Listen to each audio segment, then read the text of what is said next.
as I sink deeper, feel my heart skips a beat. Will we keep this secret as I feel my soul feel?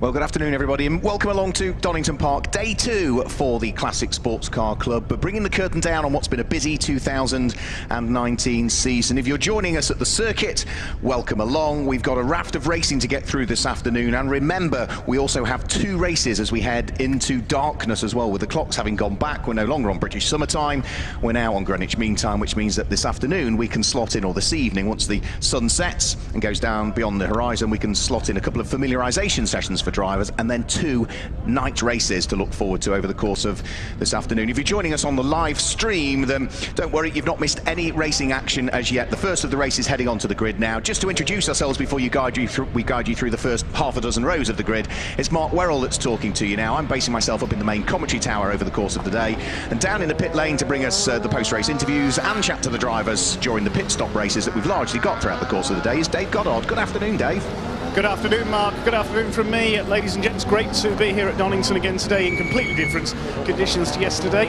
I could barely see anything for the rain on my glasses yesterday, so wonderful to be here again today. It's amazing, yeah, the difference that 24 hours makes. It was absolutely rotten yesterday. I've got to say, hats off to all of the marshals for dealing and being out there in those awful conditions yesterday. And well done to the drivers as well, because they were all saying how little grip there was yesterday in the greasy and wet and horrible conditions and standing water, aquaplaning, and largely we had very few incidents throughout the course of the day, so well done to all of the drivers as well. Let's guide you through the grid then for this first race of the day. It's the Classic Sports Car Club CarTech Motorsport Modern Classics and also the RSV Graphics New Millennium Series combined on the grid for this one. And the first half a dozen rows of the grid, we'll see number 30, Chris Griffin. In fact, already there is a problem for one of the cars that we thought might be one worth watching out for. That is a problem for Nigel Ainge and Mike Jordan's Honda Integra. Before the race has even got underway, it sort of moved forward from the assembly area, but then has ground to a halt. So it's number 30, Chris Griffin, in his Lotus V6 Cup that sits there on pole position. Alongside is number 78. We don't have the starting drivers for this just as yet. They will find their way to us midway through the race, I would imagine. It's Matthew Saunders and Jack Layton's BMW that lines up alongside the light blue car. So it's 30 and 73, row number 1. Row 2 of the grid is number 36, Mark Smith. He's got a time penalty in the pit lane as a result of a issues earlier on in one of the previous rounds where he did particularly well. He'll spend an extra 10 seconds in the pits come the pit stop window, and alongside is number 28, the BMW shared by Lucky Kira and Lee Frost, 36 and 28, row number 2. Row 3 of the grid is 48, Stephen Scott Dunwoody at the wheel of his BMW, and then the Porsche, the 997 Cup car of number 11, Peter Chalice. He's got an extra 15 seconds to spend in the pits because of his results in previous rounds, 48 and 11. The 4th row of the grid is number 89, which is Michael Vituli, and 8, which is Darren Fielding. A pair of BMW E46s there on that row of the grid. And then the 5th row of the grid, the gap where we should have had Nigel Ainge sharing with former British GT and BTCC racer Mike Jordan alongside. Where that gap is will be car number 147 now, which is Darren Fielder at the wheel of yet another BMW E46 M3. And the 6th row of the grid, just to give you, it's number 78, which is Guy Zizza and Chris Wagner's BMW, alongside the Porsche 968 Club Sport of Paul Livesey, who, as a result of winning the Modern Classics race at Brands Hatch, has got an extra 30 seconds to spend in the pit lane. The cars are about to get underway. It's a 40-minute race, pit stop in the middle of it, where everybody has to call into the pits. A rather smoky-looking car heading over the start-finish line, and that that sees the lights go out, and already Chris Griffin looking to try and bring the charge up towards Redgate corner, but it's a really good start from Pete Chalice, who at the wheel of the Porsche has drawn himself alongside the Lotus, but he's on the outside line for the first right-hander and can't quite squeeze his way through. As into the pit lane already comes the number 78 BMW. That was the smoky car that we saw, and also it would appear that the Honda Integra that Nigel Lane shares with Mike Jordan is also making its way down the pit lane, hopefully to join the race, albeit a little late on. The race continues in the meantime. Lotus leads, that's Chris Griffin. Pete Chalice is there in second position. Third place at the moment is the first of the BMW sitting there in third place. There's more smoke emanating from the side of, now that's either Stephen Scott Dunwoody's car or Michael Vittuli's car, because both of those are very similarly liveried and they are circulating almost together on the circuit as well. But one of them, again, so the right rear wheel was just showing a little bit of smoke as it worked its way around the circuit. And I think it might have been the number 48 car, which is Stephen Scott Dunwoody, so there might have been a little bit of contact, maybe even on the formation lap, that has resulted in a couple of cars having bodywork rubbing on the tyres. The battle for the lead of the race is on though. Chris Griffin under pressure from Pete Chalice, who's been racing this Porsche for a very, very good number of years. And in the pit lane, Dave Goddard has news. Yes, one car just joining from the pits. Talking of Porsches, Tony and Aston Blake, number 71. We should have seen them at the TVR Tuscan in this race, but that's refused to run. So they're racing the Porsche that they raced yesterday in the Future Classics and won the night race. It looks like we've just had somebody go off on the exit of the chicane. We have had somebody go off on the exit of the chicane, and it's the former Magnificent Sevens racers there. E36 BMW, Robert Fallows and Andrew O'Connell have deposited it into the Recticel barrier. So we don't know which of the drivers is behind the wheel of it for the start of the race. That will find its way to us midway through this race. But yeah, that E36 at the moment bumped into the Recticel barriers, which have done a fantastic job of absorbing the impact, but they will be clambering out of that car whilst the race continues round. In fact, there is the E36. If you're watching on the stream, you can see driver getting out surveying what appears to be very little damage, but rather sort of confused looks as to exactly what went wrong there. On the screen was also the Porsche that started from the pit lane that we saw. We saw that briefly just going through shot there. That's the Tony and Aston Blake 911 RSR that was scheduled to have been a TVR Tuscan, but yeah, problems with that mean that they're out in the Porsche. Safety car coming out though onto the circuit.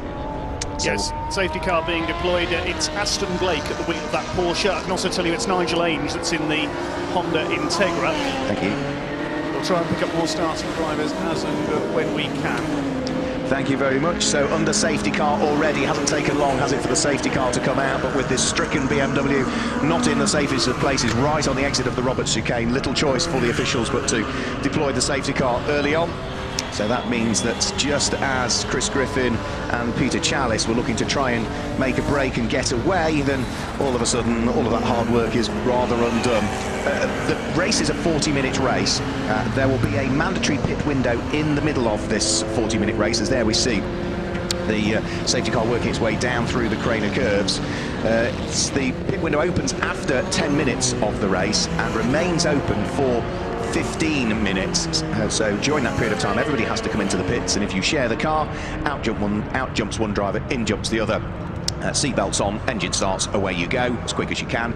If you're a solo driver, then out of the car jumps the driver. He has to close the door, open the door again, and get back in, put the seatbelts on, and then away as quickly again as you possibly can.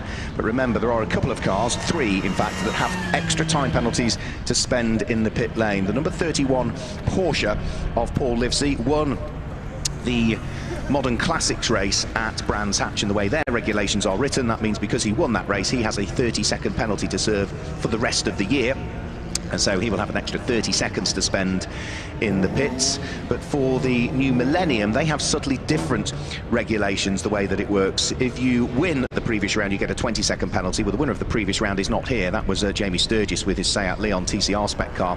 Finishing second in that race was Peter Chalice. He is here, so he's got a 15-second penalty come the pit stop window. And if you finish third, you get a 10-second penalty for the next round. And finishing third last time out was Mark Smith, who shared the car on that occasion with James Moulton Smith, but Mark's on his own, but it's the sort of driver or the car that carry the penalty, so Mark will have an extra 10 seconds at the wheel of that number 36 car. in the pit lane. So safety car is just threading its way back over the start-finish line. The recovery of the BMW is now done and dusted. That's been moved out of harm's way. However, our fantastic Donington Park marshals are still in the process of putting all of the circuit furniture back into place. So that's all the rector cell barriers that are in front of the retaining walls here at Donington Park. So they're just making sure that any gaps in those safety barriers are sorted out before we can get the race back underway. Dave Goddard is down in the pit lane. The number 78 BMW is out, unfortunately. That's an oil leak on that car that's causing the smoke. I saw some smoke from that car in qualifying as well, and their day is done already, unfortunately. That's a real shame for Guy and Chris, Kai Ziza and Chris Wagner, who were sharing that car. They got well in qualifying, despite the small problem that you suggested. You know, they qualified 11th quickest out of 40 cars that we saw in the qualifying session, so they had a reasonably good qualifying session despite the issues. But yeah, just sadly the race not going their way. The clock continuing to tick. We're 34 minutes of the race still to go, so 4 minutes before the pit window opens, as the cars are largely down at the bottom part of the circuit. If you're watching on the stream, you could see all the marks on the grass down there from yesterday. There were so many cars that were really struggling down at the old hairpin in particular, where it seemed as though there was a distinct lack of grip and lots of standing water down there at that part of the circuit. There's the car that brought out the safety car, which is just trundling its way back down the pit lane. And looking at the body language of the car, that is heading in towards retirement rather than looking to rejoin the race, I would have thought. So that car is heading in towards retirement. That's the number 44 car that Robert Fellows and Andrew O'Connell share, the BMW E36 M3. Fellows and O'Connell, isn't that a famous Corvette pairing in America? You're absolutely right, yes. Ron Fellows and Johnny O'Connell. Yes, it would be, wouldn't it? Yes, yes. Yeah, very well done there. So that is another car into retirement, sadly. Safety car has still got the lights on as it's heading down in towards the Roberts chicane. That's because we've still got a couple of circuit vehicles directly opposite the point where the incident occurred, just making sure that all of those rector cell safety barriers are positioned absolutely where they ought to be. It's not the easiest thing to do as well. They're not exactly light. They are fantastic at absorbing energy, and it needs the best part of 3 or 4 marshals, well-fed marshals at that, to get them back into the right position and make sure that what is the concrete retaining wall is fully covered up, to make sure that should somebody else go off in that similar position, that they're not straight into concrete, they hit the rector cell, and again that energy is absorbed as the car then sadly sort of careers off the circuit, which is what happened previously. So nice pack of cars. You just look at the variety that we have in the Classic Sports Car Club in this combined Cartech Motorsport Modern Classics and RSV Graphics New Millennium series, the likes of Lotus and BMW, which is by far the most populous choice across this. We've got Porsches in there, we've got Hondas. We've got the Ginetta G50 of Dylan Popovich in there, the fabulous Nissan 370Z of Paul Bolton. We've even got a Maserati Gran Turismo, the MC GT4 specification car, which I suspect is the former Abbey Eaton car that used to race in the British GT Championship a couple of seasons ago. You just saw that car head through shots there at Redgate Corner. Even the likes of Holden Commodores, Volkswagen Beetles. There is such variety in the Classic Sports Car Series generally that we'll see throughout the course of the day. And this first race of the day, sadly with only a couple of laps done, is already under safety car, and we're now only about a minute and a half away from the pit window opening as well. So there'll be, maybe just as the safety car comes in, the opportunity for some of the cars to dive to the pit lane possibly. You've got another car in the pit lane. That looks like the Nissan. It is the Nissan of Paul Bolton, the ex-TinTops racer, yes. It looks as though the rear suspension is bent on the Nissan, so yeah, it's crabbing its way into retirement, unfortunately. Well, heading back into the paddock. That's an enormous shame for Paul Bolton. Looking at that car, it looks as though it's one of the old PlayStation Academy cars, possibly. Yes, I believe it was, but yeah. The car has now headed back into Parc Fermé. The rear suspension is bent, so it's had some contact somewhere, and they're out of the race. Oh dear, now that is an enormous shame. There was I'm not putting 2 and 2 together and attempting to get 4, but there is a sign on our TSL timing screen that says no weaving, which is an unusual thing to see put up whilst we're under safety car. Maybe there was a little bit of weaving. There was some side-to-side contact perhaps that's maybe broken a toe link on the car or something. I really don't know. It's just trying to hazard a guess as to how that might have happened. Lights are still on the safety car. We've still got the 2 circuit vehicles there, but the rector cell barriers are nearly all into position now, so it's only a matter of minutes, I think, before we see the circuit staff head out of the way, and the marshals leap back over the wall to the relative safety of their individual marshals post. So I'm hoping this will be the last lap behind the safety car. What I can tell you is that the pit window is now only 10 seconds away from opening, so any cars that are towards the tail end of the queue might just actually stand half a chance of getting into the pit lane. So pit window is open now, and yes, one of the cars has clearly got a stopwatch going, because bang on cue, albeit it's trundling its way very slowly into the pit lane, but I think we might have our first pit stopper. He stopped at the end of the pit lane, I think, to ensure that he doesn't go into the pit lane before the window opens. But Alan Thompson is the first in the pit lane, and there we can see cars starting to have drivers waving at them to make sure that they're ready to go. But into the pit lane comes our first pit stopper, driving solo. He gets out of the car, closes the door, gets back in again, and that's our first pit stopper. I think the crew that were waving down here, it was like a group of dancers I could see at the top of the pit. I think that was the Nigel Ainge, Mike Jordan crew, and trying to get Mike Jordan to... Mike Jordan was trying to get Nigel to see him there, but he didn't. He's gone through. I wondered why. Yeah, it looked like some sort of deranged lunatic waving, but it was Mike Jordan, was it? He was trying to usher Nigel Ainge into the pit lane. But our first pit stop is done. Be interesting to see how that affects Alan Thompson. He qualified in 19th position, and he had been running in about 16th place in the race, actually, before he came into the pit lane. So he briefly stopped to ensure that he didn't enter the pit lane before the window was open. As it was, he was actually already okay. The clock had got less than 30 seconds on it, 30 minutes on it rather, so he could have come into the pit lane a few seconds earlier. But we'll wait and see now, because he should be able to catch back up with the train, because the green lights were on at the end of the pit lane, catch back up with the tail end of the train, and then of course he's in prime position for the rest of the race. Sorry, Mark, if I could just interrupt just before he gets in the car. I've got Mike Jordan with us. Mike, that was an impressive bit of dancing there, but it didn't quite work. Yeah, I'd like to say that was my warm-up exercise before I got in the car. No, we realised that we could just get Nigel in there if only he looked down the pit lane, but he got the eyes ahead, focused on the car in front, so he didn't come in. What was the problem at the start? Because it was out a bit late. Yeah, he had a late lunch. Well, the safety car's about to release the pack, and I think your car might be coming in this time, so I'll leave you to it. It's not the only car that is coming in. We get the race back underway. You can see one of the cars dive for the pit lane at the tail end there. If you're watching on the stream, that's Stephen Scott Dunwoody. The main pack of cars, the top five at least, head up towards Redgate Corner, still with Chris Griffin now reasserting himself back into the lead of the race. Pete Chalice at the wheel of the Porsche in second position as they start to carve their way down through the Craner curves. Great fight going on for third and fourth place. That is Mark Smith's BMW E36 under pressure from Michael Vittuli's car that sits behind by the look of things, but four of them safely out of the old hairpin. It's going to be the car that is in fifth position, is number 8 at the moment, that sits there in fifth place, which is Darren Fielding, and you've got another pit stopper in there. That looked like a fairly quick pit stop to me for Stephen Scott Dunwoody. He's already heading back down pit road. So yes, that was a good stop by the team. The man who used to race a Ford Sierra Cosworth in the Future Classics. BMW looking to make up for a disappointing Thruxton. He broke down on the first lap there, so probably fancying his chances here.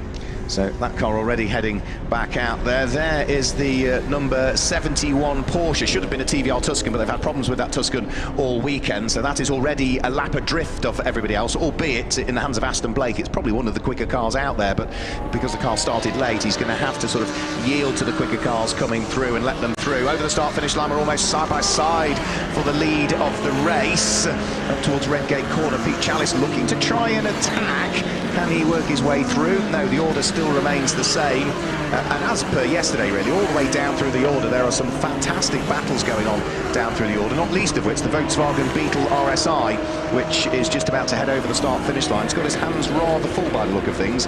That is the Severs fighting away with the Archer family, Felix and Stephen sharing the Porsche Boxster. Pretty close to each other as they headed in towards the Roberts chicane, albeit the gap between the pair of them has come out a shade as they head up towards Redgate Corner. So 26 minutes of the race still to go.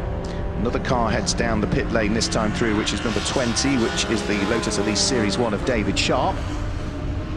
Regularly shares the car with Tina Cooper, but he is on his own this weekend. And there is a spinner, and that is the Ginetta GT5 of Bal Sidhu that's had a spin. That looks as though it's on the exit of Redgate Corner, heading up towards Hollywood. Now, it's a dry circuit, but the grass is rather wet with the amount of water that we had yesterday, so Bal is gingerly applying the throttle to try and dig himself back out of the grass there by the look of things, with 25.5 minutes of the race to go.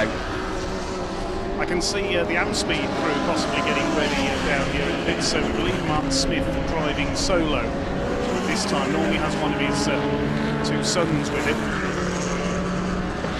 BMW, I think that's is that a modern classics car? No, it isn't New Millennium, sorry.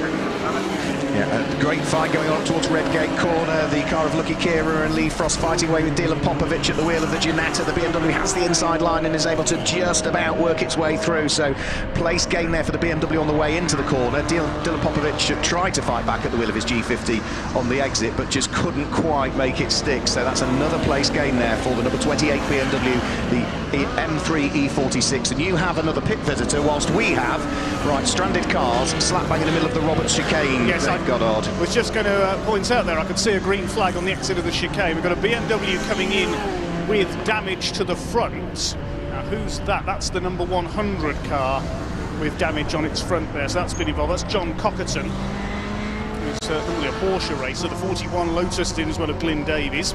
Yeah, the car that's in the middle of the circuit is Ben Hudson's car, and our very brave marshals are having to go right out onto the racing line, as it would be, to try and push that car out of harm's way. So very brave indeed to try and do this under what is localised yellow flags at the moment.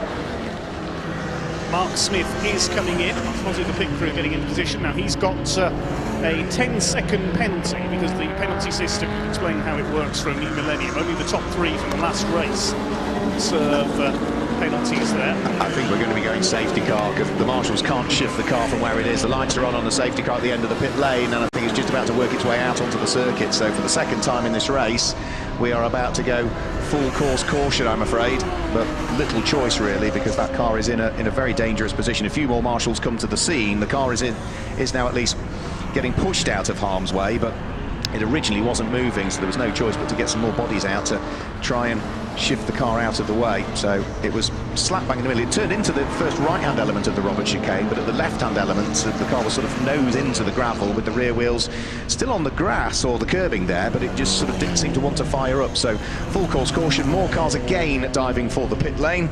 It looks as though Mark Smith, the car you were talking about, has just completed his pit stop, so he'll head back out there. We've had one of the Porsches come down pit road, and that I think might be Adam Dawson's car, car number 169, that's in the pit lane conducting his pit stop. Yes, Mike Jordan is now getting into the 85 car. They finally coaxed Nigel Ainge into the pits in the Hillwood Autos Integra. Mechanics taking a quick look under the bonnet, but it seems to be running okay now after its late start. Peter Chalice is in as well in his Porsche. He's got a 15-second success penalty to serve, having finished second in the previous New Millennium race. Got Darren Fielding in as well at the wheel of his Porsche, I think, that I saw head down pit road. Andrew Rath as well at the wheel of his Lotus, a fantastic looking Lotus, into the pit lane. So Pete Chalice has served his pit stop penalty and is now heading down towards the bottom of the pit lane to serve the mandatory aspect of it, so he'll get back out of the car and get back in again. They're pouring in now. The Lucky Kira Lee Frost, number 28. That's a quick car to watch out for. Is in. Aston Blake is in the 911 RSR. Dad Tony getting in. They won the night race yesterday for the older cars. Second in the Future Classics as well, overcoming a 90-second success penalty to do that yesterday, finishing second in Future Classics behind the Matthew Irons, Jake Severs BMW. Dylan Popovic in the Ginetta has come in as well. Good stop by Project RSR. Tony Blake heads out. Try and find out from Aston in a moment what happened to the TVR. Thank you very much. Yep, so 21.5 minutes to go. We'll have a chat to Aston Blake and maybe try and catch up with whether it's Lucky Kira or Lee Frost who did the first stint in the number 28 car, because that was going well, and having a great little battle with Dylan Popovic's Ginetta before the safety car intervention yet again. Who have we got coming into the pit lane this time through? The number 63 BMW, Doug Seaman and Roland Jones comes in, and they're all pouring in again. Andrew Howarth comes in. The number 91 Porsche that we saw having a good little battle, Felix and Stephen Archer's car, comes in, as does number 150, which is David Cox. Well, they're all in basically. Peter Vituli is in, and more importantly, the race leader Chris Griffin is into the pit lane at the wheel of his Lotus. So you've got a very, very full pit lane down there, Dave Goddard. I've also got an Aston Blake with me. First of all, Aston, what happened to the TVR Tuscan? The wheel bearing collapsed on Friday. It didn't become apparent until this morning. It's not something that we could have foreseen, so we misqualified this morning and then only just managed to make the grid fit in the Porsche, but I didn't know no one was there to let me out, so we were a lap down, and then that was all. That was just safety cars, unfortunately. So we're using it as a bit of a test session. It's nice to be out in the sun, and not the rain. But there's been 2 safety cars in the first 20 minutes. That's the only thing I can do. It's more about finishing the race. Well, after your phenomenal day yesterday, things just can get better from here. Well, we can only go from 40th upwards. Exactly. Yeah, absolutely. Brilliant stuff. Thanks, Axon. Hopefully we see the TBR Tuscan out fairly soon for the team. Yeah, I do think that, marshals are just checking the circuit to see whether any oil or detritus had gone down as a result of that errant Holden Commodore that unfortunately was in the hands of Ben Hudson when it lost control. Now, I haven't seen that car head back into the pit lane area, so I think it was sort of pushed out of harm's way and has now subsequently been left there. But I think we might possibly see things get back underway here. There's a number 28 BMW. We saw that having a good battle and fight earlier on. That's the car that Lucky Carer shares with Lee Frost. A pair of them seem to be out racing somewhere every single weekend, and both of them we've seen racing in the likes of the Ginetta Super Cup as well, the British touring car supporting Ginetta Super Cup. Lights still on the safety car, so we are going to get one more lap behind the safety car, unfortunately. So clearly everything isn't quite ready to go just as yet. All of the cars that came into the pit lane to serve their pit stops last time through are all being held by the red lights at the end, because the safety car train is just heading over the start-finish line now. So all of those cars that we see there on the live stream will be released only when the safety car train has passed and the red lights turn to green at the end of the pit lane. We've got somebody else in to serve a pit stop penalty to start with. The number 31 Porsche 968 Club Sport of Paul Livesey, the Brands Hatch winner, is into the pit lane to serve his 30-second pit stop penalty. That's at pit lane entry end, before he can then serve the mandatory aspect of it, of getting out of the car and back in again. And as I suggested, Dave, lights go green at the end of pit lane, that empties it out. Yeah, we've got one car in the garage, unfortunately, the number 73 of Matthew Sanders and Jack Layton. We'll grab hold of Jack Layton. What's happened? We've got an electrical issue with the car. We don't know yet. Game over, unfortunately. Sadly so. We'll try and get out if we can, just to do a few laps to shake the car down and then hope better for the night. Okay, good stuff. We'll let you get on with that then. So the 73 car in trouble, electrical problems there for the light blue BMW. Do you know who started?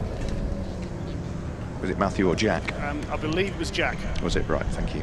Because we still have had no starting drivers find their way to us for this one. So the car of Paul Livesey I can hear fire up down below me, so I think he's served his pit stop penalty and done his mandatory aspect in the same spot at pit lane entry end. So the 968 Club Sport is now working its way back down pit lane, where the lights are red at the end of it at the moment. The safety car itself is just heading round through Coppice Corner with a queue of cars behind it. It does mean that at the moment I think there's perhaps only one car that is still circulating that hasn't conducted its mandatory pit stop yet, and I think that's the number 80 car that is shared by Andrew and Chris Etheridge, their largely red BMW E46 M3. That I think is the sole car that hasn't pitted as yet, and that is the car that is therefore directly behind the safety car. Now, is it going to come in as the safety car comes in, or is it going to see what it might be able to do now that it will have taken up the lead of the race? No, he's going to dive straight for the pit lane by the look of things, which confused the rest of the pack behind, I've got to say, and I'm not surprised. So we get the race back underway.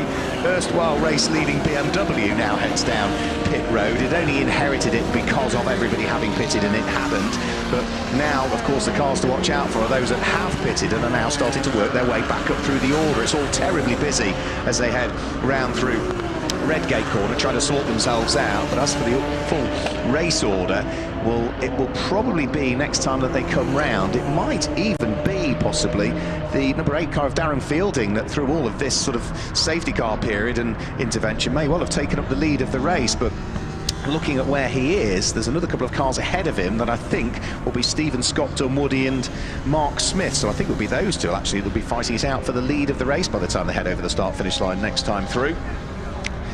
Out of McLean's corner, up towards the braking area for Coppice corner. Number 48, Stephen Scott Dunwoody, under pressure from the car of Mark Smith that sits behind the first of the pit stoppers, recall, who came in just as the pit window opened. Alan Thompson, I think, is in third place at the moment, but is under intense pressure from cars that sit behind him. So whether he'll still be third at the wheel of that green BMW as he comes over the start-finish line, I would very much doubt. Nose to tail for what will be the lead of the race through Roberts' corner. Stephen Scott Dunwoody leading the race. Mark Smith at the wheel of the slightly older E36 sitting right behind him. Third place, I think, is now going to be number 28, the Lucky Kira Lee Frost shared car. Or are they? No, they are showing in 6th position. It's Andrew Rath at the wheel of the Lotus, actually, that's showing as being in the lead at the moment.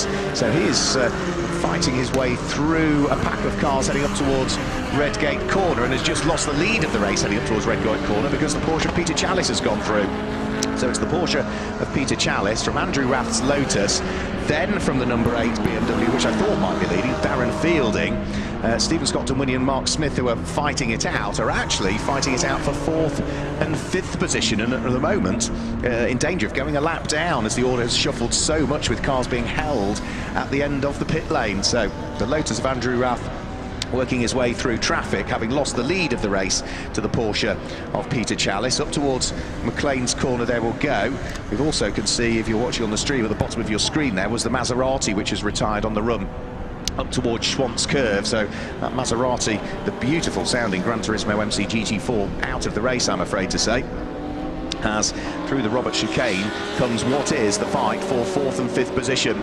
Stephen Scott Dunwoody still under pressure from Mark Smith. They are still just on the lead lap of the race, but not by huge amounts in reality, because the race leader, Peter Chalice, is just about to pick his way at the wheel of the Porsche over the start-finish line now. So through the Craner curves, Hollywood, then down through the Craner curves goes Stephen Scott Dunwoody. If you're watching on the stream, that's what the cameras are concentrating on for the moment. Still with the E36 of Mark Smith right behind him, both of these drivers with huge amounts of experience. Stephen Scott Dunwoody been racing for Tierra Cosworths for a good number of years before switching to this BMW. Mark Smith has really spent most of his racing career in BMWs and is going beautifully well again at the wheel of the Amp Speed prepared car. As for our race leader, Peter Chalice, well, he's now making his escape but good from that Lotus of Andrew Rath, because Andrew Rath is still threading his way through the traffic and isn't really doing it overly efficiently. In fact, he's in danger of losing a place there. I think that was because he eased off, because we've got another car in the gravel trap up at McLean's corner. So there's waved yellows up at McLean's currently. I think Andrew Rath spotted those, the car behind perhaps unsighted. And as for that car that's gone off and into the gravel trap, I'm afraid I think that might be one of the BMWs. So we'll wait and see as to who has gone missing out on circuit, but it's not in a safe place, and well, again, need, I think, extracting out of the way. Perhaps without a safety car, it would just be covered by localised yellows and maybe one of the snatch vehicles there. So number 1, Andrew Rath, is about to head back over the start-finish line, sitting 2nd in the race as things currently stand, albeit he's lost 2nd on that lap as through has gone the number 8 BMW of Darren Fielding. So Darren Fielding now at the wheel of his Works livery car up into 2nd position. The Lotus of Andrew Rath down into 3rd, runs a little bit wide heading out of Redgate corner. It's all of this traffic that they need to try and deal with as well. It's making it so difficult for them to try and thread their way through with 40 cars on the circuit, and of course the order having been mixed as a result of what happened with the safety car period. It really has meant that we've got some real titanic battles out there. Chris Griffin at the wheel of the other Lotus, looking to try and put Andrew Rath under pressure, but Chris Griffin was another one of those. He might be arguably one of the quickest cars we've got out there, qualified on pole, but he got held in that train at the end of the pit lane, so was lost a full lap as a result of that.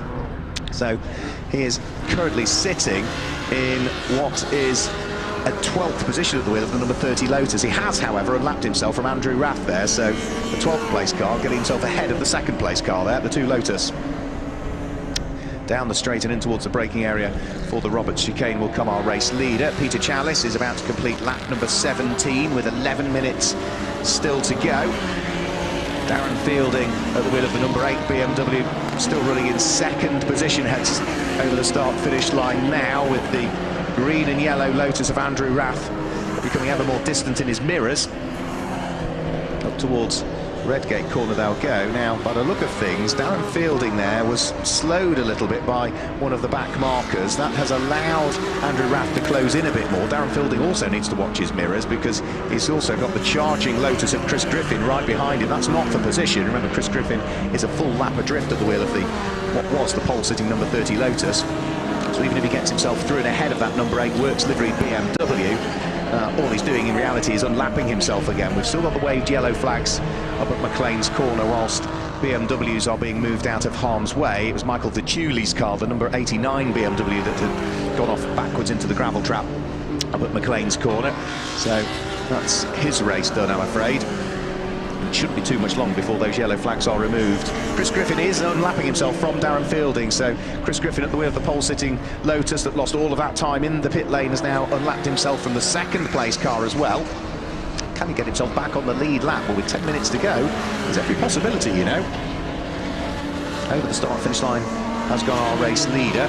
As for second and third, well, Darren Fielding this time has got Andrew Rath right with him again. They're trying to go one side of Dylan Popovic's Ginetta. At the last moment, he switches from one side to the other, up towards the braking area for Redgate corner. Darren Fielding still in second place, but now Andrew Rath is right behind him as a result of Dylan Popovic's Ginetta G50 sort of inadvertently getting in the way. Onto the top of the Craner curves, down and in towards the old hairpin there will go, with the car of Chris Griffin, I would say probably being one of the quickest cars we've got out there on circuit. He has set the fastest lap of the race, Chris Griffin. That was way back on lap number 2, the first of the flying laps, before we saw any safety cars head out. 1 minute 15.737. He'll be kicking himself that he pitted at the wrong time, and as a consequence was held by red lights, as were many at the end of the pit lane, and just couldn't return to the circuit. So had to wait till the lights went green, and by the time that had happened, he was no longer really in contention, I'm afraid. Good fight going on between a couple of the BMWs heading in towards the braking area for the Robert chicane. A number 28 car that Lucky Kira and Lee Frost share, fighting away with their good friend Jazz Versapra at the wheel of the sort of gunmetal grey, or nardo grey almost, number 40 car. Over the start-finish line go the two of those. That is for final place inside the top 6 as well, so that is for position. Is Jazz Versapra going to have a quick look at the inside? He is, and he looks though he's going through at Redgate corner on the way in, but on the way out he might have a slightly slower exit if he's not careful. No, Jazz Versapra has made it through and has now moved himself up inside the top 6. Down through the Craner curves.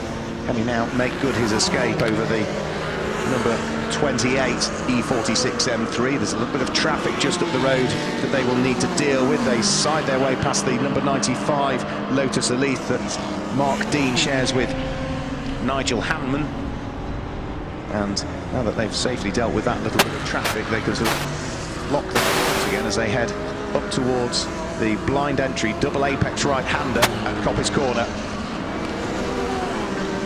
You can see the steering input being put in by the number 28 car there. Lucky Kira and Lee Frost say we still don't know which driver started behind the wheel of the car. We usually get notified those, but on this occasion we haven't. Flashing lights there from that car, doing anything to try and put Jazz Versapra off, having lost the place on the lap prior. Yeah, flashing the lights, trying to do anything to try and put the driver off that you've just lost the place to, but they are good mates. And at the moment, the order still remains the same. Jazz Versapra ahead of the number 28 car, which is, yeah, still busy flashing its lights all the way down the start-finish line. New fastest lap of the race went in last time through to the car of Chris Griffin. So 1 minute 15.572 for Chris Griffin. We saw there, I think, just managing to recover from a bit of a moment, I thought there. The Porsche, that will be Dan Williamson's Porsche, that had a bit of a moment up at Coppice corner, and we just, as we cut to it on the live stream, could see that the car had a slight off. Chris Griffin, with that new fastest lap, is now up into 8th position, and into the pit lane comes the car that was in the gravel trap up at McLean's corner, Michael Vituli. Fight is still on by the look of things, and is this a change for position for 4th and 5th place? All very close. Mark Smith pushed onto the grass coming out of the Roberts chicane by Stephen Scott Dunwoody, who I think has just reacted maybe by sticking his hand out of the window there to perhaps one of the slower drivers that maybe caused a bit of bottling up there, not quite sure, but Mark Smith got away with the grassy moment where for a split second the car looked as though it's going to snap from one side of the circuit to the other. Off and into the gravel now at Redgate Corner. We have also lost the car, and that should be able to dig its way back out. That's the Ginetta G5 that we saw have a spin earlier on at Redgate Corner. So that is Bal Sidhu again having had an issue.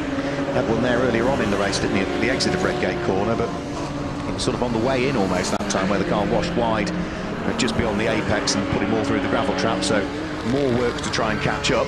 5.5 minutes of the race to go. Peter Challis at the wheel of his Porsche is now, 22 laps into this race. He's on his 22nd lap currently and leads by 22 seconds, conveniently enough, from the number 8 car of Darren Fielding, who has now made it his escape from the number 1 car of Andrew Rath, the Lotus, that sits there in 3rd position. He's now 6 seconds up the road from him. The battle for 4th and 5th was the one that got rather close, coming in towards the Robert chicane. They're not on the lead lap anymore, but Stephen Scott Dunwoody and Mark Smith, as they come over the start-finish line, will chalk up the same number of laps as the race leader. So there they are now on the same number of laps as our race leader, but Peter Challis is on the same straight as them at the same time, so whether they remain on the lead lap with 5 minutes to go, we shall wait and see. Peter Challis almost being squeezed there by the Volkswagen Golf of David Cox heading up towards Redgate Corner. Now, David Cox has got plenty of experience there, but he's running in 27th place. Peter Challis almost had his left wheels on the grass heading up towards Redgate Corner, so David Cox should be aware that this is a quicker car that's looking to try and come by. The tail end of the Golf sort of almost gets away from him as well down through the Craner curves, which is all Peter Challis needs now to finally squeeze his way through. So with 4 minutes to go, the number 11 car in the hands of Pete Challis. Former BMW racer, was a BMW racer for a very, very good number of years, claimed class championships in the likes of the Kumo BMW Championship, safely in the lead of the race. Dave Goddard is down in the pit lane. Darren Fielding, who was in the top 3, is coming into the pits. Darren Fielding was in second. Yeah, I think he might have a puncture. That is a real shame for Darren Fielding. He'd done so much hard work, worked his way up from 8th position on the grid. That will now mean that the number 36 E36 BMW of Mark Smith will gain another position. He will now move up into what will be 4th position before too much longer, as over the start-finish line now goes our race leader Peter Challis, ready to start his anti-penultimate lap. There's time for the lap that he's just started and 2 more thereafter between him and a victory in the combined Kartech Motorsport Modern Classics and RSV Graphics New Millennium Series. As it's combined, we've probably got to pick out who's the leader of each one. Well, leading the New Millennium element is Peter Challis. He also leads Class A of that at the moment. New Millennium Class B leader is Andrew Rath. The first of the Modern Classics cars, you have to look down to car number 17, which is Alan Thompson, and remember, he was the first of the cars that pitted as well. Just as we got to the pit window opening, he came into the pit lane. He leads the Modern Classics element of the race, and Dave Goddard has news from down in the pit lane. I've got Darren Fielding with me. What happened, Darren? Puncture. I can feel it coming. He's got a puncture, which is a shame, to winning P2. Yeah, that's a real disappointment. You did some hard work in there. Yeah, it was. I tell you what, that was tough. That was really tough. I really enjoyed it, but it's just a shame the tyres let us down. Yeah, you always seem to have gone well at Donington over the years as well. Yeah, I enjoyed Donington. It's a good races track. Well, bad luck, Darren. Are you out for the night races later? No, unfortunately not. No, we're next year for me now. Well, we'll see you back next season. And bad luck, Darren. Real shame for Darren Fielding. Yeah, must feel gutted really. He'd done all of the hard work, and yeah, for whatever reason, a bit of debris, a stone, could have been anything. Yeah, a puncture for him. Great fight going over the start-finish line, still flashing their lights as the number 28 BMW that Lee Frost and Lucky Kira share as they try to reassert themselves back ahead of the grey car of Jasper Sapra, but Jasper Sapra is having none of it at the moment. This is the fight for the final place inside the top 6 as well, so real elbows out stuff between the 2 E46 M3s. Down through the Craner curves they'll go. Still Jasper Sapra's grey car ahead of the largely orange and white and grey car that Lee Frost and Lucky Kira share in this race. 1 minute and 30 seconds to go just over, which means that they've got the lap that they are on and probably one more thereafter to try and work out who might finish in 6th and who might finish in 7th. And we've got another pit visitor as well, very late on. Problems for Darren Fielder at the wheel of his BMW, so he comes down pit lane as well. As for the 6th and 7th place battle, well, Jazz Versapra's now got a little bit of traffic to deal with as he heads out of Coppice Corner, and Dave Goddard is in the pit lane. David Fielder, the black number 147 BMW, that's been off. They're scooping grass out of the front splitter on it. Bonnet's gone back down, now it's back up again. Here's David Fielder getting out. Door is open.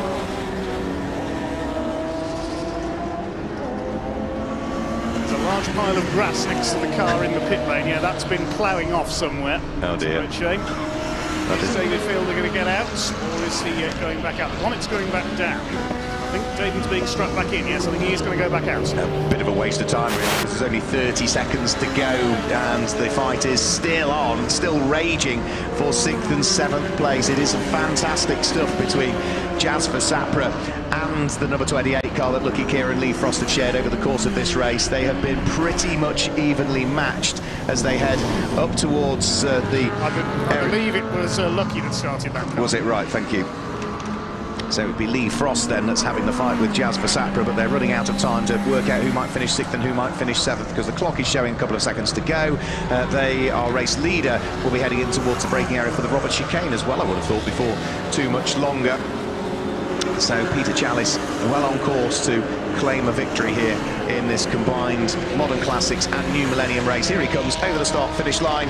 It is a win for Peter Chalice. He will come through and claim the victory as the last few cars that will take the checkered flag are just heading round through Redgate Corner. They're still busy fighting away up towards the checkered flag. Jazz Versapra does come through and hang on to what was 6th position in the end. So a win for Peter Chalice. He comes through to claim the victory. We wait the arrival of Andrew Rath's Lotus into sight. That should be heading up towards the conclusion of the lap before too much longer. He was up there in the early stages and had been sort of leading the race as a result of problems for others, but it's a strong performance for Andrew Rath, who at the wheel of number 1 Lotus will now come through and finish in 2nd position. 3rd place will go the way of the number 48 car, possibly of Stephen Scott Dunwoody, because he's still got his hands full of Mark Smith at the moment. Those two were absolutely together. They'll almost be the last cars to take the checkered flag as well. The E46 and the E36 were busy squabbling away. They'll be heading down the straight and in towards the braking area for the Robert Chicane before too much longer, and it's still just about Stephen Scott Dunwoody ahead of the number 36, the slightly older BMW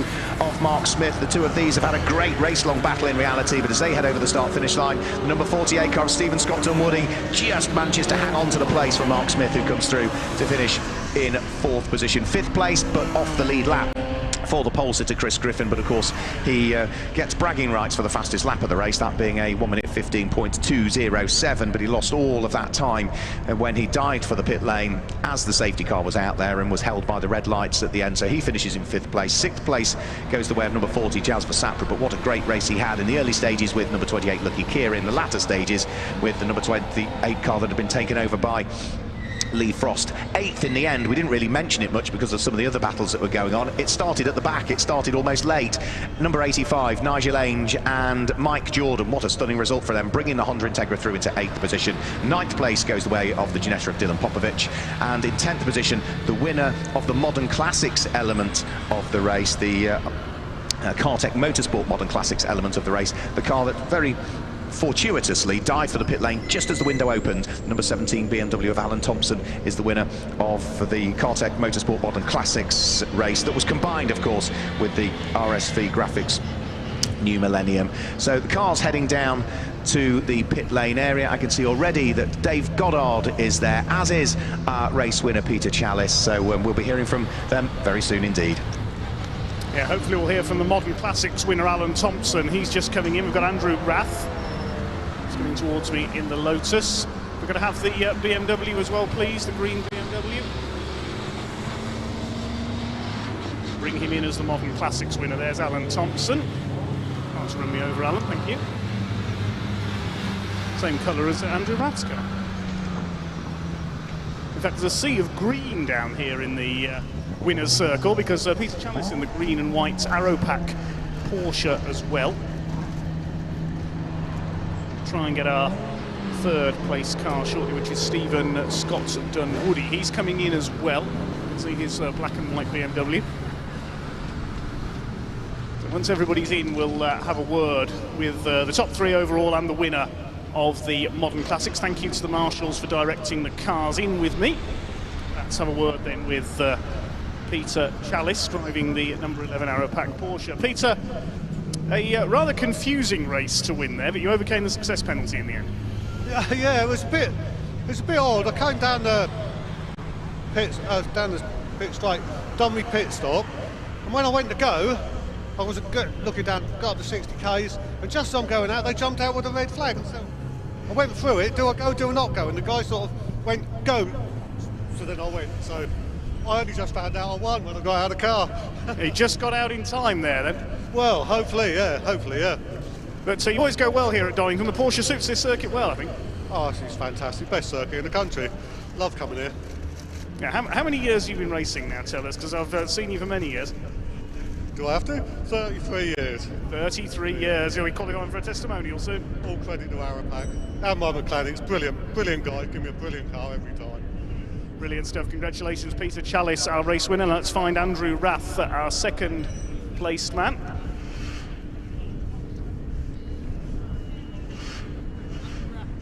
There he is. Lost you there on the cameraman. Andrew, good race through there in the Lotus, but again, a fair bit of confusion. You were stuck in the pack for most of the way.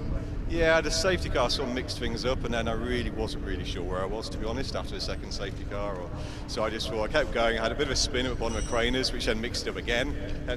Yeah, we noticed there's a bit of damage to the front, so that's where that happened. Yeah, at the bottom of Craners, I basically I drove my talent a little bit, missed a gear shift, and thought, tried to get it round. It spun once, and then we lost a little bit of front bumper. A little bit of front splitter side, but he drove okay, so I kept going. So it didn't affect the downforce at all?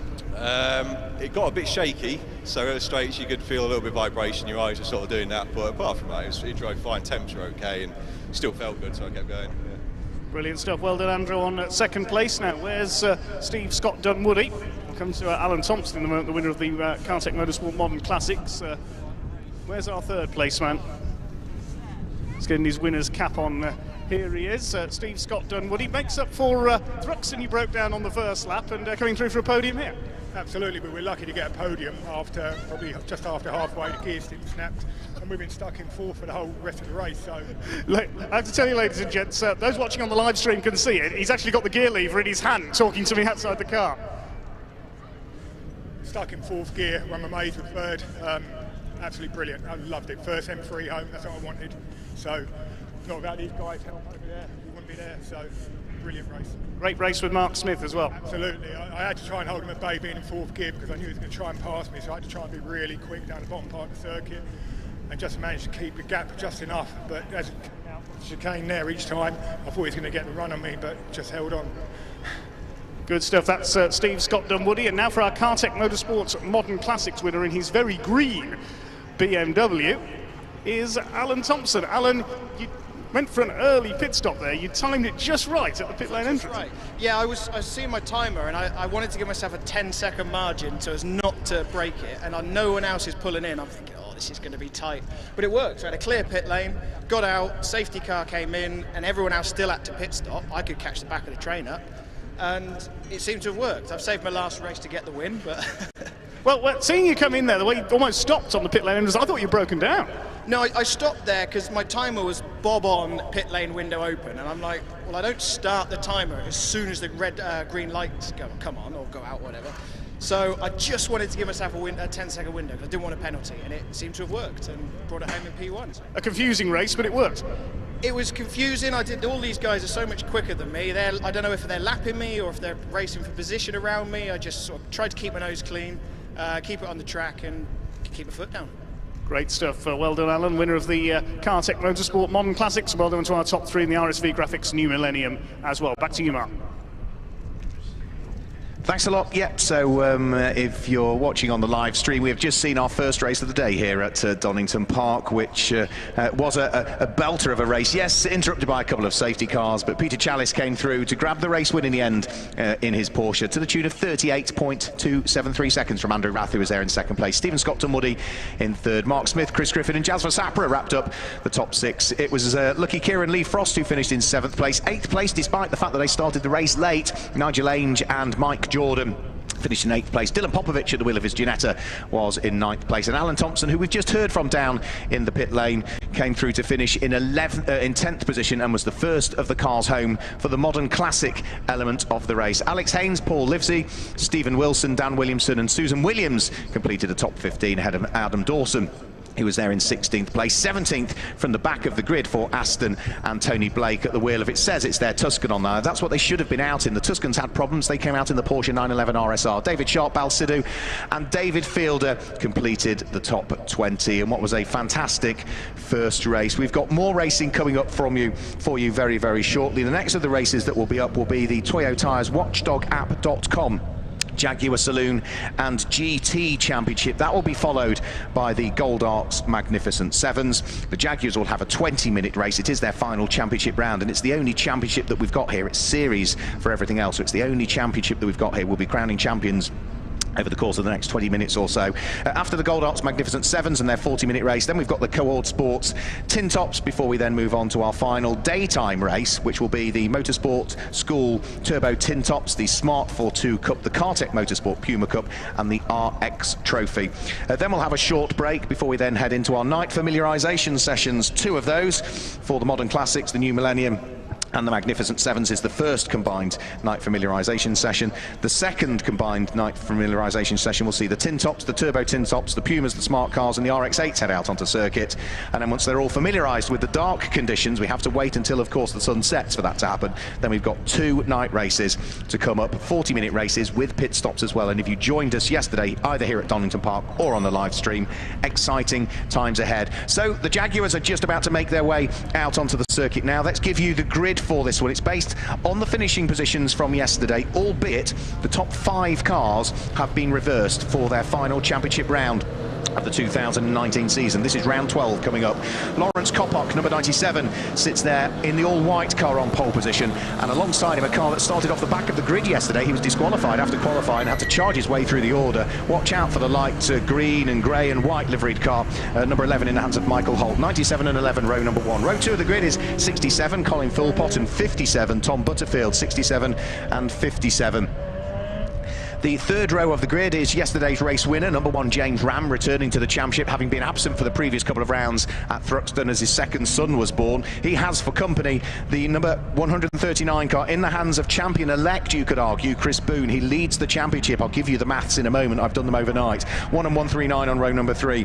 The fourth row of the grid, 32 Nick Strong and 40 Dean Sewell. Row 5 is 62 Tim Morant and number 5 Simon Dunford. The sixth row of the grid, 58 Derek Pearce and 65 Simon Lewis. Row 7 is 42 Roger Webster and 45 David Ringham. The 8th row of the grid sees 28 Daniel Stewart line up alongside number 7, which is Tom Lentle. And then the 9th row of the grid, we start to move in towards cars that had issues yesterday. Number 26 Sam Clark Jr., arguably one of the quicker cars in the field, was running in the lead of the race, I think it was at the time, or second, when he went off into the gravel trap in the awful conditions we had here at Donington. How 24 hours have made a difference. It's bone dry, at least on the tarmac. It's rather wet on the grass still. He sits there on the inside of the 9th row of the grid, and for company he's got 24, which is Michael Seaborn, and at the back of the grid is number 54, which is Rick Walker. Well, if I've got the maths right, coming into this race, Chris Boone leads the championship on 140 points gross. Second in the championship on 132 points gross is Colin Philpott, but it's a 12-round championship. You drop your worst 2 rounds of the championship, and when we take those dropped scores into account, it means that Chris Boone still leads the championship, but by no longer than 8 points. He extends it to 11 points, so he's on 127 points with dropped scores taken into account, whereas Colin Philpott is on 116 points with dropped scores taken into account. They run in separate classes, these cars, so Colin Philpott is in Class D for the fully modified cars. Chris Boone runs in Class B, which is for the standard stroke modified GT cars. So they are racing against the people in their class in reality. Colin Philpott starts on row number 2. Chris Boone starts on row number 3. So here we go. We're about to get this final race of the season underway for the Toyo Tyres watchdogapp.com Jaguar Saloon and GT Championship. Red lights on the gantry. Lights go out now. It's a rocket of a start from Tom Butterfield from the second row of the grid, and Colin Philpott's not too slowly away either, but it's going to be Lawrence Kopok that leads the pack up towards Redgate Corner for the first time, with Colin Philpott trying all the way around the outside to try and take up the lead of the race. He runs runs wide and onto the grass. Tom Butterfield does so as well, but they gather up the moment, and as they now charge their way down through the Craner curves, despite the grassy moment, Colin Philpott has taken up the lead of the race. Tom Butterfield comes through at the wheel of the XJ6 Coupe into second place, and now Lawrence Coppock is side by side with yesterday's race winner James Ram, who now moves himself through into third position. Coppock is down into fourth place and already coming under attack from Michael Holt by the look of things, who had started on the front row of the grid but has already dropped down through the order a shade.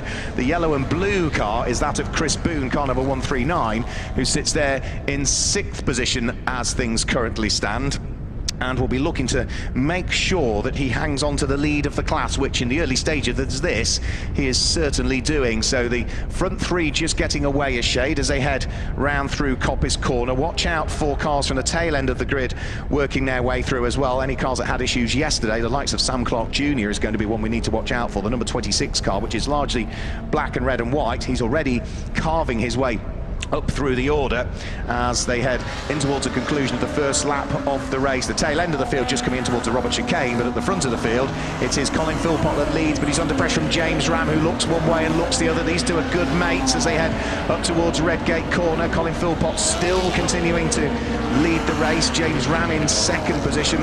It is still going to be Tom Butterfield that's there in third place, and just heading through Redgate Corner now, that is going to be Sam Clark Jr., who is up to seventh position already, from 17th on the grid up to seventh. I did say watch out for the number 26 car, that he should make some progress, and well, Sam Clark Jr. is certainly doing that. Chris Boone, our championship leader, just heads down in towards the braking area for the old hairpin, sitting there in the Class B leading position at the moment. If he hangs on to the lead of that class, he is without question going to be the champion for 2019. He is already, I think, mathematically out of touch in Class B. He's already wrapped up the Class B championship, but it's the overall championship that he wants, as the battle for the lead of the race was almost side by side through Coppice Corner there. Can James Ram unlock the door to the lead of the race? Already Sam Clark Jr. is now ahead of Chris Boone, so that brings him up into sixth position now off the tail end of the field. Some good battles going on further down through the order. That's the number 32 car of Nick Strong that is fighting away with Tim Morant, I think, that sits behind him. Tim Morant is about to lose out in a straight line to Simon Lewis, but over the start-finish line go the leading pair. Again, James Ram jinking one way, jinking the other, but Colin Philpott just has enough in hand to fend off the aspirations of the man from Great Dunmow in Essex. So James Ram still sits there in second place.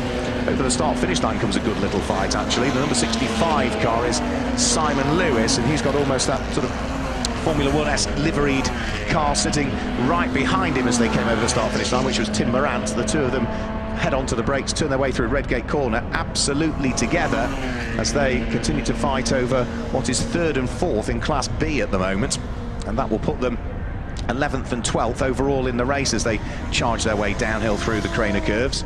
They're also starting to close in on the car that sits ahead as well, which is 32, the Jaguar XJS in the hands of Nick Strong. So through the old hairpin, accelerating their way towards Starkey's Bridges for the lead of the race. There's a change. James Ram dives up the inside of Colin Philpott, heading in towards Coppice Corner. That puts yesterday's race winner now, James Ram, into the lead of the race. And for Colin Philpott, he needs all the championship points that he can scoop up here, because he is already 11 championship points behind Chris Boone coming into this race. Well, Colin Philpott has now just lost the class lead. Leading your class would net you 11 championship points. Well, now he's down to second in class. That's just 9 that he's picking up, plus the extra point for starting and the extra point for finishing.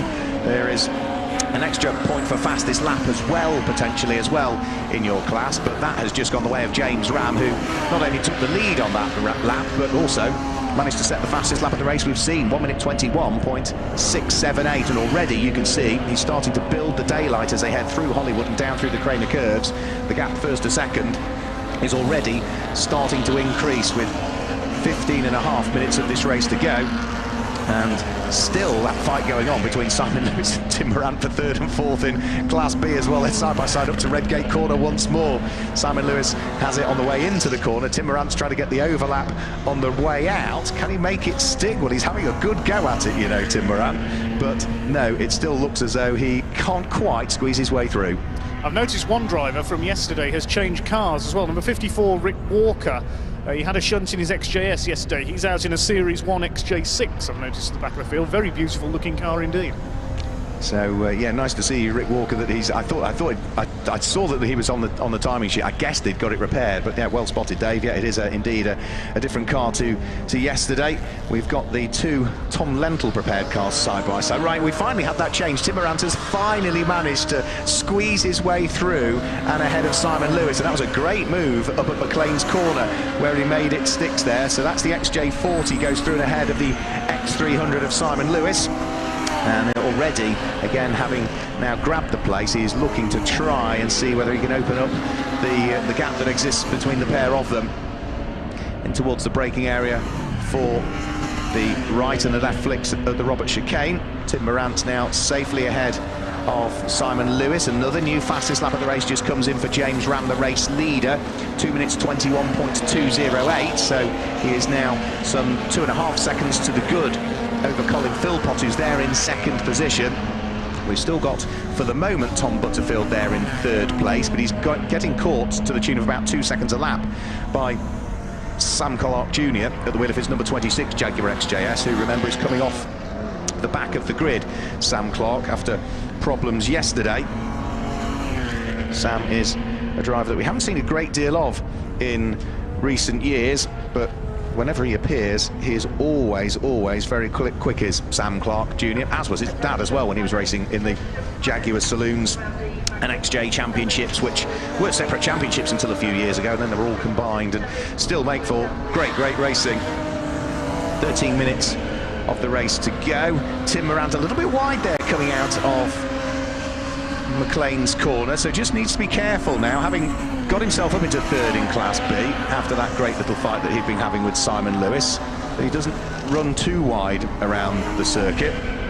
If you're watching on the live stream, the cameras are concentrating on the moment on Nick Strong, who is sitting there in 12th position, fighting away with the 24 car of Michael Seaborn. Those two are very close to each other this time. The all-blue Jaguar XJS, the Castrol liveried Jag that sits directly behind it, the number 24 car, which retired in yesterday's race, the XJ40. Over the start-finish line go the pair of them, and that is for only 12th and 13th places. They are in separate classes. Nick Strong runs in Class C, whereas the car of Michael Seaborn runs in Class B. It doesn't stop Seaborn having a quick look at the inside, though, as they went in towards Redgate Corner. Couldn't quite make it stick, though, so the order between those two still remains the same for the moment.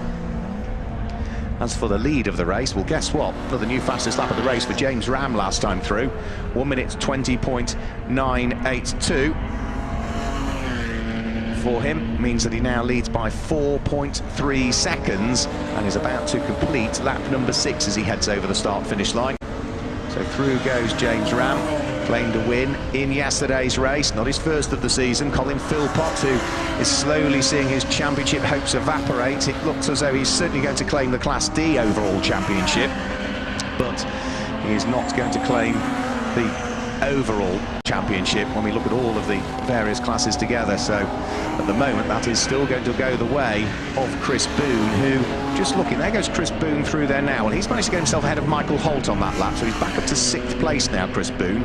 So that at least now means he's got a Class C car between himself and the next of the Class B cars, which means that he can breathe a bitter sigh of relief, because he was in danger of maybe being caught by the second of the cars in Class B, which would have been Derek Pearce at the wheel of his all-grey Jaguar XJS. So Chris Boone heading down through the Craner curves.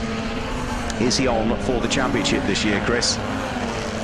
James Ram, in the meantime, looks as though he might be on for doing the double here, with 10 minutes and 3/4 of the race to go, turning his way out of Coppice Corner with a 5-second advantage between himself. There's traffic, though, that will be coming up very shortly, and he's going to start to get caught and get mixed up in some of the traffic. David Ringham's car is the first of those that is going to get caught, which actually I think is the ex-Simon Lewis car, David Ringham's car. Over the start-finish line goes our race leader, completes another lap. Yes, that's correct. It is Simon Lewis' old Series 2 David's driving. Yeah, that's the XJ6 Series 2, the 4.2 litre.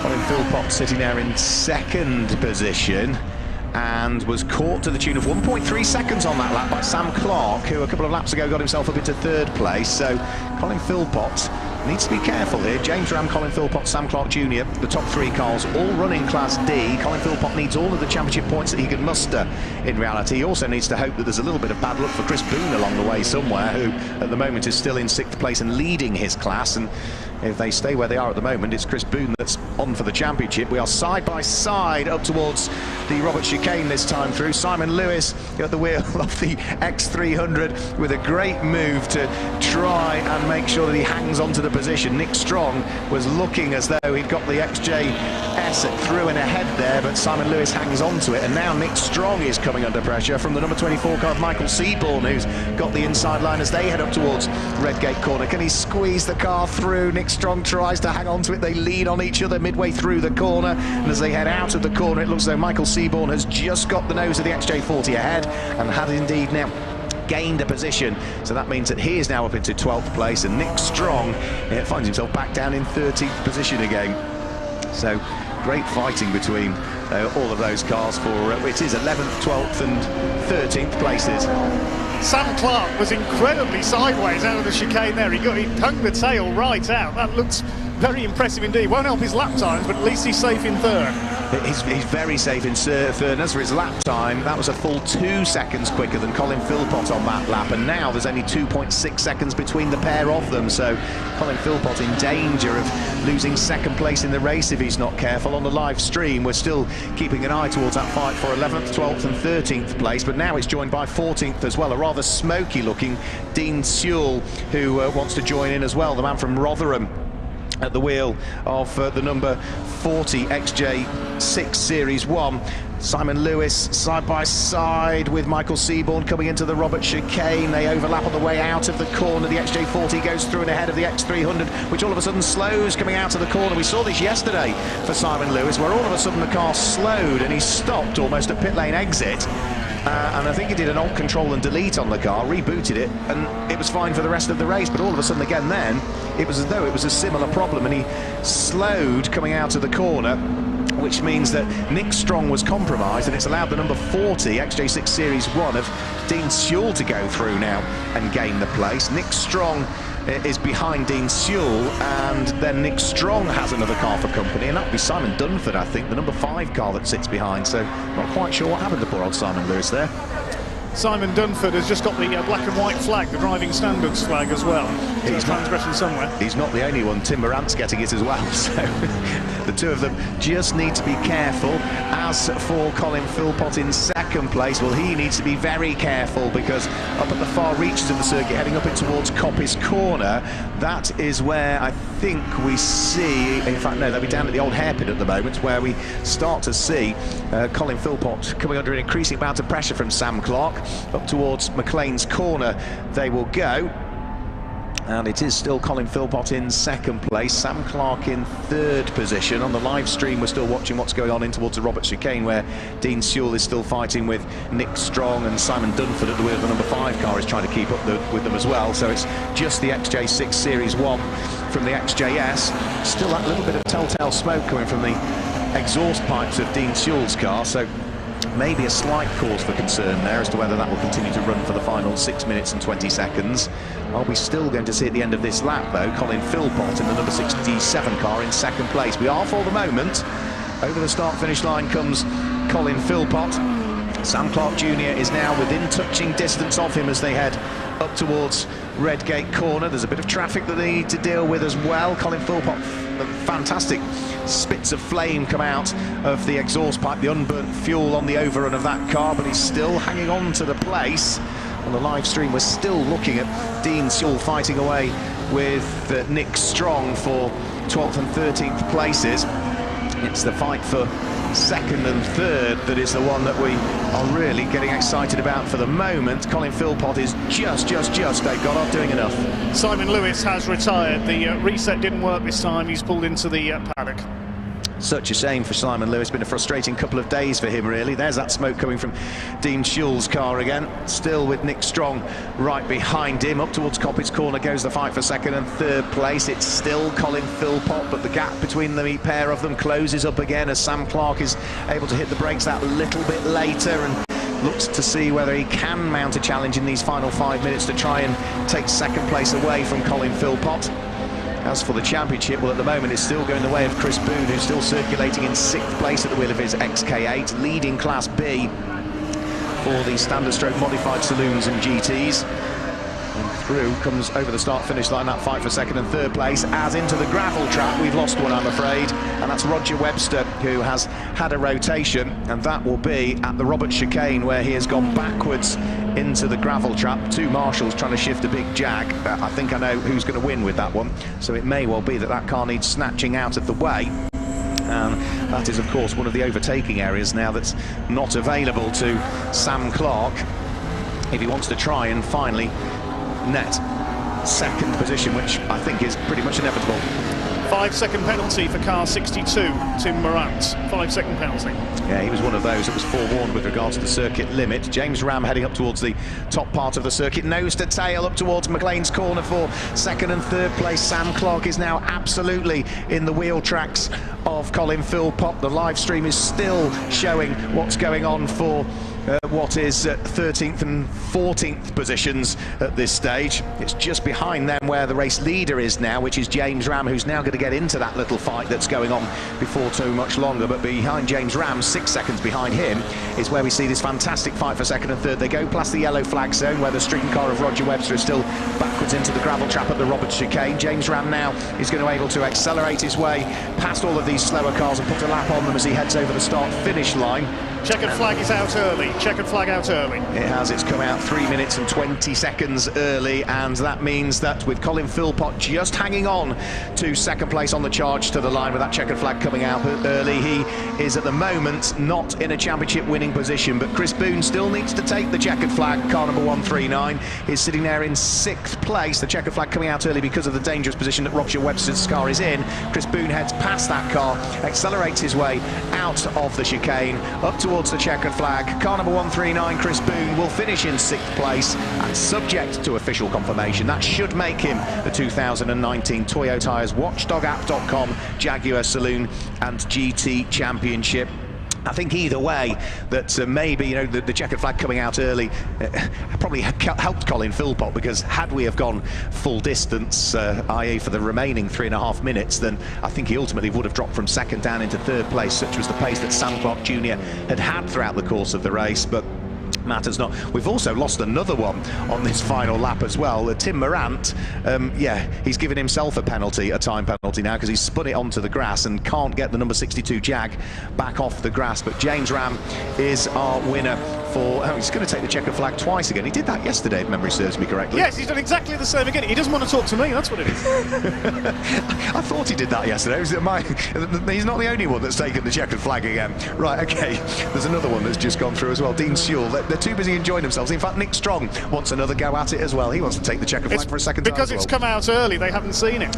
Yeah, I think they're probably looking down at their clocks and seeing things tick away and looking in their mirrors. So yeah, maybe sort of weren't quite aware that it did come out early. But it was the right thing to do with the stricken car of Roger Webster slap bang in the middle of the Robert Chicane.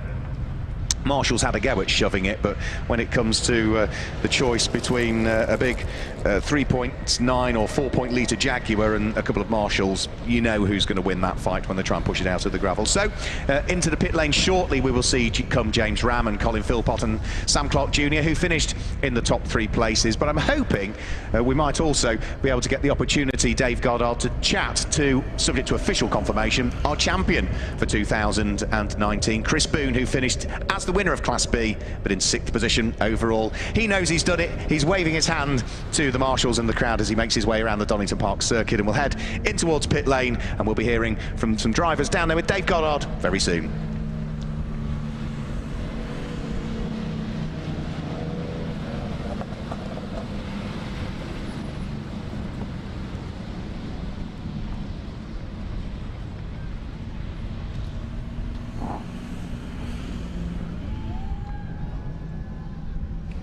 Well, we have managed to pull over the 139 car. We're waiting for our race winner, who's gone round for a lap of honour, as he did yesterday. We'll talk to the rest of the drivers while we await him. First of all, we'll speak to our runner-up, Colin Philpott. Colin, first of all, it was better for you today because you could see where you were going today. Yeah, a lot better today. Track was good. Yeah, tyres come in well right at the start, so I tried to make the best I could at the start and try and get away from James, but he was on me. Yeah, fair play to him. I think he's driven well this weekend. I've tried my hardest. Well, there you go. And you were under severe pressure towards the end there. I think you're probably glad the checker flag came out a little bit early because of an incident. Yeah. I see Sam there. I see the lights coming up on me, and just had to keep him at bay. And the last little bit, I got it a little bit crossed up, but still managed to keep it going into the yellow flags. And let's say the flag came out, so that was it. Yeah, another lap would have been awesome, I think. But it's a good race. Enjoyed it. But so you've provisionally got the class championship anyway, so something good from this season? Yeah, well pleased with that. I know I come into this level pegging with Chris, but you know, it's a tall order for me to win it this weekend with James and Sam here. Yeah, I've had some good competition all year. I think it's been really good championship. Yeah, congratulations to Chris winning that. Well done, thanks Colin, and well done for a great season. Now, where's Sam Clark got to? There is Sam. Now, Sam Clark Jr., your weekend didn't start off very well yesterday. You ended up in the gravel trap, but a great fight back today. Yeah, it wasn't the best start to the weekend yesterday, but the rain caught me out basically. But then today it was good fun starting from the back. The clutch was slipping to begin with, and then it seemed to clear. I don't know what the crack is there, but no, it was a good race. I enjoyed it. You made short work of the field, and you were hanging the tail out, certainly coming off the chicane a few times. Looked great. I'm glad it looked good. Probably not the best thing to be doing, but yeah, it was good. Felt good, mate. Well, someone once said you don't drive an XJS round a circuit, you bludgeon it round, and you certainly were there. Yeah, definitely. It was sliding nicely. A couple of times I thought I'd lost it, but no, just about caught it. So yeah, all good.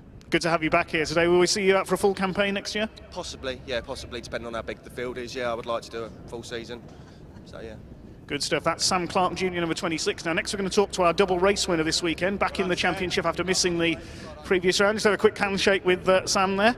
James Ram, good battle in the early stages with your old pal Colin there. Yeah, it was very enjoyable. Yeah, he kept me very honest.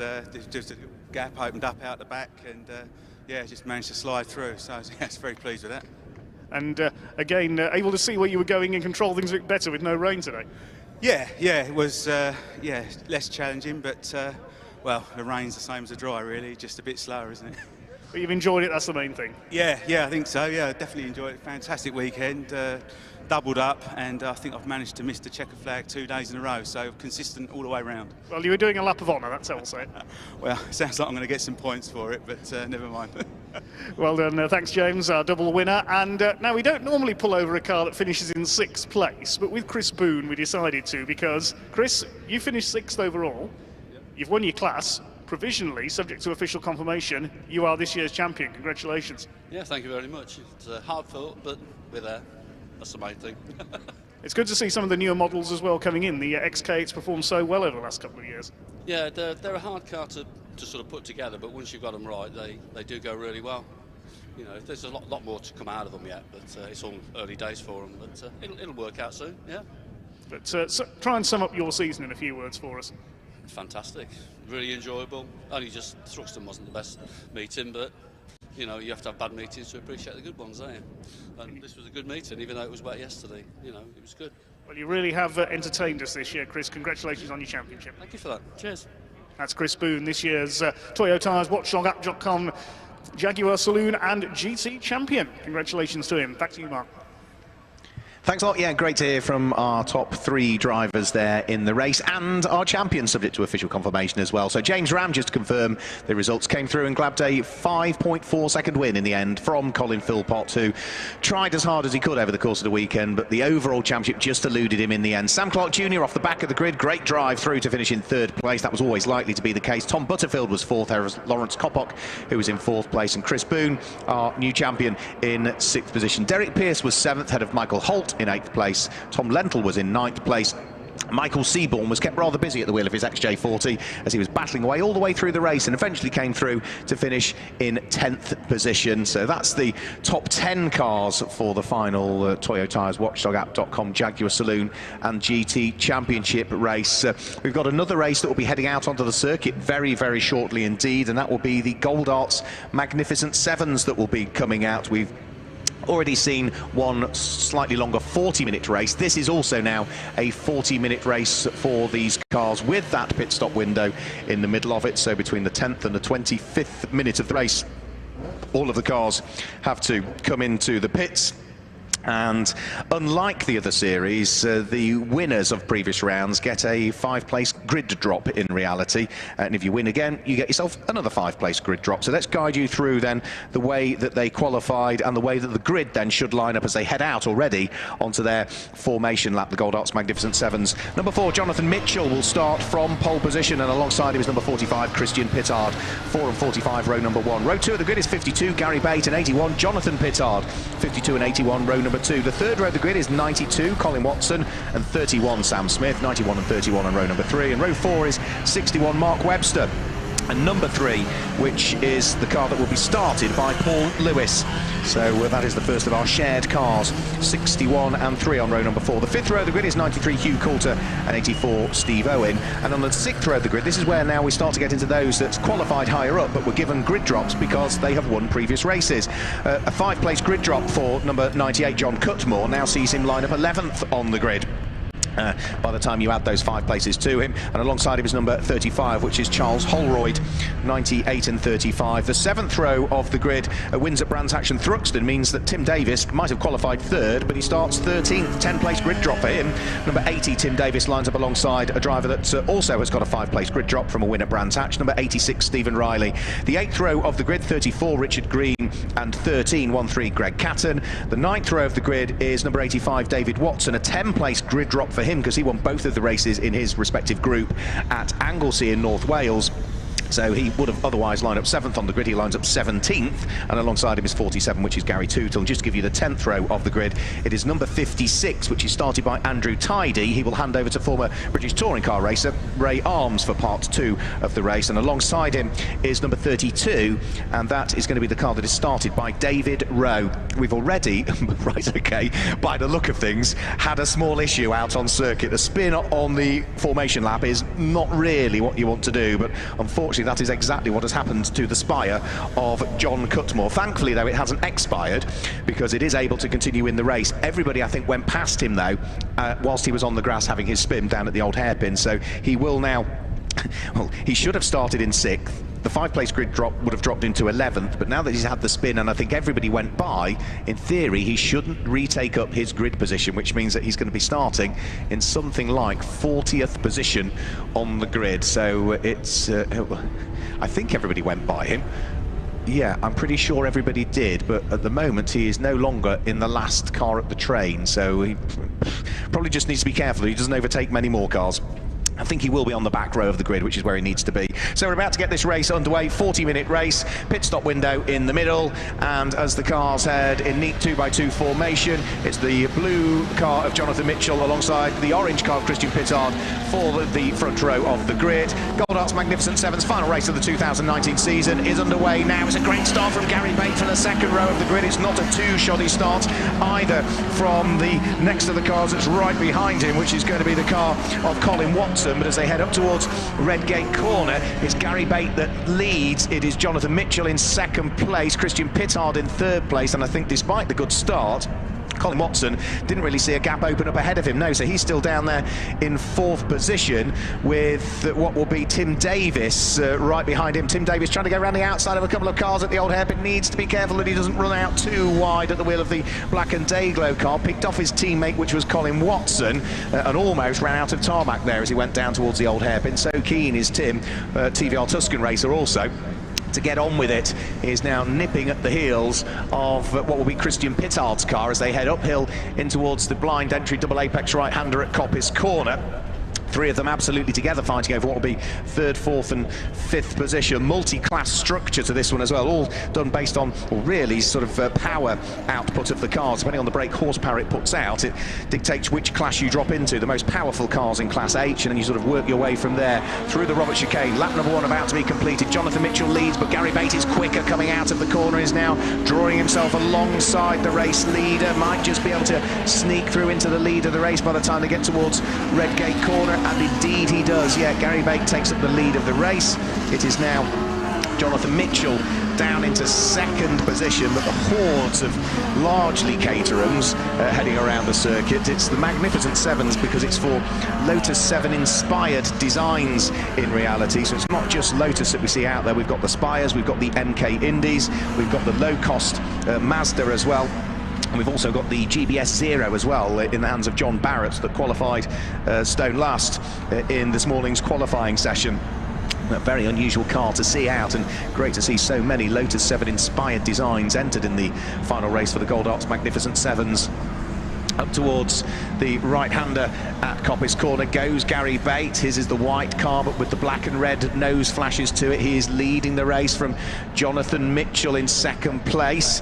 Third at the moment is going to be Christian Pittard, is it? No, third is heading in towards the braking area for the Robert Chicane. It is, yeah, Christian Pittard that's there in third place, who has now managed to get himself back ahead of Tim Davis over the course of this lap. So nose to tail for the lead of the race. I know what's coming here. Sitting in the slipstream is going to be Jonathan Mitchell. He's going to jink out from Gary Bate to try and take up the lead of the race, but won't quite do it this time as they head through Redgate Corner. So it's still Gary Bate from Jonathan Mitchell, Christian Pittard, Tim Davis, Colin Watson, the five of them all together as they head down through the Craner curves, sweep their way through the right and then the left flicks before they then head onto the brakes and down in towards the old hairpin. Gary Bates still out front, but of course in these powerful cars they're still not the most aerodynamic, so they punch a big hole in the air. So ideally, come Caterham racing, what you want to be doing is just making sure you're in the lead pack of cars, and probably make sure you don't lead heading out of Coppice on the final lap, because if that's the case, all you're doing is putting a hole in the air for everybody to slipstream you and try and work your way by.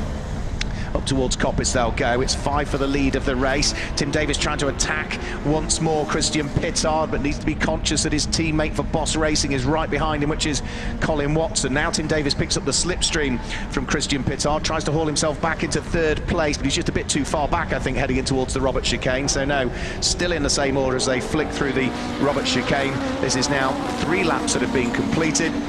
Over the start-finish they'll now go, and it's still sort of 4 for the lead, and Colin Watson just a little bit further adrift now in 5th position, as Tim Bates is now having another go this time at Christian Pittard, and this time makes it through. Yeah, the black car with the day glow flashes.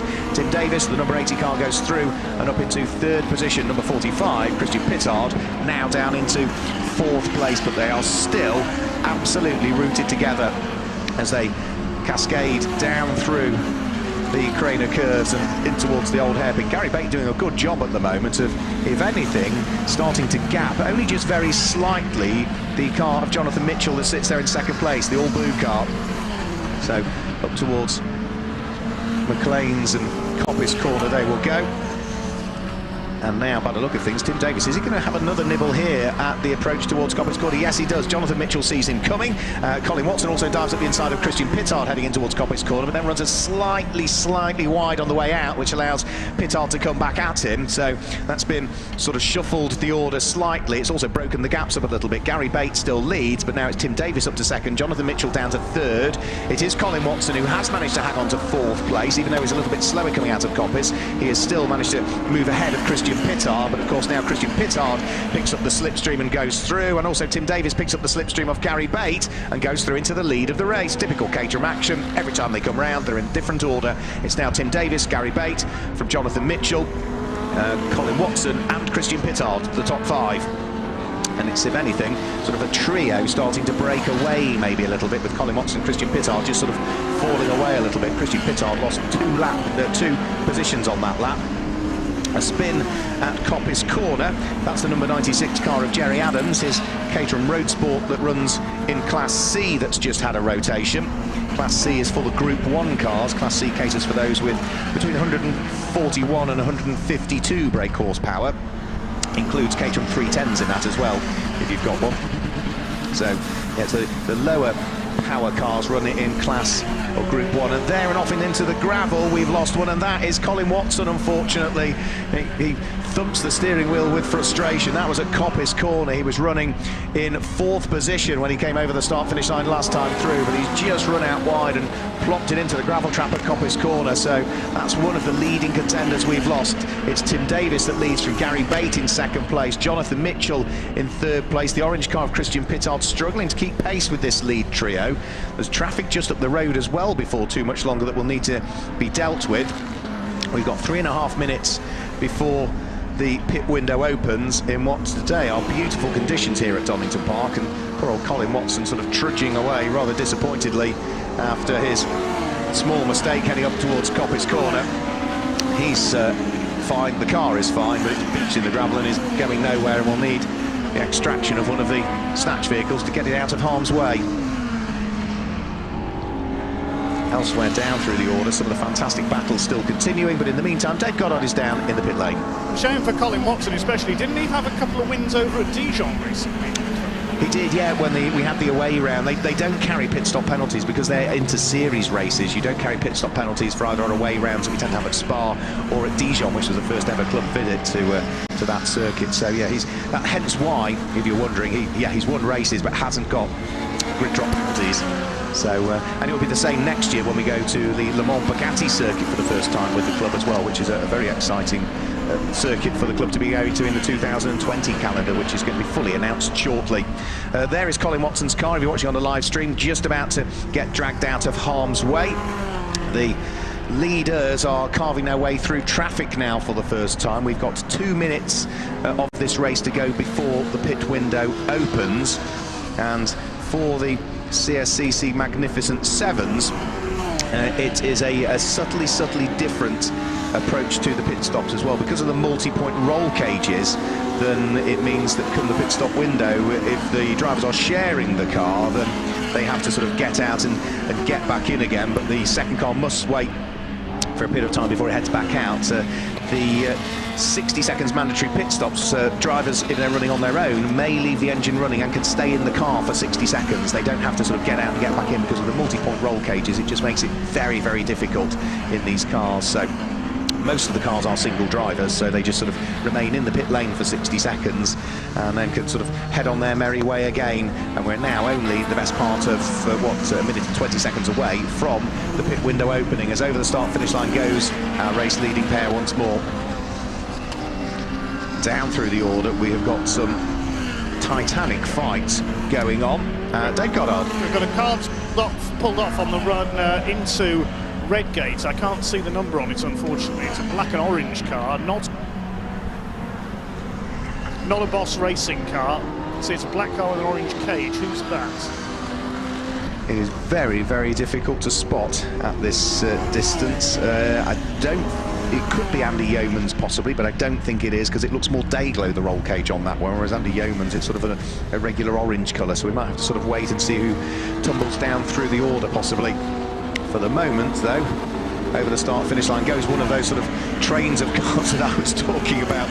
It includes the number 56 car, which is the car of Andrew Tidy, who is at the front of a train of cars, actually. He's running in 11th position at the moment, car number 56, Andrew Tidy. He's got right behind him the number 84 car, which is Steve Owen. Steve Owen has also got somebody else very close to him. The car's doing a very good job of, well, if anything, slowing up too much heading through the yellow flag zones over the start-finish line. I think that's because of another car that's got a problem and is starting to slow up and expire. Yes, that looks as though right where we've got the marshals trying to deal with one stricken car on the start-finish line, there's another car that started to slow up, and I think that might be Neil Finnegan, possibly, that's had the problem.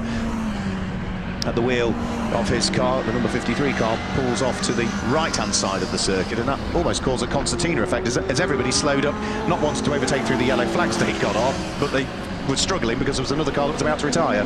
Yes, the car that's been wheeled back into the pit lane, we think, is the number 38, which is the car listed in the reserves in the programme with no number, the Matthew Gilby, James Lewis Bond. The James Lewis Bond was scheduled to drive that to start with. Yeah, I've just spoken to Matthew in the pit lane. It's his car that's stopped, we think, up there. There's somebody else stopped at the other end of the pit lane. I'm making my way up there now.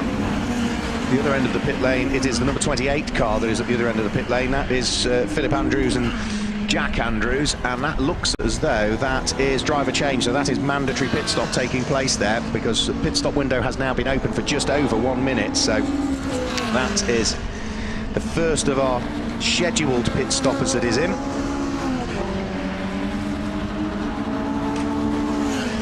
It looks like Tim Davis may be coming in this time.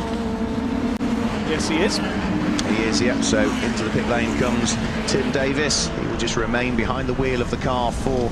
It looks like he just got a black and white warning flag as well. Yes, he did, in the pit lane. That's unusual. Well, I think they're about to display it on the trackside for him, but they saw him coming in, and therefore it was far easier just to spin through 180 degrees and display it to him heading down pit road. So he's right at pit lane exit end of the pits. Out on circuit. It doesn't matter where you look on circuit, there are fights going on. Dave Goddard, what news?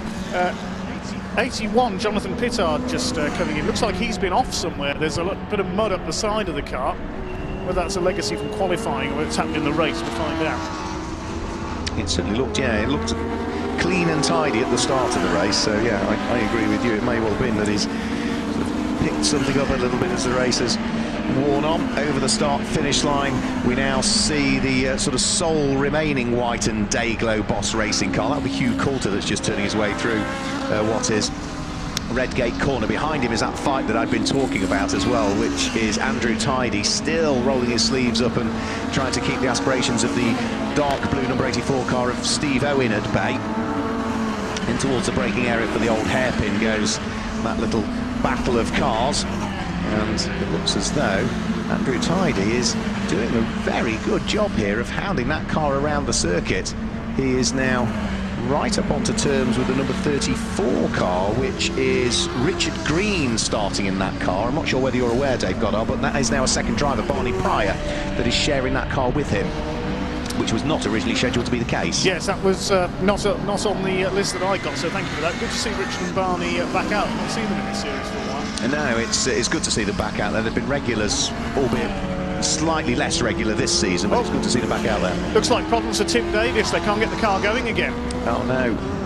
The number 80's been pushed towards the pit lane exit. The Boss Racing crew down there. We'll try and find out what's happened. He was having trouble with this car at Thruxton in September. It was a spark plug problem. It meant to start from the back. We'll try and look at what it's doing. Thanks a lot. Yep, so we're reaching the very limits of the radio mic, I think, down there as well. So 26 minutes of the race still to go. Fight still going on out there on circuit. The live stream just picking up on what I think is David Rowe's car there, the number 32 car, which is sitting in 15th position.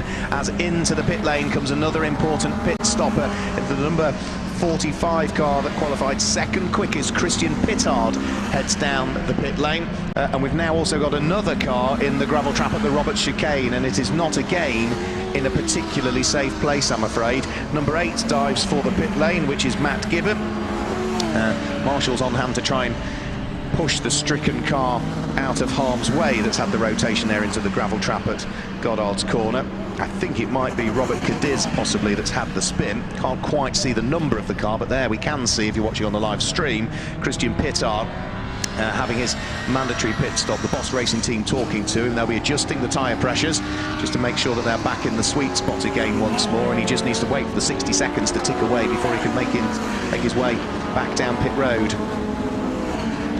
Another car heading for the pit lane. This time it is number 11 that is heading in the pit lane. That's Michael Oakes, just about to head for his mandatory pit stop at the wheel of his Caterham 420R. He had been circulating down almost in the lower part of the top 20s. He was almost into the top 30s, was Michael Oakes, so he qualified 37th, so it still made good progress actually. Back down pit road goes Christian Pittard, the orange car about to rejoin. So we'll watch him work his way back up through the order. There's still the vast majority of the cars as yet to pit. We've still got those yellow flags at the Roberts chicane as the marshals are working hard to try and extract the car of Robert Cadiz out of the gravel. Tim Davis has been pulled back towards the garage. The car just refusing to fire up. Down here the Boss Racing mechanics have had a look. They're frantically working away on it in the side of the Caterham's engine. It's Tim Davis hopes of another win. I think he was going for 3 on the bounce outright. He had a Brands Hatch recently as well as Thruxton, but that's not going to happen here, sadly. No, such a shame for Tim Davis, who is a real nice guy as well, Tim. Darn quick, doesn't matter what he drives, he's always very quick and very competitive. More trouble for Boss Racing. Jonathan Pittard's back in. Now, he said this car had an off earlier on. Is that a legacy? As Mitchell leaves the pits. The laptop is now being plugged into was going to be plugged into Jonathan Pittard's car. It's all going wrong for Boss Racing, sadly. It is, yeah. Number 12, the bicycle dealer, Peter Hargroves, is into the pit lane. We've also got to number 47, Gary Tootle, heading into the pit lane as well, just to pick up on the race lead. As a result of Jonathan Mitchell coming back into the pit lane, he has now relinquished the lead of the race. So it is going to be number 52, Gary Bate, that for the moment picks up the lead at this stage. He is on lap number 13. One of the Spires heads into the pit lane. That's the car that had the spin on the warm-up lap, if memory serves me correctly. That is number 98, which is John Cutmore, who heads down into the pit lane. This looks so it's Pete Basterfield that's coming in this time, the number 63 car. Long-time Magnificent 7 racer Pete Basterfield heads into the pit lane as well. We are now finally going to get the extraction of the car from the gravel trap up at the Roberts chicane. So sitting patiently in pit lane is Gary Tootle's car, waiting for that 60 seconds to tick away. And there is the car being extracted out of the gravel, as over the start-finish line comes one of the fights that sort of is still quite close to each other. Number 84, Steve Owen, has finally got himself through and ahead of Andrew Tidy's car a couple of laps ago. Gary Bate, the race leader, is in. So into the pit lane comes number 52, Gary Bate. Also into the pit lane comes Richard Green. This will be for a change of driver. Richard had originally scheduled to drive on his own, but he's now sharing that number 34 car with Barney Pryor. So localised yellows up at the Roberts chicane should be removed very shortly, because we are just now finally getting Robert Cadiz's car well and truly out of harm's way. Gary Bate, who had been leading the race, sits there in the pit lane. Let's hope that there are no issues with his car as and when they need to push it back out and get it back out into the race. We've also got number 72 diving for the pit lane. That will be another change of driver. That will be Andrew Greenwood to give way to Ian Hare for part 2 of the race. Sam Smith is also in at the wheel of the grey number 31 car, his R300. And in fact, there is, for the first time, we can see the number of the car that was in the gravel trap at the Roberts chicane, and it is Robert Cadiz's car. I had correctly identified it, the blue car with the yellow rollover hoop. So 60 seconds ticks away. Gary Bate heads back down the pit lane, having conducted his mandatory pit stop. And where is he going to come out? I think the race will be being led at the moment by one of the few non-Caterhams we've got in the field. I think the MK Indy, the light blue and orange car, number 86 of Stephen Riley, will have picked up the lead of the race with the pit stops for everybody else, but we can only confirm that probably the next time that Stephen Riley comes round and over the start-finish line. As for Jonathan Mitchell, well, with his double pit stop, the number 4 car is looking to try and work its way back up through the order once more. More cars head for the pit lane, which includes the number 67 car this time around. That will be for another change of driver. Gavin Crawford giving way to Tom Woodcock for part 2 of the race. But through and over the start-finish line, we wait the arrival of Stephen Riley to see as to whether he is going to stay out for another lap or dive for the pit lane. More head for the pit lane this time through. 87 is in, which is Danny Fennell, who's going to hand over to Tom Whitcomb for part 2 of the race. There was another car also snuck in. I couldn't quite spot the number. The 96 car has just come in. That is, on the programme, Jeremy Adams. 36 Andy Yeomans is in as well. Local man, lives at Castle Donington. Lives almost within sight of this circuit. He does, he can probably hear it when he gets home, yeah. So Stephen Riley does indeed, as I thought, pick up the lead of the race. He leads by 10 seconds at the moment from Jonathan Mitchell, the number 4 car, who's there in 2nd place. Number 84, Steve Owen, is in 3rd place. That's the dark blue car. And Hugh Coulter now, number 93, is there in 4th place. Into the pit lane comes number 39. That's another one of the MK Indies. David White is in. Yes, the number 39 comes in. The 35 of Charles Holroyd is in as well. I thought I recognised this car. This is Peter Ratcliffe's old car. It is Ratter's old car. Finally retired from Caterham racing last year and going to historic racing after having, I think, more retirements than Frank Sinatra, Peter Ratcliffe, over the last few years. And now it's Charles Holroyd who's taken over that car. His father David, regular with the CSCC in a Lotus for the last few years as well. Rather muddy looking. 241 is in, so I'm guessing William Redmond has had an off somewhere. Yes, I'll have a word with William Redmond, hopefully, when he gets out of the car. Mason Garrett is in as well. That's the white and black car, the one with the Martini stripe down the centre of it. 18 minutes and 30 seconds of the race to go. The battle's still going out on circuit. There goes Peter Hargrove over the start-finish line. The number 12 car completed his pit stop on the previous lap, the bicycle dealer. He's looking to see whether he can hunt down the number 47 car that sits ahead of him on the road at the moment, which is Gary Tootill. They are in 16th and 17th places respectively as they head round through Redgate Corner, and they've still got several cars ahead of them that haven't pitted as yet as well, so they should be able to pick up some more places as well. Another car that's trying to pick up places is John Cutmore at the wheel of the Spire. He just managed to outbrake and sneak up the inside of Michael Oakes' car there. That was not for position. Michael Oakes is a couple of laps adrift at the wheel of his 420R, as the Spire was able to go through without too much trouble at all. What have you got in the pit lane? We've got more problems with Boss Racing. Jonathan Pittard has just made another stop in the 81. The laptop was plugged into his car, but Tim Davis is going back out. So Tim Davis's car has been worked on by the team. He's several laps down after the car refused to fire up after its stop. We'll have a word with William Redman, hopefully, as well, once he's got his crash hat off. Steve Owen rejoins in the 84. Just get out of the way so 32 car can rejoin here. Give it Rowan Lee Smith. And I think you've got the car that had been leading the race, Stephen Riley, in the pit lane as well now. Yes, the powder blue and orange MK Indy. There's always a powder blue and orange car at every club meeting.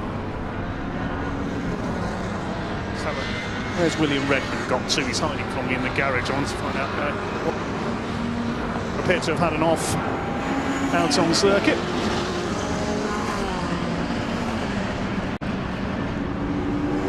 From them originally, and thought they were a really good, friendly crowd, and decided to get my car prepared by them and race with them now. Well, a couple of their leading got one of them in the pits now are having trouble today, so you're up holding honour for the team today. Well, that would be good, yeah. Good stuff, thanks Will. Yeah, the one that's in the pit lane is unfortunately Jonathan Pittard yet again, so that's 4 pit stops now for Jonathan Pittard in this race, and clearly Boss are not able to sort the problems with that car still. So 15 minutes of the race to go. The fight's out on circuit still continuing by the look of things. That was a good move there. Number 31 Sam Smith was able to sneak through and ahead of the number 3 car. Now, has that one been into the pit lane, number 3? Yes, it has, which means that that is no longer Paul Lewis driving now. It'll be Darren Burke that's taken over for the second part of the race. That car is down, the Darren Burke car in 17th position, whereas the car that was just able to squeeze through is further ahead of it, so that was not an overtake for position. And down in the pit lane, what's the news with regards to Boss Racing? Well, Jonathan Pittard, they think it's a misfire with the car. They plugged the laptop into it, trying to diagnose what it is, but they can't find the problem at the moment. He's been in 4 times now. They put a bit of tape onto the front grille of the car as well to try and change the airflow into the engine to see if that helps, but the off may not have helped either. There's quite a lot of mud on that car as well, so Jonathan's done some rally crossing somewhere, which may have caused some damage underneath. Yeah, I spotted that. It's all mud, isn't it, down the left-hand side of the car, so yeah, we'll wait and see as to whether that sort of has rattled something loose as well. Still cars fighting away for position, side by side in towards the Roberts chicane. Again, we see cars busy squabbling away. One of the best of the fights at the moment just coming out of the Roberts chicane, which is Sam Smith still fighting away with the number 3 car, which is Darren Burke. Well, Sam Smith is running in 6th position at the moment. Darren Burke is in 17th place. There's actually a lap between the pair of them, but in terms of pace at this stage of the race, there's not a great deal at all to choose. We've still got a few cars that need to come into the pits at this stage. Now, Hugh Coulter, bearing in mind we've only got 13.5 minutes to go and the pit window has now closed, Hugh Coulter has not been into the pits as yet at the wheel of number 93, so that will be, I would imagine, frowned upon by the officials. Ah, here he comes. Here comes Hugh now into the pit lane, so outside of the pit stop window. That is probably going to net him, I'm trying to think, a 2-lap penalty, I believe, if memory serves me correctly, for pitting outside of the pit stop window. Going to have a look. Yeah, not stopping for the mandatory pit stop. 2-lap penalty he will be facing, Dave Goddard. More bad news for Boss. Yeah, Boss Racing are jinxed today, aren't they? Another of their cars with problems. They are not bossing it, that's for sure. No, They often do, but Hugh now in. He might argue that there wasn't room in the pits because of all the cars at Boss Racing that were having problems. There was no room for him to stop. 88 is in as well, Jerry Fincham in the 2GB racing car. How long left of the race? 12 and a half. 12 and a half. Yeah. So, yeah, pit window closes for the final 15, so he's a good couple of minutes late, Hugh Coulter, so that will net him, I would imagine, if my reading of the regulations are correct, and the bulletin that was issued for the stop goes and the regulations for pit stop races, that will probably net him a 2-lap penalty. So there is the car of Hugh Coulter waiting for the 60 seconds to elapse. Make sure you definitely remain stationary for 60 seconds because you don't want a penalty on top of a penalty, Hugh, or Boss Racing. It's been bad enough race for you already. And then we will get that car back out into the race. 4, 3, 2, 1. Now he is able to rejoin the race. So Hugh Coulter, our final pit stopper, is rejoining the race. You can see the sister car to number 81, Jonathan Pittard, on the live stream, still being worked on, still with a laptop being plugged into it there. There goes round through Coppice Corner number 13, which is the car that is looking to see whether it can work its way up through the order. Greg Catton driving that car. It's outside the top 15 at the moment. It is not quite 2 laps adrift, it's 1 3/4 laps adrift almost. Over the start-finish line, we see our race leader go. So it's number 4, just to give you a rundown of the order. Jonathan Mitchell heading up towards Redgate Corner, that picks up the lead of the race. He leads by 4.2 seconds now from Gary Bates. The fastest lap of the race has gone the way of Tim Davis prior to his problems, but the lap that our race leader Jonathan Mitchell just put in there was his best individual lap of the race, and was only, what, a tenth of a second shy of the fastest lap. It was 1 minute 12.646 for number 4, Jonathan Mitchell. Second is number 52, which is Gary Bate, and third at the moment is number 45, which is the orange car with the silver stripes down the centre, which is Jonathan Pittard. Fourth is going to be the Spire of John Cutmore. Well, remember, he had to spin on the formation lap, and I think didn't take up his correct position on the grid again because everybody had gone by. So in reality, he started right at the back of the grid. So number 98 sits there in 4th. 5th is 31, Sam Smith, and 6th at the moment is the MK Indy, the light blue car with its orange rollover hoop, number 86, which is Stephen Riley. So that gives you the order of the top 6 currently. 7th is number 84, Steve Owen. 8th is number 56, that'll be Ray Arms, that's behind the wheel of that car at the moment. 9th is 35, which is Charles Holroyd, and completing the top 10, albeit he's only just completed his pit stop, so we could probably shuffle him down through the order, which should bring up into 10th place. Number 12, Peter Hargroves. The screen not showing him in 12th at the moment, but I think it will before too much longer. We are now also into the final 10 minutes of this race. Out of McLean's Corner, the orange car with the silver stripe down the centre of it is the car of Christian Pittard that sits there in 3rd place. He's got a busy part of the circuit as well that he needs to try and work his way through and pass. It also includes Charles Holroyd, who's not that far behind him, but again there is a full lap difference between that pair of cars. And in towards the braking area for the Robert Chicane, it's going to be a busy section of the circuit at the moment.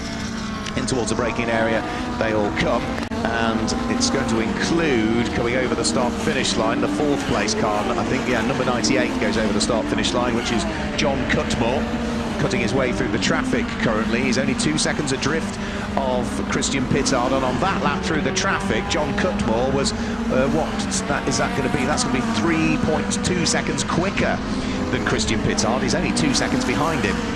So that orange Caterham that sits there in 3rd place, the number 45 car, could well be under pressure from the silver and day-glow orange Spire before too much longer.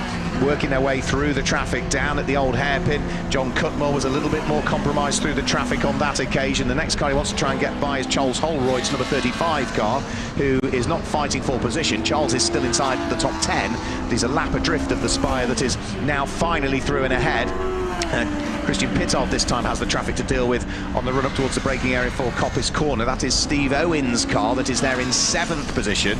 So what we're seeing here is cars in sort of 7th, 8th and 9th being lapped by cars that are in 3rd and 4th place. We've had somebody have a bit of a problem and dip a wheel into the gravel up at Coppice Corner. Should be able to get going again. That was David White's MK Indy, but now we have had a change, and through has gone John Cutmore's Spire, the number 98 car, through into 3rd position. Christian Pittard down into 4th, and just not looking overly racy at this stage, because he is about to be unlapped by the number 84 car of Steve Owen. So Christian Pittard's lap times are at the moment 6 seconds slower than he has previously been doing. So there must be some sort of issue with that car, that Christian Pittard is just making sure that he can get the car towards the checkered flag potentially, because that orange car is really struggling. He goes back up the inside of Steve Owen. Steve Owen had just unlapped himself. Well, Christian Pittard says, no, I'm not having that, thank you very much. I want to make sure that I can finish as well as I can and take the place back again.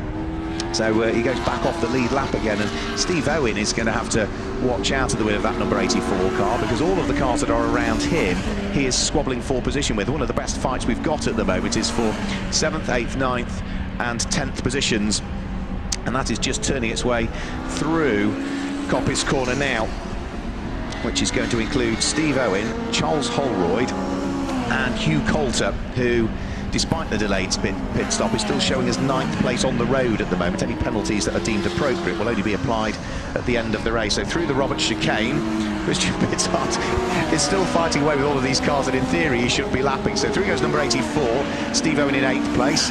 9th place is now Charles Holroyd, who has made it up into 9th position at the wheel of that number 35 car, which means that Hugh Coulter at the wheel of the White and Dayglow Boss Racing Caterham now drops down to the tail end of the top 10, but they're all still pretty much together. And again there, Hugh Coulter just also manages to unlap himself from Christian Pittard, who again on that lap, his lap times drop again. He was in, his best is a 1 minute 13.9. The last, or the previous one he'd done was a 1 minute 19. He's now circulating in the 1 minute 20s. Is Christian Pittard, and bear in mind this is the car that qualified second quickest out of the 40 cars that we've got in the field, and his lap times currently a 1 minute 20 would see him circulating around sort of the times that the cars in the mid-teens are doing. So something is definitely not right with that number 45 car, and Christian Pittard, another Boss Racing prepared car, remember, sort of trying to make the best of it at the moment, but he has dropped out of the podium places. Through have gone our leading pair. It's still leading the race, Jonathan Mitchell.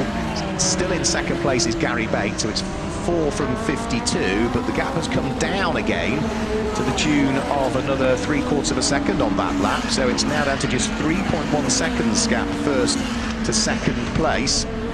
So you need to watch out. John Cutmore sits there in 3rd. Christian Pittard is in 4th, but as we say, the car seems to be slowing all of the time. Christian Pittard is about to be unlapped again by another car, which is going to be his teammate Tim Davis, who is several laps adrift after his problem. He's running down in 33rd place, Tim Davis, despite the fact that he is arguably one of the quickest cars that we've got out there. But those problems early on in the race, where it just wouldn't restart after the pit stop, have cost him quite dear. And our race leader scything through the traffic there. That was a very, very decisive move by the number 4 car of Jonathan Mitchell, just able to squeeze his way through and run up towards Schwantz Curve, almost put a couple of wheels on the grass, so keen was he to work his way through the traffic.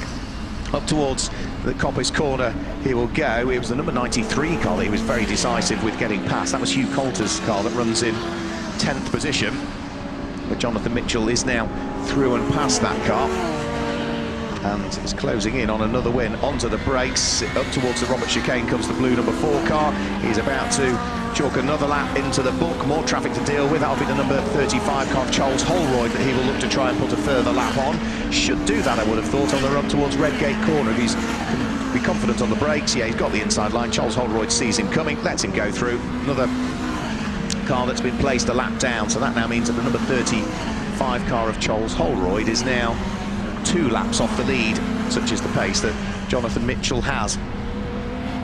Such a shame that the number 80 car of Tim Davis had those problems, because otherwise he could have been right up there in the running. Regular race winner in the Gold Arts Magnificent Sevens, but we say that number 80 Boss Racing prepared car with its black and orange livery is currently down in 33rd position and 8 laps off the lead.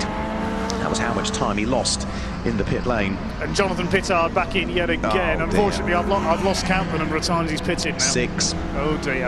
And he's into the garage this time. Yeah, he's given up the struggle. He's out of the race. Yeah, there's only so much you can take before you've got to throw the towel in, isn't it? So yeah, I think that's the towel thrown in for Jonathan Pittard. Such a shame. Promised to look as though it was going to be a solid weekend at the wheel of his Caterham CSR, qualified 5th quickest, but yeah, plagued by problems, not just him, but some of the boss cars generally. 2 3/4 minutes of the race to go.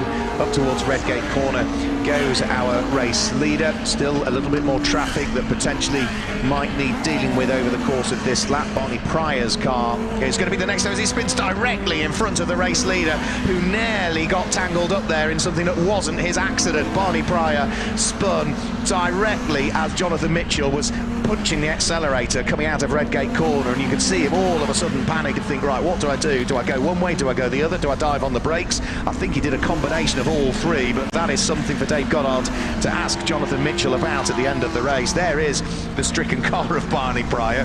Thankfully, contact was avoided. He spun, as it was, onto the infield without damage in the end, but that would have, without question, spiked the heart rate of Jonathan Mitchell, who thought, well, all I need to do now is stroke the car home and I've got a win, and all of a sudden you are faced with a car spinning directly in front of you and, yeah, having to jump on the brakes and avoid getting tangled up in somebody else's mistake. So in towards the braking area for the chicane he will go. The next car that he's going to lap is potentially Tim Davis, actually. Poor old Tim, who really has had a rotten look, but I think the number 80 car, now that it's spent those 8 laps in the pit lane, is performing admirably.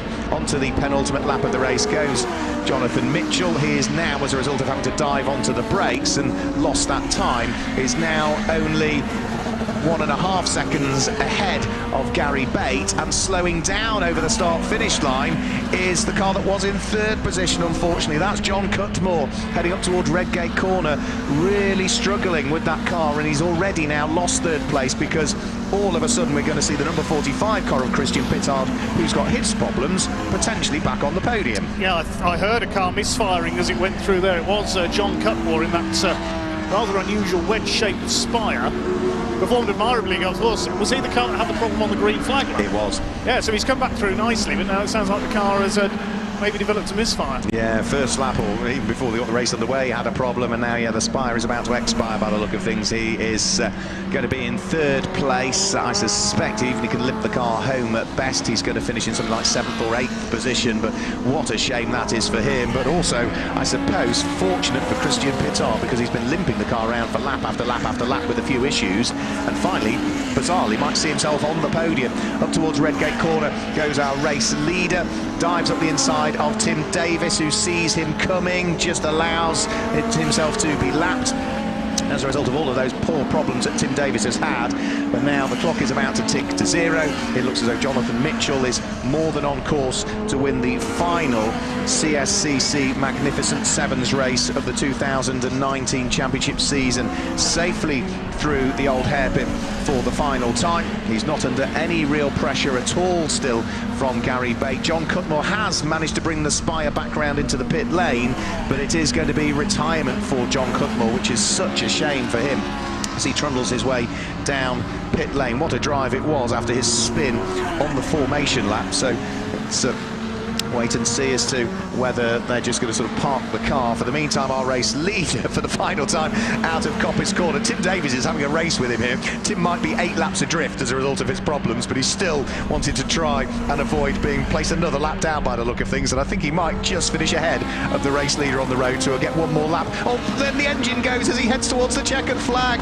Tim Davies blows the engine as Jonathan Mitchell was right behind him on the run to the flag. So finally, yet another twist in the tail for Boss Racing, and what has been an awful race for them. That just about sums up their race, doesn't it? Absolutely, in a nutshell, that is Boss Racing.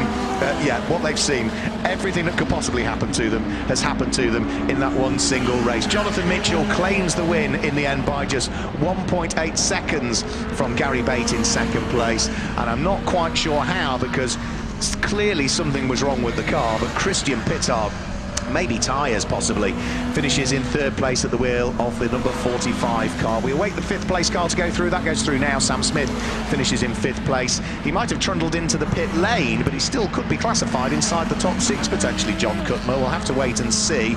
Here comes Stephen Riley over the start-finish line looking rather muddy. He's had a few issues in this race. He will finish in 5th place in the end, car number 86. John Cutmore in the pit lane retiring the Spire will finish in 6th position. 7th will go the way of number 35 Charles Holroyd. Lloyd.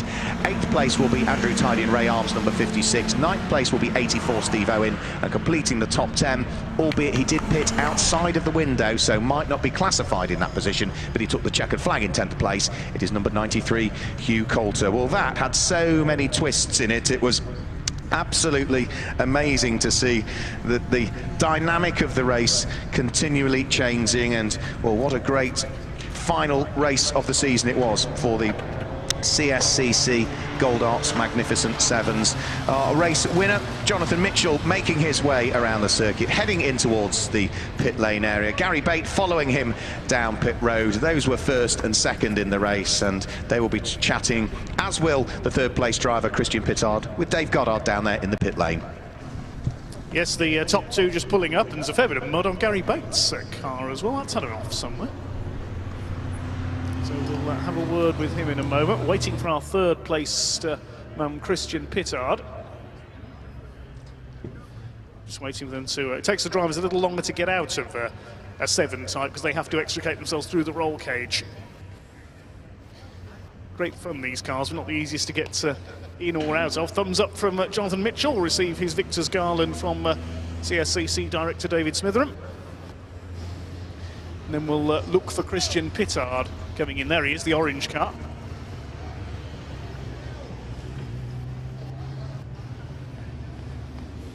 Series number 45. We'll see what the issue was with his car shortly as well. Just waiting for the drivers to get their crash helmets off.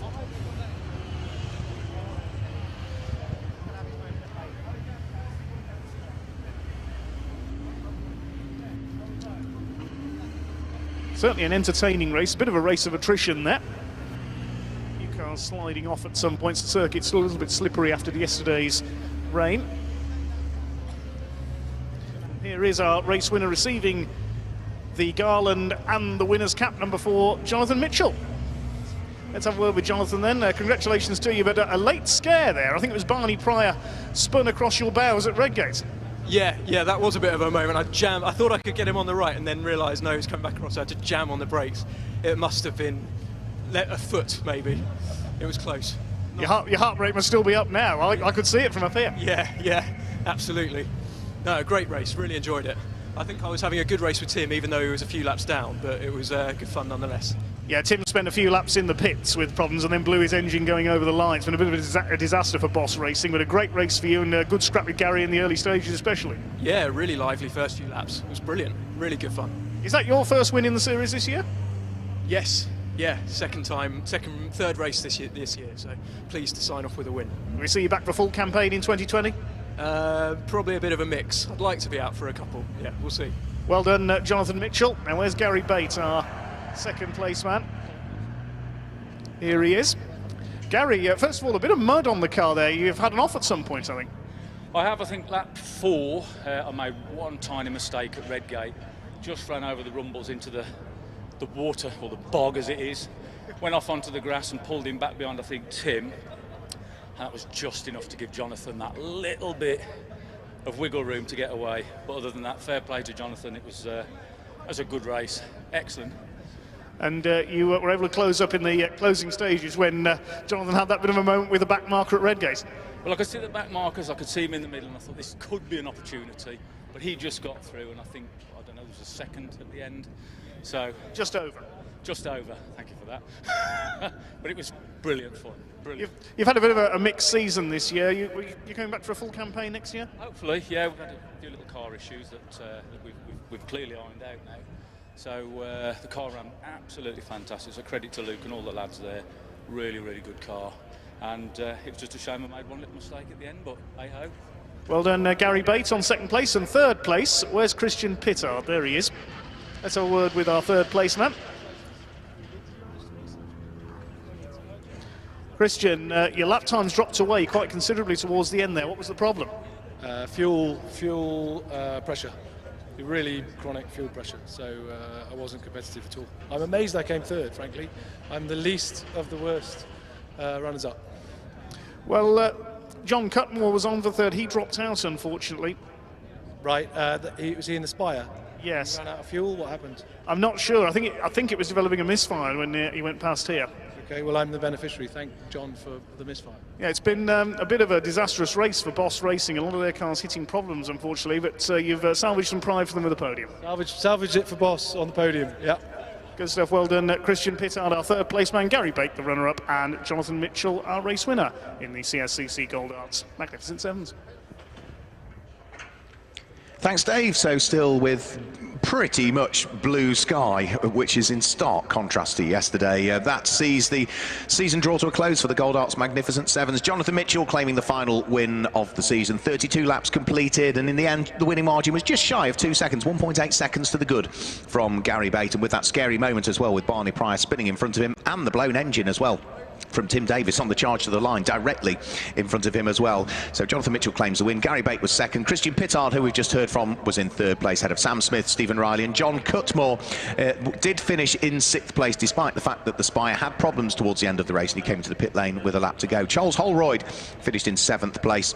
The pairing of Andrew Tidy and ex-British touring car racer Ray Arms with their motorcycle engine Caterham Blackbird finished in 8th place. Steve Owen was in 9th place, and Hugh Coulter finished in 10th position, but as we said, he did pit, I thought, outside of the pit stop window, so there may be some sort of post-race penalty applied to him. So we'll wait and see as to whether on the final official results, when they're issued, as to whether Hugh Coulter can hang on to that final place inside the top 10. So that's it for the Magnificent Sevens. From sports cars, we go back to saloon cars next.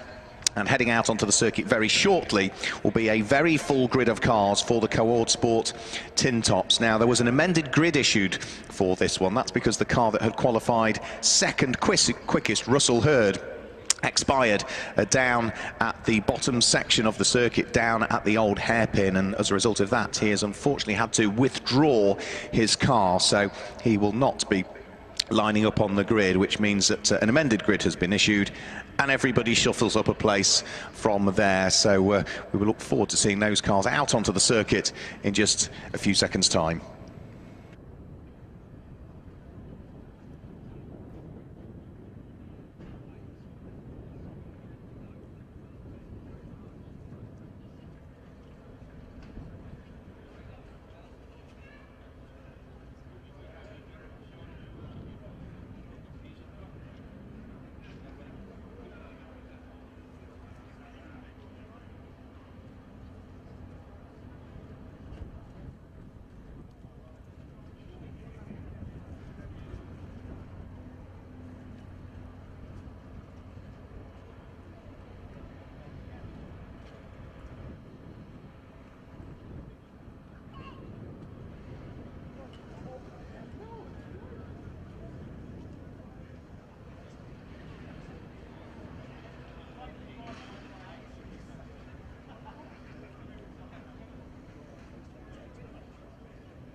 So the final bits of clearing up just being done around the circuit after the Gold Arts Magnificent Sevens race. It looks like Tim Bates' car has now been brought onto one of the back of the flatbed recovery units and is making its way back around the circuit, having blown the engine of the car, literally coming out of the final corner. He was already 8 laps adrift, but was enjoying having a race now that the car had been sorted, but it was trying to fight away with the ultimate race winner Jonathan Mitchell. And yeah, whether he missed a gear or whether he just revved it a bit too much, I don't know, but the car expired, and you'll see if you're watching on the live stream the recovery unit with that car on the back of the flatbed recovery trailer go past the cameras in a few moments' time as it goes the wrong way up the start-finish line. So that, I think, is the last car that we need to get out of harm's way. There's a little bit of also sweeping up being done up at the far stretches of the circuit, up at what is McLean's Corner, where I think we had a car go off and hit one of the polystyrene countdown boards that indicates, you know, how far away you are from the corner. So one of those is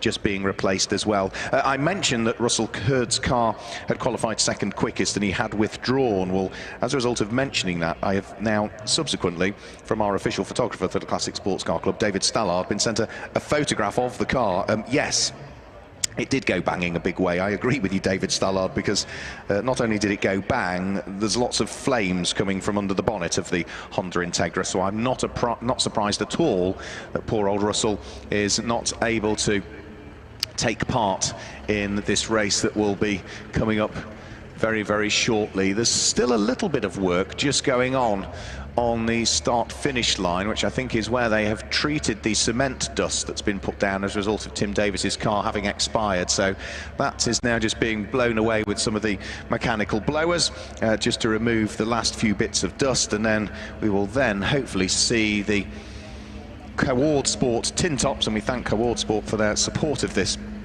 Classic Sports Car Club series. We will see them heading onto the circuit very, very shortly. Let's guide you through the grid at least while we've got a little bit of time to do so. So on the amended grid, car number 86 will start on pole position. Now that is the Honda Integra DC5 Type R that Danny Cassar shares this weekend with British touring car star, runner-up in this year's championship, former champion of course, Andrew Jordan.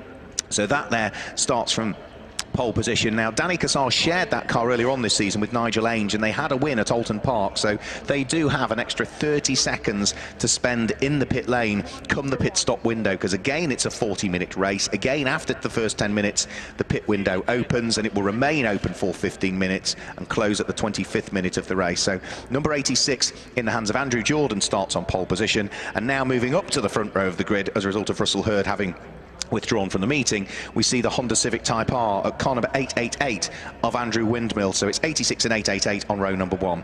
Row 2 of the grid is car number 189, which is Martin Addison at the wheel of his Class E Peugeot. Martin has been doing fantastic things. Class E caters for those cars with between 1600 and 1800 cc, but he really does bat above his average in this car. He has claimed 2 wins so far this season, Silverstone and Anglesey, so he's got an extra 60 seconds to spend in the pits relative to others. And alongside him is car number 1, which is the father and son pairing. It will be dad, Colin Simpson, that will start, and Steve will take over for part 2 of the race. So it's 189 and car number 1 on row 2 of the grid. Row 3 of the grid is 36, Alfie Jones, and alongside is number 49, which is going to be started by David Hutchins, an all Honda Civic.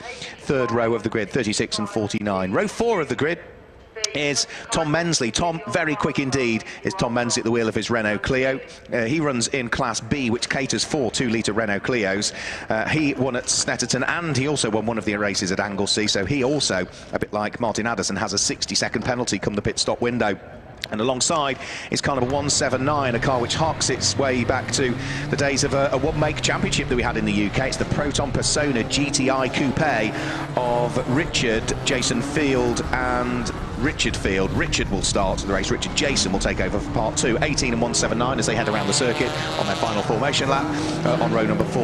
Row 5 of the grid, it is number 3. It's another Renault Clio. It's Rob Jarman that will start behind the wheel of that car alongside number 2, which is the slightly older Honda Civic, the black and yellow machine in the hands of Blair Roebuck. 3 and 2 on row number 5. Row 6 of the grid, number 9 starts on the inside of row number 6, which is Billy Hardy. We've seen a bit of Billy racing in the Mini Challenge JCWs this year, which he's hoping to do next year as well, as much as he possibly can, budget allowing. And alongside is car number 1919, which is going to be started by Lee Channing. 9 and 19 on row number 6. The 7th row of the grid is 8, which is Andrew Wheatley, and for company is number 27, which is James Slater. 8 and 27 on row 7. With row 8 being comprised by car number 111, Stephen Reynolds will start. Alongside is car number 330. We don't know whether it will be Gary Barlow or Daniel Adams that will start behind the wheel of that car. So 111 and 30 on row number 8. Row number 9, I'll give you the front 10 rows. Row number 9, car number 112. And again, we don't have the starting driver for that one. Whether it's Manuel Patel or Tom Gannon. I can tell you Gary Barlow is starting car 30. Can you? Well, that's very useful indeed. So thank you very much for that one. And alongside it's car number 7, which is the Ford Puma, which is the car that will be started by Lisa Selby. She'll hand over to her partner Toby Harris for part 2 of the race. So 112 and 7 on row number 9. And row 10, car number 101, Stephen Johnson will start, and for company It's the Peugeot 205 GTI, which will be started by John White, handing it over to Nick Meller for part 2 of the race. So that gives you the order of the first 10 rows of the grid, and we will also pick up on the car, one car I've not mentioned, it also has a time penalty. We've mentioned the likes of Danny Cassar and Martin Addison and Tom Mensley having penalties, but Jonathan D, who starts 35th on the grid, won at Thruxton, and therefore he has also got himself a penalty, albeit in his Honda Integra DC2. He's going to have to make a significant drive, isn't he, to work his way into some sort of contention. So 40 minutes are on the clock. The pace car is just peeling its way in towards the Robert chicane. We're about to get the final Co-ordSport TinTops race of the 2019 Classic Sports Car Club season underway. It is going to be Andrew Jordan and Andrew Windmill, the two Andrews on the front row of the grid. Jordan in the Civic, Jordan in the Integra, Windmill in the Civic. The red lights are on. We're about to get the race underway, and as the lights go out now, Andrew Jordan qualified on pole 2 seconds quicker than anybody else. You would expect him to romp away. Problems already are there for Tom Mensley. There's a puff of smoke there. Tom Mensley is slowing down. Also, Lisa Selby in the Puma is also on the grass and maybe has a problem. There's problems up at Redgate Corner. We've got cars that are rotating. I have a feeling Alfie Jones is one of those. We may well have lost into the gravel as well. I think the Proton, which will be Richard Field. Not quite sure what happened there. I think it was a combination of some cars having issues. Tom Mensley is already retiring his Renault up at Redgate Corner. We've got another car, as we say, in the gravel, which looks like it's the Proton Patona. There is poor old Tom Mensley, who is going nowhere. That is a double race winner, Snetterton and Anglesey, who is out of the race really before it's got underway, but leading the race on the charge already through McLean's Corner and up towards Coppice. It is Andrew Jordan looking to make good his escape, and there is indeed, yeah, the Proton Persona. It is Richard Field that is in the gravel, but good work by the marshals. I think they might have enough manpower to shove him out of the way and hopefully clear that part of the circuit. So I think he's almost going to be out of harm's way by the time that the pack of cars come round. But no, all of a sudden I think there's a Proton slowed. Yeah, I think they've given it a shove, it's gone forward, but now it's sort of stuck where it is again. So we'll have waved yellow flags as over the start-finish line comes Andrew Jordan. Andrew Jordan leads the race. Andrew Windmill in second place. Billy Hardy is up into third position, which is a fantastic first lap from Billy Hardy. Started in 11th place, and the Corsa is running in third position at the moment. Martin Addison sits there in fourth place, and it is going to be the Hutchings, i.e. David, for the first part of the race, that completes the top 5 ahead of Colin Simpson, who sits there in 6th position. So need to get the Proton out of harm's way. So the hard work by the marshals, it did sort of go forwards a few feet, but now it's sort of dug into the gravel ever more, so there's little choice but to winch it out of harm's way. That will be done under localised yellow flags, so the race can still continue. Down at the old hairpin, we see a couple of the Clios fighting it out for Class B at this stage. In the early stages of that will actually be for the lead of Class B as well. That's the cars that are running in 8th and 9th position, I think, which is going to be car number 111, which is Stephen Reynolds for part 2 of the for part 1 of the race, fighting away with Lee Channing. So they'll be looking to try and grab top honours in Class B, which is for the 2-litre Renault Clios, and it's just the silver car with the orange checkers down the side of it in the hands of Stephen Reynolds that is only just ahead. So a good little fight going on between the two of those in the early stages. As over the start-finish line has gone our race leader up towards the braking area for the Robert chicane. Sneaking up the inside goes Rob Jarman. That was a place gained over the number 27 Honda Civic of James Slater there. That's now going to mean that Rob Jarman is almost knocking on the door of top 10. But he is some way behind the next of the cars, which means that, yeah, it's all sort of Clios now, isn't it? So 8th, 9th and 10th positions are, in theory, 1st, 2nd and 3rd in Class B, which is for the 2-litre Renault Clio. So that could be a battle that's worth watching for as this race continues. Down through the Craner curves towards the old hairpin. New fastest lap of the race on the first of the flying laps for Andrew Jordan, 1 minute 17.679. Well, he qualified in a 1 minute 18, so that is already faster than the qualifying time that Andrew Jordan managed, and faster by 0.3 of a second. So he is stretching his legs, 2.5 seconds to the good. As for the lead of Class B, well, the two Renault Clios, which is Stephen Reynolds and Lee Channing, are still locked together by the look of things as they come round through Coppice Corner. The third of the Clios just going through shot now, which is Rob Jarman. And there's another Renault Clio not too far away from that as well, which is Dave Banks. Now, that car must have made staggering progress, because that car started, car number 172, the light green metallic Renault Clio that Dave Banks shares with Ryan Colvey, qualified 30th quickest on the amended grid. It is running, after just a couple of laps of racing, 13th, so it's gained 17 positions over the course of 2 laps as it heads over the start-finish line now. The metallic green car, white stripes down the centre of it. Fantastic start to the race for them. But there goes the car up towards Coppice Corner now, just through shot. Another new fastest lap of the race for Andrew Jordan. 1 minute 17.678 for him as he continues on his merry way. The former British Touring Car Champion.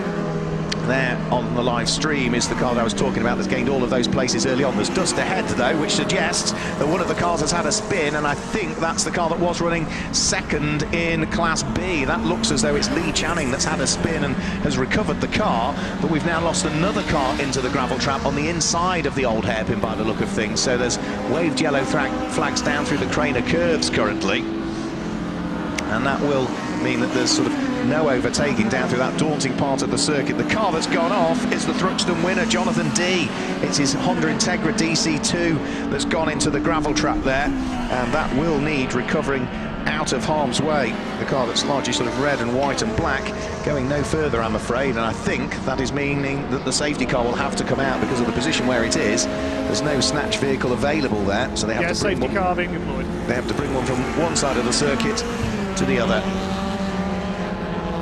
So that's going to bunch everybody up, just as Andrew Jordan and Andrew Windmill and Billy Hardy were all starting to make a bit of a break for it, and even Martin Addison as well. It's going to bunch everybody back up again. Into the pit lane comes the car that did have the spin, actually, the first of the spins down through the Craner curves, and I saw it recovering. So see the dusty sidewalls on Lee Channing's car, and I think it was a few moments after he'd had his spin that unfortunately Jonathan D had his spin, which is now what has brought about the safety car. So there's a story to be told from Lee Channing, who is now in the pit lane there with the team, I think, just checking over the car. And Wayne Dye, who's scheduled to take over that car, will probably be on hand as well. So safety car boards are out. The safety car itself is sitting patiently at the end of the pit lane at the moment and is waiting for the field to go by so that it can pick up the race leader. Andrew Jordan was wise to the fact that that would be happening, and whilst he was closing in on the potential to lap some cars, he sort of saw the flashing lights for the safety car and slowed up and allowed it to pull out, whilst Dave Goddard has some news for the pit lane. Yeah, well, with the Lee Channing Renault Clio, and Lee actually got out and jacked the car up himself to have a look underneath it. He's looking at the left front, check for damage on the steering and suspension. There's damage to the front bodywork of the Clio as well. We'll try and get a word with the team in a moment, so let them do the work. Currently he's checking the car. It's only a small team, this one, the number 90, based locally in Hinckley and Leicestershire. New to the CSCC TinTops this year. They had a good run at Thruxton, but the Clio having that off down the old hairpin area of the circuit, and Lee Channing and Wayne Dye both working away. The car still up on the jack at the moment. Looks like there may be some damage to the left front wheel and suspension that's being checked at the moment.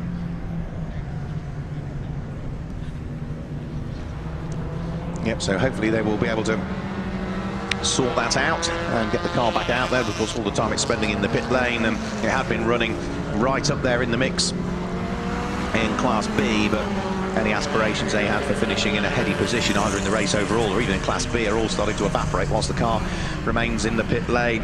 Depending on how long it takes to sort this out as well, we could end up with the safety car being out there whilst we hit the pit stop window again, as has happened a few times already over the course of this weekend. There's a minute and a half to go to try and get the stricken car of Jonathan D out of harm's way down there at the old hairpin. On the inside of the old hairpin is where he's ended up, so the outside of the second aspect of the Craner curves, which puts him onto the gravel on the inside of the old hairpin. So if we don't get that out of harm's way, then we may well see the pit window open whilst we are still under safety car here at Donington Park for the final Co-ordSport TinTops race of the 2019 championship season. In fact, the car is still there. Look, if you're watching on the live stream, you can see it. If you're here at the circuit, we can now see the snatch vehicle making its way across the track, so from the outside of the circuit to the gravel trap that sits on the inside, to snatch the car out of the way. And that's why we sort of need that safety car, really, because there's no positioning of one of the snatch vehicles on the inside of the circuit. It has to come from the outside of the circuit to retrieve the stricken car.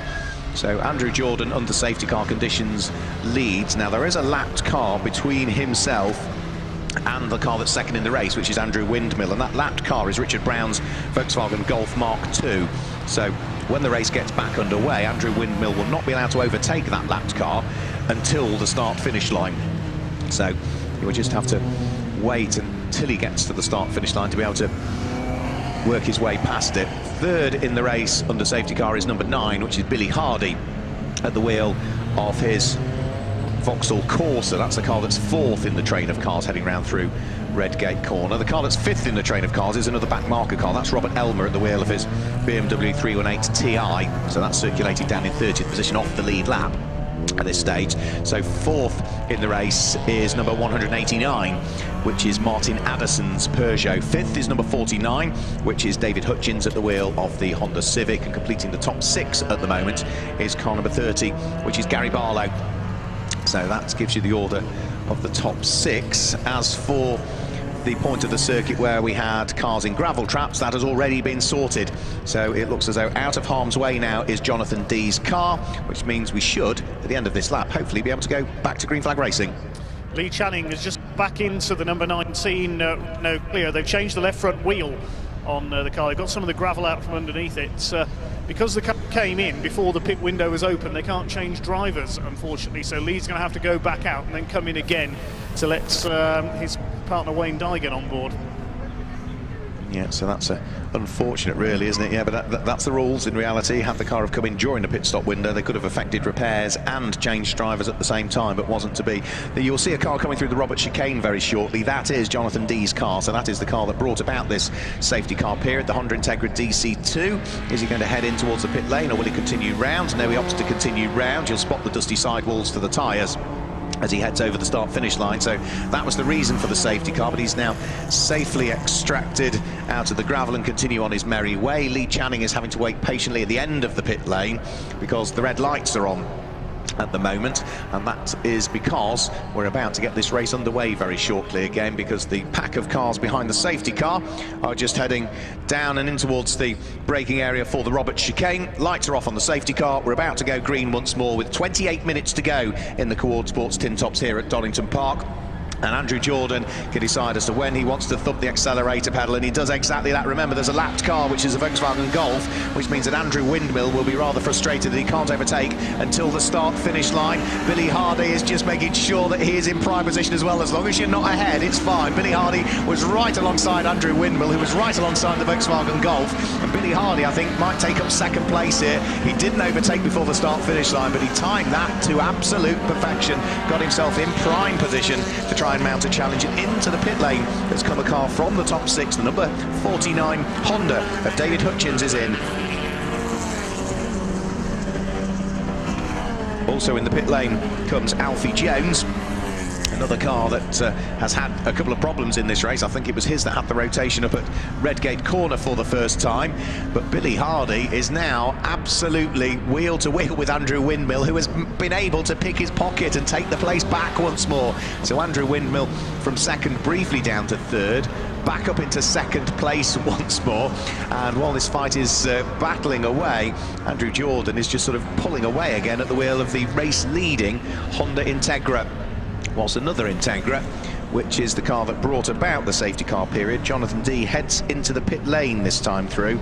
By the look of things, conversations going on between driver and officials.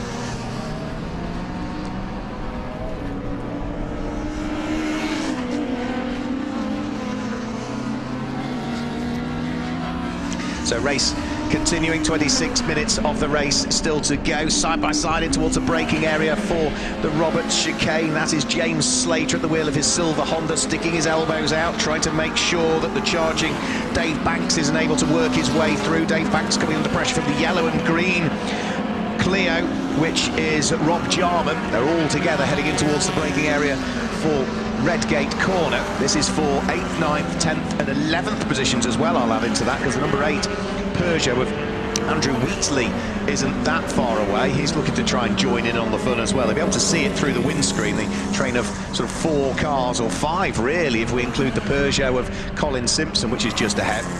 He wants to try and make it 6, actually, squabbling away. He's just that little bit further adrift at the moment, just out of shot if you're watching on the live stream. Side by side here, and this is an important one. Stephen Reynolds coming under pressure for what would be the lead of Class B there from the charging 172 car of Dave Banks. Did he make it through? Not quite sure, because we cut back to the pit lane and see Jonathan D, having brought about the safety car, trundling his Honda Integra DC2 back down the pit road. So, go on, Dave. I don't think the number 19 car is going to be going any further. There's a lot of steam and smoke coming out of that car as it's come back in. So they must have damaged the underside of it with that off, or blocked the radiator when the front bodywork was damaged. Yeah, that car I think has overheated big time. Just on my way down to it now. Okay, thank you.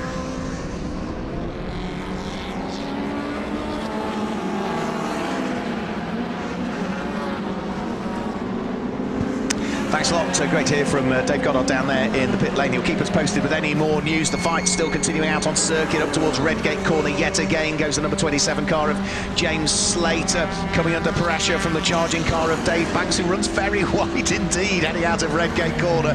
More cars in the pits at the moment. Blair Roebuck is in at the wheel of his Honda. Yeah, I've got Lee Channing. We've had a bit from the garage so we get a signal on the mic. Lee, what happened? Bit over-ambitious, run out of talent, went into the gravel, filled the wheels full of stones, driving like a pig, so I've changed the wheel, gone back out, and obviously I've thrown the alternator belt on, and now got no water on board. So is that game over? It's game over for now, yeah. Hopefully we can get back for the night race with a bit of luck. This is your first season with the club, I believe. Yes. You've certainly had a good run at Thruxton. You've enjoyed your first year with the club? I was kind of hoping to go again today, to be fair, but no, things happen, don't they? Racing, innit? Well, as long as you've enjoyed it, that's the main thing. It's amazing, awesome, yeah. Good race, brilliant, fantastic. Well, bad luck for this race. Hopefully we'll get you back out for later on. Thanks, Lee. Good to hear from Lee Channing there. Pit stops still continue. Heading back down the pit road goes one of the many 2-litre Renault Clios that we've got in the field. One of the important pit stoppers came in though on that one, and that was car number 3, which was Rob Jarman, who's now handed car to Jonathan Hunter for part 2 of the race, with 23 minutes of the race still to go. Into the pit lane comes car number 111, Stephen Reynolds, who had been leading Class B earlier on in the race and is now dropping down to 2nd in the class. That's largely because of the performance of car number 172 from the tail end of the field, Dave Banks, who's had a stonking run at the wheel of that car. We've also now seen Steve Patworth bring the number 14 Ford Fiesta into the pit lane. The number 33 Ford Fiesta, the slightly older variant, heads into the pit lane as well. That is for driver change. That is Joe Ben about to hand over to Robin Ben for part 2 of the race. And now we also see another Ford Fiesta come in, so 3 Ford Fiestas on the trot heading down pit road. That's the number 37 car of Stephen Routledge that heads into the pits. Andrew Jordan still leads now by 11 seconds from the car in 2nd place, which is Andrew Windmill. Down at the old hairpin. We're talking about variety earlier on. Toyotas, Alfa Romeos, Volkswagens, Ford Pumas, all out on circuit at the same time in this Co-ordSport TinTops. As in the pit lane we can see driver changes taking place. That's Robin Ben, who is about to head back down pit road at the wheel of the number 33 car, having taken over from Joe. Dave Goddard has more news. Yes, I've got Stephen Reynolds with me from the number 111 Renault Clio. Steve, you came in with the front of the car covered in mud, mate. What happened? Yeah, someone flicked some mud up at me, sort of like going through one of the corners. So that made it a bit difficult, and then I had a trip through the grass and the mud myself as well, just to compound matters. But things going well. You've been fighting for the lead of the class.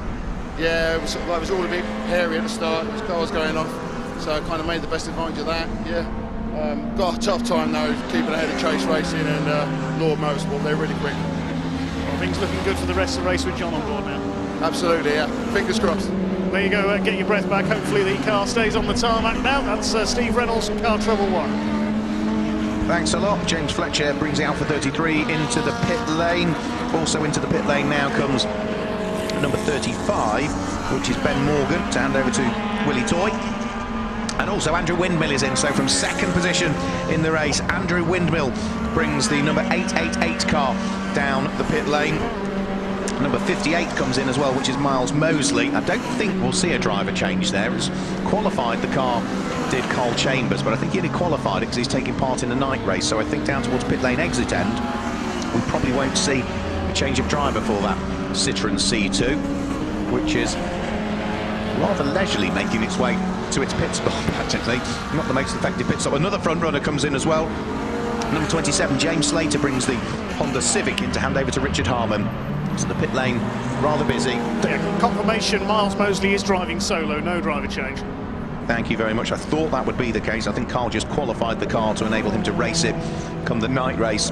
Up towards Coppice Corner goes Billy Hardy. Not that far behind him is the Honda in the hands of Blair Roebuck. Both of those have conducted their mandatory pit stops. As into the pit lane comes the race leader, Andrew Jordan, heading into pit lane, ready to hand over the Integra DC5 to Danny Cassar. It's got to serve 30 seconds at the top of the pit lane first, though, as a result of that car having won. Well, Danny Cassar shared it with Nigel Ainge at Alton Park. So, that car. Go on, Dave. I can see the Peugeot 205 is in as well. Number 205, John White started that car, I believe. He did. Yeah, so Nick Mellor, the car's owner, is getting in there, racing in memory of his son Jake, who sadly lost to us last year. And Nick heads out. Must say a thank you to everybody who took part in the charity track walk at Thruxton in September to raise money in memory of young Jake Mellor. Andrew Jordan now gets out of the Integra. We're going to word with him in a moment. Yeah, another driver you need to have a word with is Dave Banks. Car number 172 comes into the pit lane, the Renault Clio. I know others around him have stopped, but he's up to 4th position. The car started 31st. Even if nobody else had stopped ahead of him, he'd still be right up there. That has been an astonishing drive so far from Dave Banks, who will hand it over to Ryan Colvey for part 2 of the race. And in fact, as soon as I look round, has already handed it over to Ryan Colvey. That was an amazingly quick stop. We'll have a word with Dave in a second when he's got his helmet off. There was smoke coming off the front brakes on that Clio. He's really driven it hard. He's certainly fired up, that's for sure.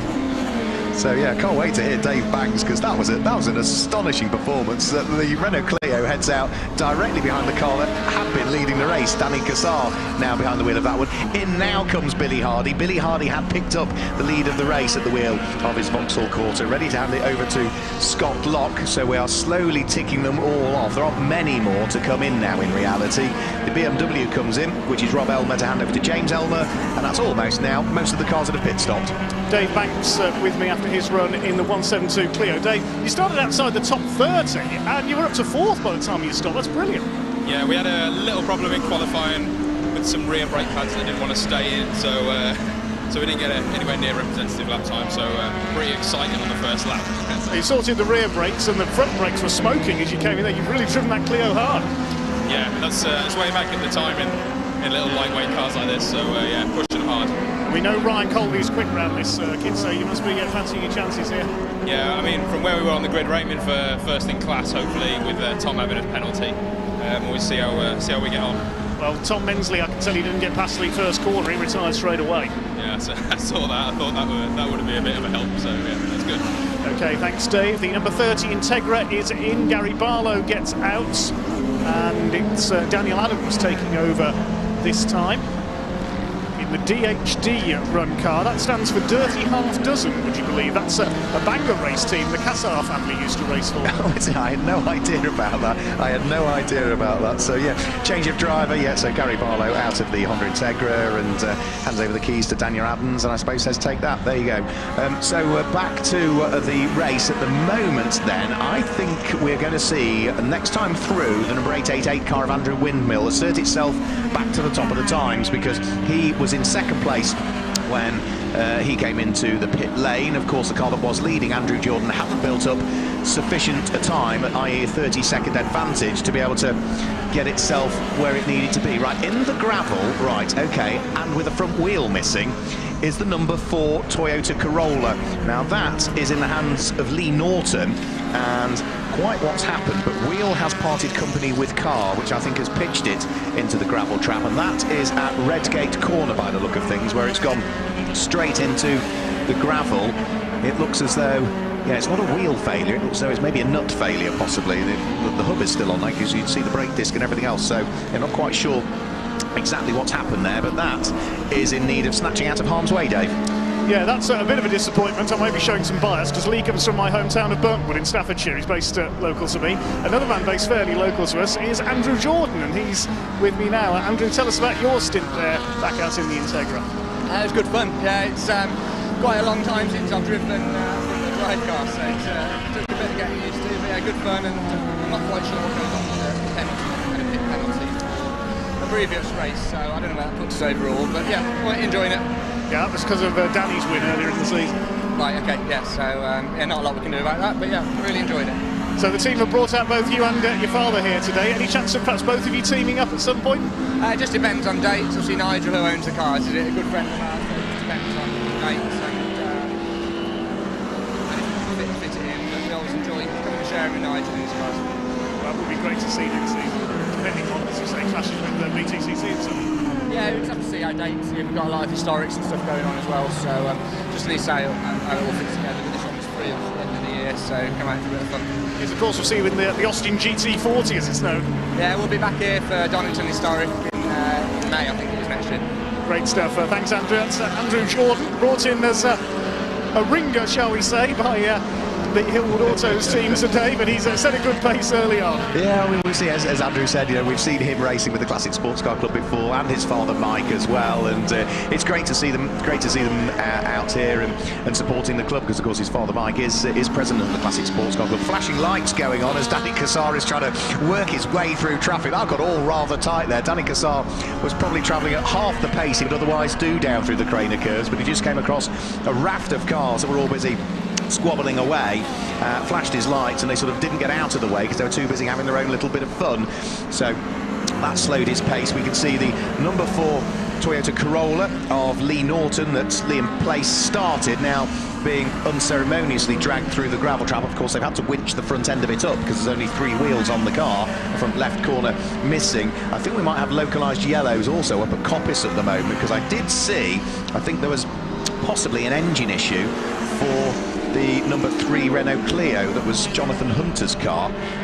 However, I now have a feeling that that car yes, is trying to limp its way back into the pit lane. It sort of lost the tail end of it. I could see smoke at the back end as though something had gone wrong, and that Renault Clio that looked as though it's going to park itself up on the grass on the inside of Coppice is slowly trying to limp its way around the circuit. 13 minutes of the race to go.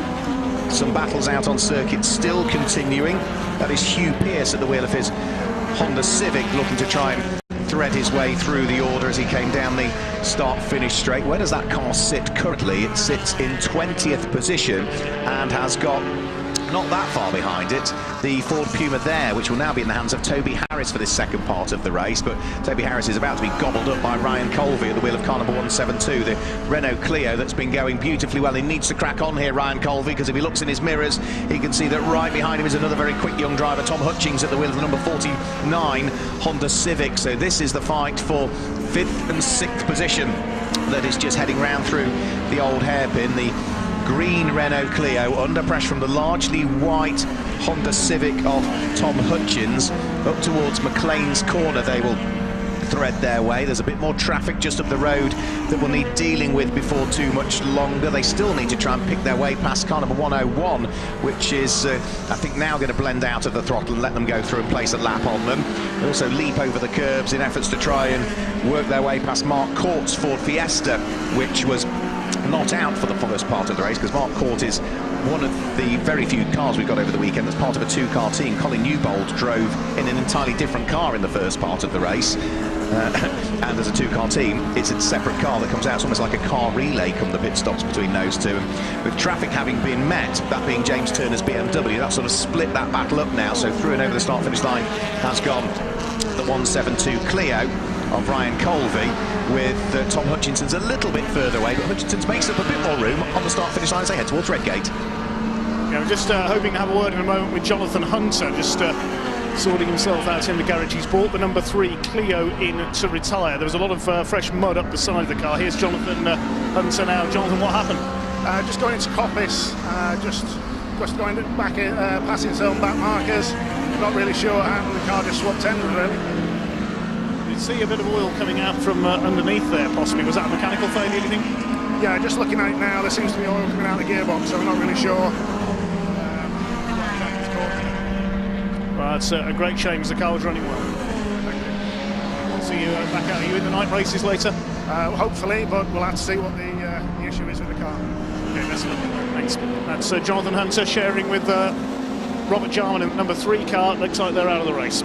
Yeah, and what he said sort of ties up with exactly what we saw on the live stream as well, that he just pitched the car in and it very quickly came round on him, and he parked it up originally on the right-hand side of the circuit on the inside of Coppice, and you could see the smoke coming from underneath the car at the time. So absolutely agree with what Jonathan Hunter was saying now. On the live stream we can see Billy Hardy at the wheel of his Honda, still working his way through some traffic as he propels himself downhill and in towards the braking area for the old hairpin. He's in, Scott Locke that's taken over that car now.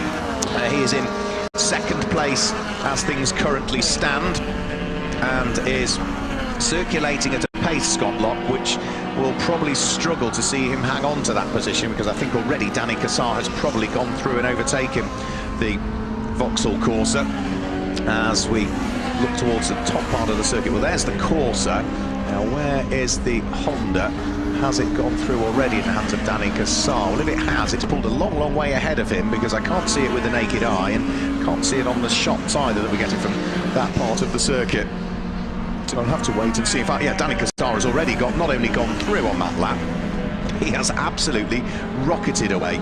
We've got, apologies, ladies and gentlemen, we've got a few issues with massive amounts of interference on our timing screens here as well, which is meaning that slowly the images that we're seeing are disappearing, becoming rather difficult to read. So with 9 minutes of the race to go, just a rundown of the order. Car number 888, Andrew Windmill, leads the race at this stage. Second in the race should be, right, yeah, there is, yeah, our timing screens have crashed, it is now to say. Second in the race is going to be Danny Cassar. Third at the moment is going to be the car of Scott Locke, which is the Vauxhall Corsa.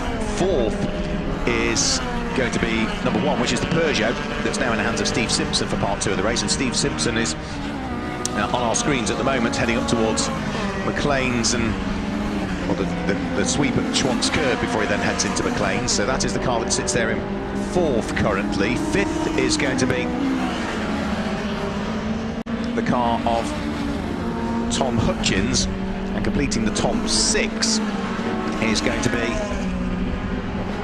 Ryan Colby. So that would give you the order of the top 6 the way things currently stand, taking that from a different screen rather than the timing screens, which have absolutely frozen. They're doing some very, very strange things at the moment. Not sure whether it's just localised here up in the commentary box or whether it's sort of venue-wide that they are doing some unusual things. Over the start-finish line goes Stephen Simpson. This is the car that was the most successful car in the 2018 season of the CSCC TinTops. They're all series, there are no championship points available, but the most successful drivers over the weekend get to carry the number 1 for the following season when they've gone so well in the season prior.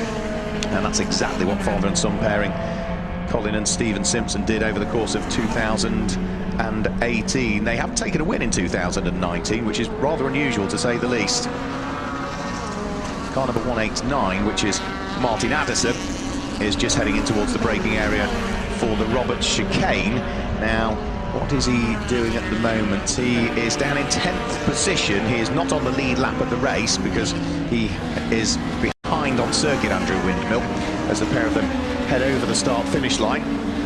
And as they now head up towards Redgate Corner, Andrew Windmill is looking as though he is more than comfortable at this stage. He's got enough of a gap between himself and Danny Cassar so as not to worry too much at this stage. We'll wait and see as to whether in the remaining 6.5 minutes exactly how much Danny Cassar might be able to close the gap by. Up the inside of some of the traffic heading through the old hairpin, needing to be treading a little bit gingerly just to make sure that he doesn't, thank you very much, have too much of an issue. There are 6.4 seconds between himself and Danny Cassar, so he's got to keep pressing on.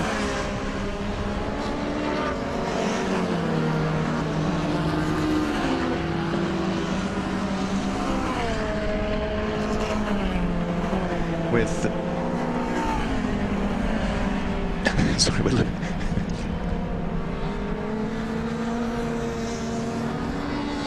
so out of Copper's Corner. Apologies, ladies and gentlemen, we're trying to fix the issue, the technical issue that we've got in the commentary box at the moment, but I think we might struggle. We'll do it another way until the end of the race. Here comes our race leader back over the start-finish line. Andrew Windmill still continuing to lead the race. The gap between himself and Danny Cassar coming down. Over the start-finish line goes our race leader. There goes Danny Cassar, who is 2.5 seconds quicker on that lap than Andrew Windmill. There are 5 minutes to go. That's going to equate to at least 3 laps. The rate of close is sufficient for him to get right up onto terms with Danny Cassar.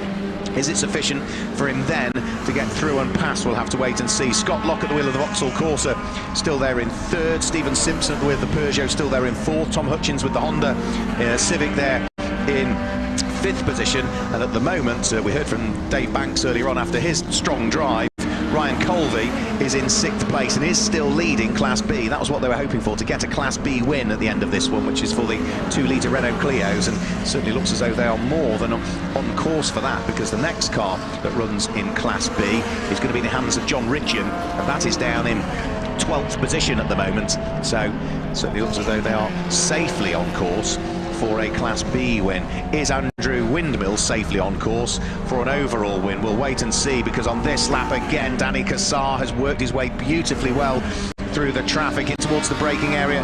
For the Robert chicane comes the number 888 Andrew Windmill, and now not that far behind him is Danny Cassar, who has closed the gap further this time. There goes the Honda Civic, there goes the Honda Integra up towards Redgate Corner, and the race is certainly on. 4 minutes to go, which means that the lap times that they are doing means that they are going to have to do 3 more laps. It might even be 4 more laps possibly, depending on how quickly they can fight their way through the traffic. Andrew Windmill knows that he's got a race on his hands here. Andrew Jordan did all of the hard work in the early stages, but remember, the car in 2nd place had to remain stationary for an extra 30 seconds. Windmill dives up the inside of car number 101 to try and put a lap on it. That will be Hugh Pearce, who saw him coming and got out of the way. Hugh Pearce then stays out of harm's way as Danny Cassar feeds his way through. That's as they go under towards Starkey's Bridge and up towards the left-hand kink at Schwantz Curve before they're onto the brakes and through the right-hander at McLean's Corner. There's more traffic up the road that will need dealing with. That will be the number 33 Ford Fiesta that's in the hands of Robin Ben for this second part of the race, so he'll see the blue flags and hopefully get out of harm's way. Thankfully for Andrew Windmill, he met that car just as he came out of Coppice Corner. The blue flags wave again to forewarn slower cars that the race leaders are approaching. Blair Roebuck is the next that needs to be lapped. And Andrew Windmill is now very much under pressure from Danny Cassar, who is, what, 3 or 4 car lengths behind at the very, very most as they come over the start-finish line. The clock is showing there are less than 3 minutes to go, 2 minutes and 50 seconds to go. The lap times they're doing means that that's still 3 laps, unfortunately. Danny Cassar now brakes and looks around the outside, does he, at Redgate Corner.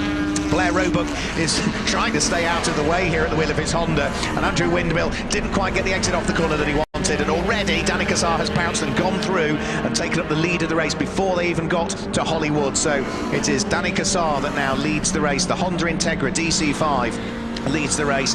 Andrew Windmill in 2nd position. There wasn't a great deal he could do about it. He sort of probably met Blair Roebuck just in the wrong place, and that just compromised his run. And the team were jumping up and down here in the pit garage as Danny Cassar went through, so it's the Honda into the lead then with just a couple of laps remaining. fantastic fight it has been, and you can see that Danny Cassar was driving the wheels off the thing. Andrew Windmill, though, is not content with second place. He's trying to cling on to the coattails of the Honda Integra DC5. They've got the Alpha 33 to try and work their way through and pass, but they will both meet that in a straight line. That's Steve Fletcher, who again just stays out of harm's way, keeps the car to the far left of the circuit, which means that the leading pair go through at unabated speed on that occasion. They'll head over the start-finish line, and as they go through now, 1:35 to go. That was 1:17 seconds, that lap. Fastest lap of the race we've had, posted by Andrew Jordan, a time of 1:17.198. That lap from Danny Cassar, 1:17.684, so he's about 0.4 of a second slower than Andrew Jordan. In a car which Danny Cassar knows well, and Andrew Jordan, yes, as I said earlier on, not driven a front-wheel drive car for some years, which is remarkable. It just goes to show how quick Andrew Jordan is, and we know that Danny Cassar is a damn quick driver in his own right as well. So quick pairing. I think this was always going to be probably the result that everybody thought would happen, but we're not there yet. There's still 50 seconds to go. By the time they get over the start-finish line, there should still be a few seconds remaining on the clock as well. Again, James Elmer stays out of the way at the wheel of the BMW, allows the race leader to go through. Andrew Windmill will have to wait until midway through Coppice Corner to squeeze his way through on the outside of it. This is a fantastic fight for the lead of the race. We've now no longer got Scott Locke, by the way, in third place, because it's now Stephen Simpson's Peugeot that's up into third. Scott Locke in the Vauxhall is down into fourth place. Tom Hutchins in the Honda is still there in fifth place, and Ryan Colvey in the Clio still occupies the final place inside the top as the race leaders head over the start-finish line onto what is now the final lap of the race. Onto the brakes, in towards the right-hander. This is lap number 28 for the number 86 Honda, started by Andrew Jordan from pole position. It qualified over 2 seconds quicker than anybody else this morning.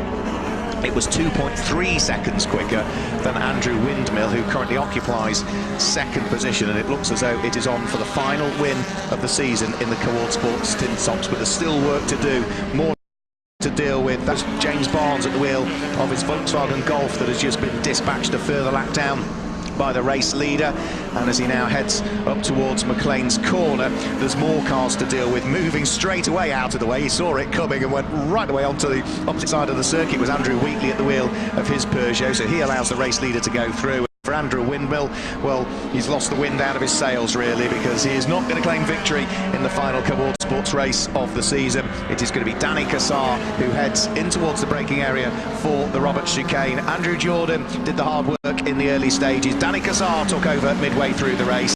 It is going to be a win for the number 86 Honda Integra here in the final Co-ordSports race of the 2019 season. Second will go the way of number 888 Andrew Windmill, who finished in second position, and we await the arrival of the third place car to come through. It should be the Peugeot 206 RC of Steve and Colin Simpson that will come through in third position, albeit they will be a little bit adrift off the first two cars, who are already the best part of a quarter of a way around that final slowing down lap. There's still some scores to be settled out there, though. We've still got fights going on as cars are pretty much nose to tail heading through the Roberts chicane for the final time in what has been a busy old race. 41 cars having qualified this morning in the Co-ordSports TinTops. Here comes the third place car over our finish line now. They finished in third place, Steve and Colin Simpson. Colin doing the hard work in the early stages. They will finish in third position. I just noticed as well the number 19 Clio of Channing and Dye got back out as well. I've just seen that come over the line, so fair play to them. I saw it head down pit road with a lap to go and wondered if it was going to sneak back out into the session, so they clearly got it sorted, and some of that, Dave, might be testing to make sure they've got it sorted for the night race. Well, it looks as if they have, but by the way, driving screen's working again now. Not at all, they are totally frozen now. They gradually keep getting worse. Okay, I'll stick with my laptop for now then. Okay, and hopefully we might be able to get somebody from timekeeping, or maybe even Bob, our on-site sound engineer and electrician, to come up and wiggle some wires and see whether we can sort it out, because they are totally frozen, whatever's gone wrong. I suspect it's not just localised here, it's probably an issue that's maybe even venue-wide. Fourth in the end was Billy Hardy and Scott Locke. Fifth was another father and son pairing, actually, David and Tom, and completing the top six. What a drive, I've got to say. for car number 172, which was David Banks and Ryan Colvey, who I think were driver of the race for me, particularly Dave Banks' session, which was, yes, I agree with that, staggering to see. So into the pit lane will come the victorious car of Danny Cassar and Andrew Jordan. We'll jump out of it and have a chat to Dave Goddard. And the whole team is down here in the pit lane already to greet them. So we await Danny to get out of the car. We'll await our second and third place drivers as well. Andrew Windmill with the second. I think that matches his best result of the season. He came close to win Silverstone earlier this year by Martin Addison in the Peugeot 106. He had a success penalty today. Here comes Andrew.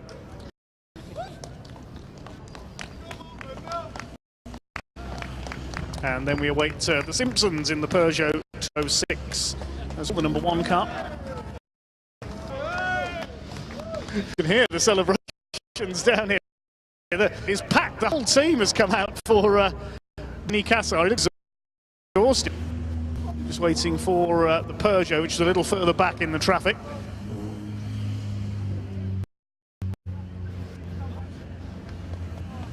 Let's have a word with Danny Cassar, shall we? Danny, you look exhausted, mate.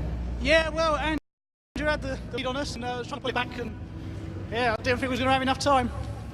Yeah, he got the break after the pit stops, didn't he? You had the penalty as well for your win earlier this year, but Andrew gave you the impetus you wanted, and you just kept it up. Like Andrew Jordan, who's put the gap into him in the first. Can't let it down. You've got to carry on pushing. But it's really down to Nigel's car. Nigel put so much work into it. Thanks, Andrew. Let's bring Andrew in as well. You gave the impetus in the early stages, as we said, during the race, but Danny did a cracking job down the Triple Eight. Yeah, I had the easy bit. I had cleared track. He was obviously coming at the deficit on the pit stops, so yeah, good job. Actually, it was and yeah, he just did it. I think it was about 3 seconds in the end. So yeah, cracking job. It's time we've seen the Jordan family battling with Triple Eight. No, that's the point. Yeah, I've had some memories of Triple Eight, but yeah, fantastic day. On, which will be a really big experience. Not driven at night before. You've never. First time today, so that was fun. I'm looking to that. Possible practice for a future career change. I've got to a night race for a while. Oh yeah. Up Andy Wynn, there he is. Nice one. That was a pit stops and that crack through it. He's got no break. He's got no wind left in his sails. I knew that their car had got the legs on me, and we got 30 seconds in the pit stop, but I knew it would come back to him. I hit traffic in the down circuit. It was just ridiculous, but I saw trying to push. So I did my best, but that car mine easily. You couldn't have pushed hard. Not at all. Andrew Windmill, let's find the Simpson father and son pairing then in their Peugeot. There they are. Let's talk to Simpson Senior first. Colin started in the Peugeot. It's been a bit of a mixed season for you this year. You must be pleased to round off with the podium. Yeah, nice finish with but we did a all the way through. We lost 4th gear in qualifying, so we done basically just 5th to 3rd. So it was a bit difficult. Hung on in there, like, really. You certainly hung on in there well. Fight with the Corsa all the way. Yeah. Steve come, to do, but he come through and bowed it through, didn't he? Good stuff. Let's have a word with. Here he is. He's just recovered now. He's trying to escape me. Your dad relayed you into. That's a pole place. You had a cracking race with the resource towards the end. Yeah, man. It was a bit difficult with the traffic. Good fun. And struggling with the gears as well, I'm told. Yeah, very much so. We had the 3rd and 5th, and that was it. About all we had. Potentially coming back to try and take that number 1 next season. Maybe, yeah, hopefully. Will we see you in the night race as well? Yeah, we're definitely going to be there. Brilliant stuff. Thanks, Steve. So Colin and Steve Simpson take 3rd. Andy Wimble, the runner-up race winners, Andrew Jordan and Danny Cassar in our CSCC Co-ordSport TinTops race. Thanks, Dave. Fantastic stuff, yeah, thoroughly race. It just kept unfolding, didn't it? But the win in the end did go the way of Andrew Jordan and Danny Cassar by just under 4 seconds from Andrew Windmill. Remember, they did have an extra 30 seconds. They had to remain stationary in the pits, but it was a hard charging and Windmill that everything wasn't quite to be. And despite the issues they'd got with the car, it was Colin and Steve Simpson that came through to finish in 3rd position. Billy Hardy and Scott Locke were in 4th place, and it was another father and son pairing, David Hutchins and Tom Hutchins, that were there in 5th place. Dave Banks and Ryan Colby, what a charging drive from 31st position on the grid after their problems in qualifying to finish in 6th place. Blair Roebuck was 7th ahead of Martin Addison, who was there in 8th position. 9th place went the way of another Renault Clio pairing that finished there in 9th place. That was Rob Jarman and Nathan, Slater and Harmer finished in 9th place. And Alfie Jones, despite a spin at the very first corner, will finish in 10th position. So that gives you the order in which they finished in our Co-ordSport TinTops race. At least the top 10 finished in that order. We might be able to pick up on 11th onwards in just a few moments. All racing team up as well very shortly. So we'll pick up on that next race as and when we've rattled through the rest of the top 20 from the Co-ordSport TinTops. In 11th position, in the end, it was Barlow and Adams at the wheel of their Honda Tech that finished in 11th position. It was Nelson Ridgeon, another row clear, that was there in 12th place. Eric Bolton was 13th, ahead of Peter Park in 14th. Steve Papworth in his Ford Fiesta was 15th. Andrew Wheatley was there in 16th place. 17th place went the way of Joe in the end. John White and Nick Mellor finished in 17th place. 18th place was another one of the Honda Civics, Johnson and Pearson. It was Lisa Selby and Toby Harris who were in 19th place, and the 20 were wrapped up, albeit 2 laps adrift for most of them from sort of 14th onwards. Paul Anderton finished in 20th position, and that gives you the top 20 for our Co-ordSport TinTops race. Tom Thornton finished in. Terry Upton was 22nd. David Roberts was 23rd, ahead of Stephen Routledge, and then the pairing of Angela Jommen and Jones, who were there in 25th position. Place flaps adrift. We are now, once we get past 25th onwards, the pairing of Court ahead of Brown Barnes, the 2 Fletchers at the wheel of the Alfa, and then the Ben family, the wheel of Ford Fiesta, were in 29th position, and there was another Ford Fiesta that finished in position, Morgan, and that gives you the top 30 tops. So we will now turn our attentions to the next of the race. We'll be heading out onto the skip very, very shortly indeed, in what are full condition. This is our last daytime session of for the Motorsport Schools Turbo TinTops, the Mark for 2 Cup, the Cartech Motorsport Puma Cup X Trophy.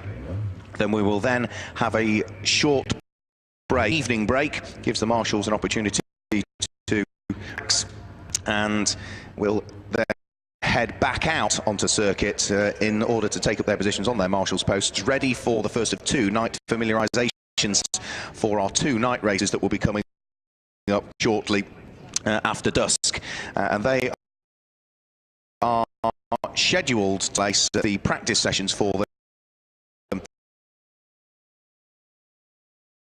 The first of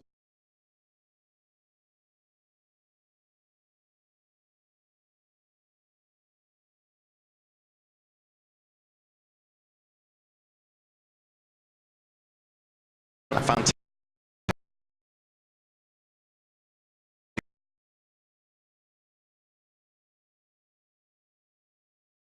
Peugeot 208 GTI had an condition out here. His 2 was 1 at Snetterton, 1 at Brands. Additional time penalty to spend in the pit to get to the 25th minute of the race. It will be Carl Chambers on that second row of the grid.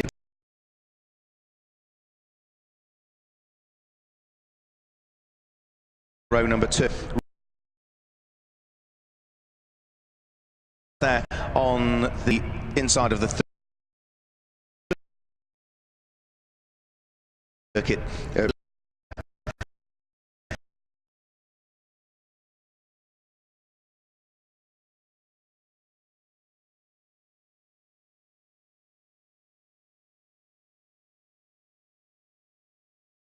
alongside up towards Redgate corner for the first time, but it's going to be the Mini that turns in the lead of the race. The Honda sitting there in second position, and it looks as though it is going to be Carl Chambers who is there in third place. So down through the Craner curves they will head. With the absence of any live stream television pictures, we'll have to do it with the naked eye again and just wait until they reappear on the run up towards Schwantz Curve to pick out as to what is happening. Sean Woodard, Stuart Emmett and Carl Chambers first, second and third when they disappeared out of view. When they reappear back into view, is it still going to be Mini from Honda, from Peugeot? Indeed it is, and it looks as though it's the Seat Leon, so it's Matt Pimlott that's there still in fourth position. Fifth at the moment, that is going to be Keith Izzard that sits there in fifth position. And wrapping up the top six, it is not Rob Baker, who was in sixth on the grid.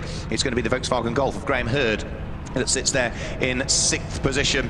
You're back with us if you're on the stream now, so we've got the pictures back again. Apologies for the slight technical issue, but you're back with us here at Donington Park as the sun starts to sort of lower in the sky now for what has been a beautiful day. Sort of damage to the front end of the smart car there, so maybe there's been an issue already. And now it looks as though Carl Chambers is throwing one up the inside of the car that had been leading the race, which was Sean Woodard. It's going to be Stuart Emmett that leads the first lap of the race. It is now going to be Carl Chambers who's there in second place.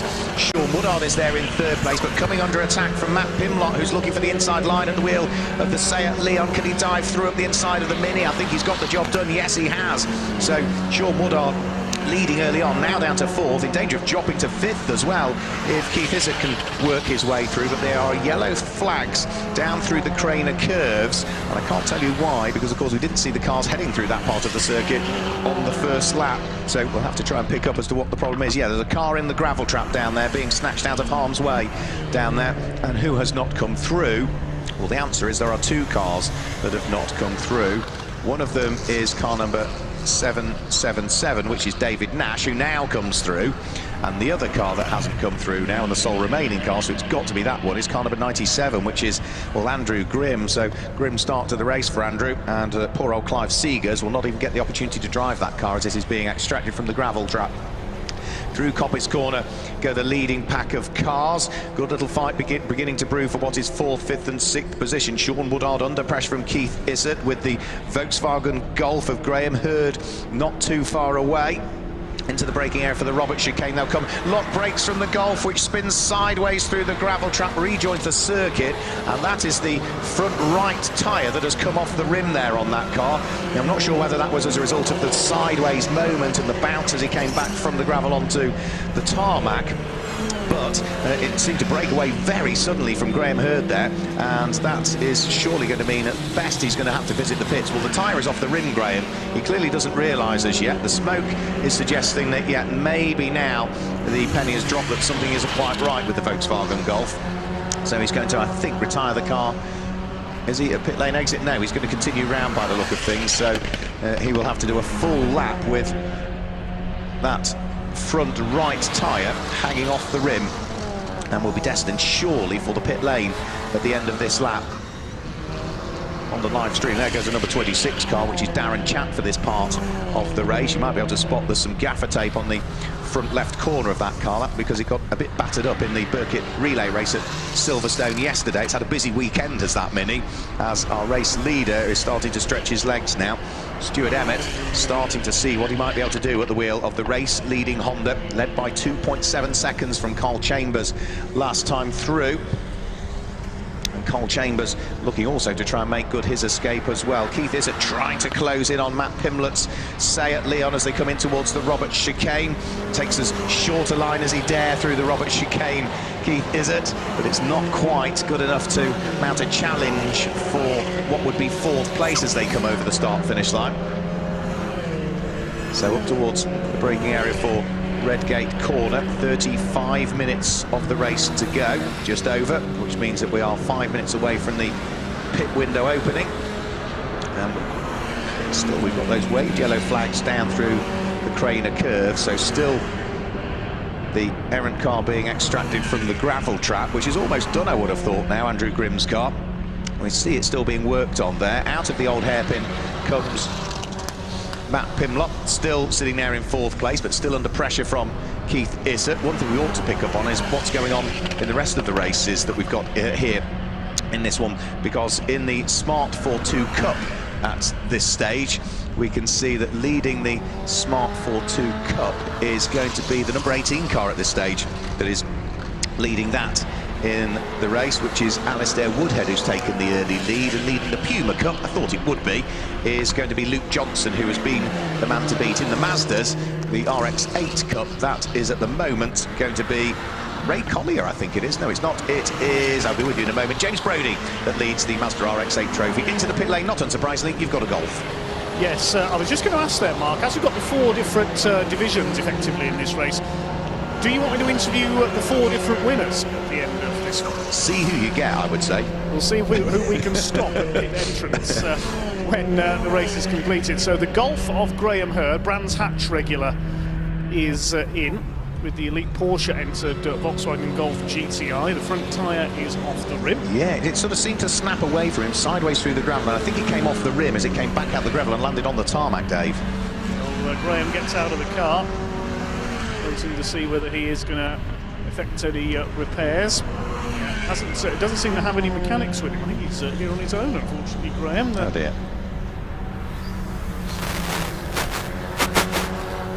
He has found helpers now back in the garage down here. It looks like they are going to try and get the Golf out again. Well, let's hope so. It'd be a shame because it sort of didn't really last long, his race, did it? So let's hope they can effect the repairs and get the car back out there. We're 3 minutes away from the pit window opening. Carl Chambers still in second position, working his way past some of the slower traffic now, which is the Smart 4-2 Cup that are out there and circulating. He's under pressure though, needs to keep pressing on. He's got Sean Woodard, who was the pole sitter, right behind him at the wheel of the number 49 Mini. The two of them together as they come over the start-finish line. Put a lap on the Seat Leon, the number 51 car of Phil Briggs. And it certainly looks as though, yeah, Sean Woodard is sort of jinking one way, jinking the other to try and see whether he can find any chink in the armour of Carl Chambers. The two of them fighting over second and third, but more importantly, they're fighting over top honours in Class D of the Turbo TinTops at this stage, the Motorsport School Turbo TinTops. Down through the Craner curves, Peugeot under attack from Mini. The gap between the pair of them closes up again, but for the moment Carl Chambers still has just enough in hand to try and keep Sean Woodard behind. Carl Chambers will be doing the whole of this race on his own. Remember, he's got an extra 60 seconds to spend in the pits, whereas Sean Woodard will hand the car over to Shields Bergstrom for part 2 of the race. All of the time whilst Stuart Emmett, our race leader, is just pulling away. He's got the gap of the length between the exit of McLean's and the entrance to Coppice as his lead advantage currently. And as he heads now out of Coppice Corner and down the straight, he might just in his distance in the mirrors be able to see the fight that's going on for second and third position still. Carl Chambers still coming under attack from the pole city car of Sean Woodard. Pole position was probably one of the closest that we've had all day. There was just a tenth of a second separating the Mini from Dan Ludlow and Stuart Emmett's Honda Civic in terms of qualifying pace. The fights in the Puma Cup continuing as well. Luke Johnston comfortably leads the Puma Cup. Second in the Puma Cup at the moment is car number 144, which is Gary Jones. There's a very good fight going on for third in the Puma Cup at the moment, which is car number 154, which is Ian Scruton, fighting away to try and hang on to that place from John Glover. And in the RX Trophy, at the moment, we have got another good fight going on, but again, it's not for the lead of the RX Trophy, I don't think, at this stage, because that is still being comfortably led. Pit window is not quite open yet, but we've got a pit visitor that's come in. Car number 123, did I spot? Yes, you have. That's the car with Paul Clothier on board. Let's go and see what's happened there. This is, I don't think it's a scheduled stop.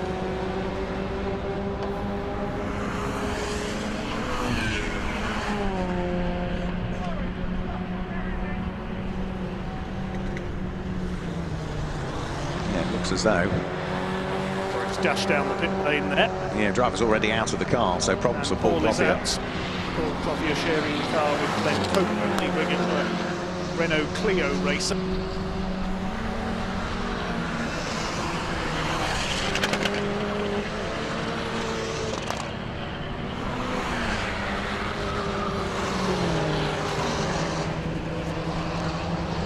So 30 minutes of the race to go, which means the pit window is now open, so cars can dive into the pits at any point that they wish now. We've still got out there leading the race Stuart Emmett. We now no longer have the Peugeot of Cole Chambers in second place, because whilst we're hearing from Dave Goddard down in the pit lane, we saw Sean Woodard go through and reassert himself back into second position. Hasn't been able to hang on to it on this lap, whereas Cole Chambers got a bit more that he can throw at it, is the big question. And the news from the pit lane is... Yeah, the 123 Mini has had an off somewhere. There's possibly a bit of damage to the right front wheel. They're digging some grass and mud out of it. Can't see any clear damage on there, so it looks like the car is going to continue. OK, thank you for that. One of the best of the fights we've also got is for third and fourth place in the RX-8 trophy. Jinking their way, weaving right. OK, weaving maybe a bit more than you ought to weave. I thought you were only supposed to make one change of direction, but it seems as though Joe Roach has other ideas about that. So keen is he to try and hang on to his position in this race. He is weaving one way and then the other, and then us absolutely together through Redgate Corner, as trying to unpick him is Simon Evans at the wheel of the red Mazda RX-8. These are pretty much road specification cars. They are very little that you can do to them other than almost just literally the mandatory safety aspects to them. So they even run on road suspension as well. You change the tyres over to the controlled tyre for this RX-8 series, but pretty much other than that, everything else is road standard on them. Into the pit lane, we have our first pit visitor, which is Rob Baker, bringing in the Smart Brabus into the pit lane. Rob Baker, who's been a regular with the Motorsport School Turbo TinTops. We've seen him out racing in other championships and series in this car over the years. Very unusual car to see racing in the UK. But here's the first of those to head into the pit lane. There's a good fight going on down through the Craner curves at the moment, and that is Charles Newton-Darby, who is having a great little fight with the number 26 Mini of Darren Chapp. The two R53 Minis pretty much matched for pace. That is the fight for 6th and 7th places as well. So they are thoroughly enjoying themselves. And out of the Robert chicanes comes the fight for what is 3rd and 4th of the Mazda RX trophies. But in between the pair of them now has come Carnival 144, which is the Ford Puma of Gary Jones, just to sort of get in the mix amongst the two Mazdas. He's the meat in the Mazda sandwich currently. Graham Hurd's Golf has rejoined. They've repaired the defective tyre on that car. I'm just trying to see as he heads into Redgate. Did they change the tyre, or have they got the tyre back on the rim? It looks like they've got the tyre back on the rim. When I was up there, they were trying to reinflate the tyre, and Graham was moving the steering to try and jump the tyre back onto the rim as it reinflated. Carl Chambers has been in with the Peugeot. He has, yet, so he's served his 60-second penalties. There's also those wins at Snetterton at Brands Hatch, and has also then jumped out of the car, closed the door, opened it and get back in again, because he is driving solo in this race. There's no driver change to worry about. We still are awaiting the vast majority of cars to head for the pit lane. Our race leader, which is Stuart Emmett, is now already on his 10th lap of the race, and there is a Mazda on the grass heading out of Redgate Corner, and that was Jonathan Harbour's car, I fear, that had an issue coming out of Redgate Corner and may well have possibly spun. He was running last of the Mazda cars that we have in the race. He's running 19th position overall, and into the pit lane now comes car number 777, and that is the leading smart car. Into the pit lane comes David Nash to serve his mandatory pit stop in the Motorsport School Turbo TinTops Smart for 2 Puma Cup and RX-8 trophy race here at Donington Park. He's not the only smart car to come in though on this lap, because we've also had the number 18 car, I think, sneak in as well. We have indeed, yes. They may look unorthodox, the Smarts, but they are hugely enjoyable to race. I think it's in the Netherlands they have full grids of these cars, don't they? I think I've seen in the past. Matthew Pimlott has come in with the Seat Leon Mark 1. We've got the 154 Puma, that's Ian Scruton, has come in as well.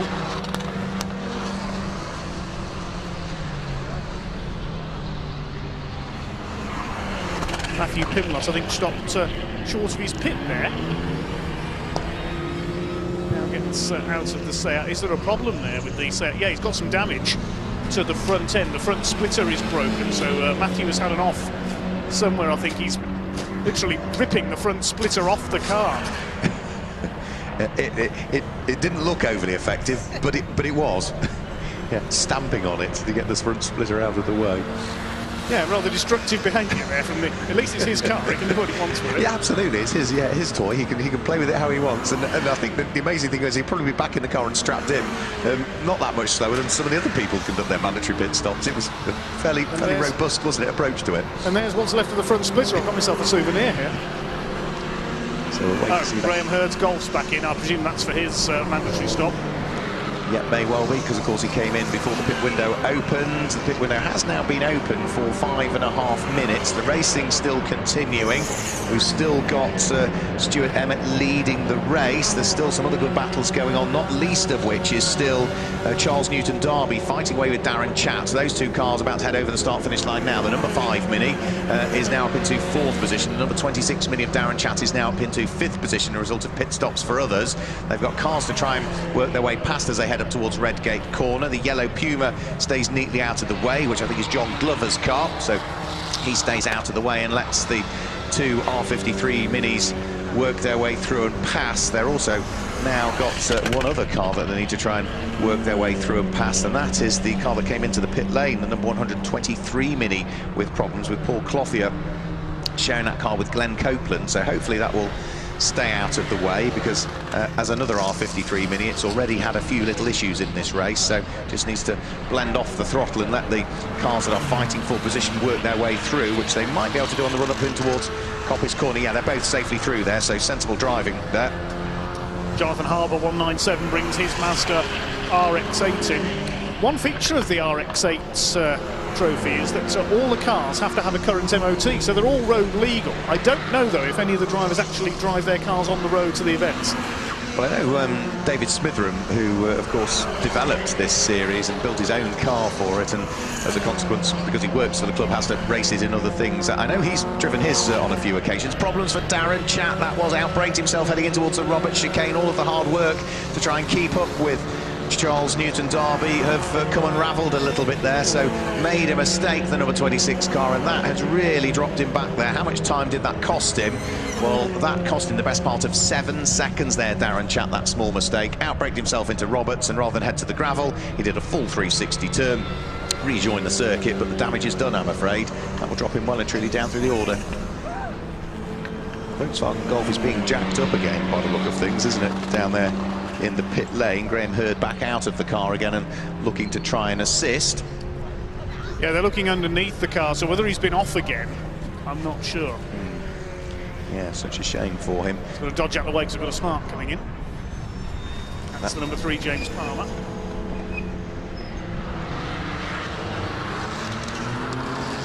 Matt Pimlock still pushing on. He's now conducted his mandatory pit stop. He's ripped that front splitter off the car, which was clearly cause for concern, or dragging on the ground, and he didn't want it to become a bigger problem or get the black and orange flag, which would have meant he had to call into the pit lane. You've also now got in the car that did start on pole position, so Sean Woodard brings the number 49 Mini into the pit lane.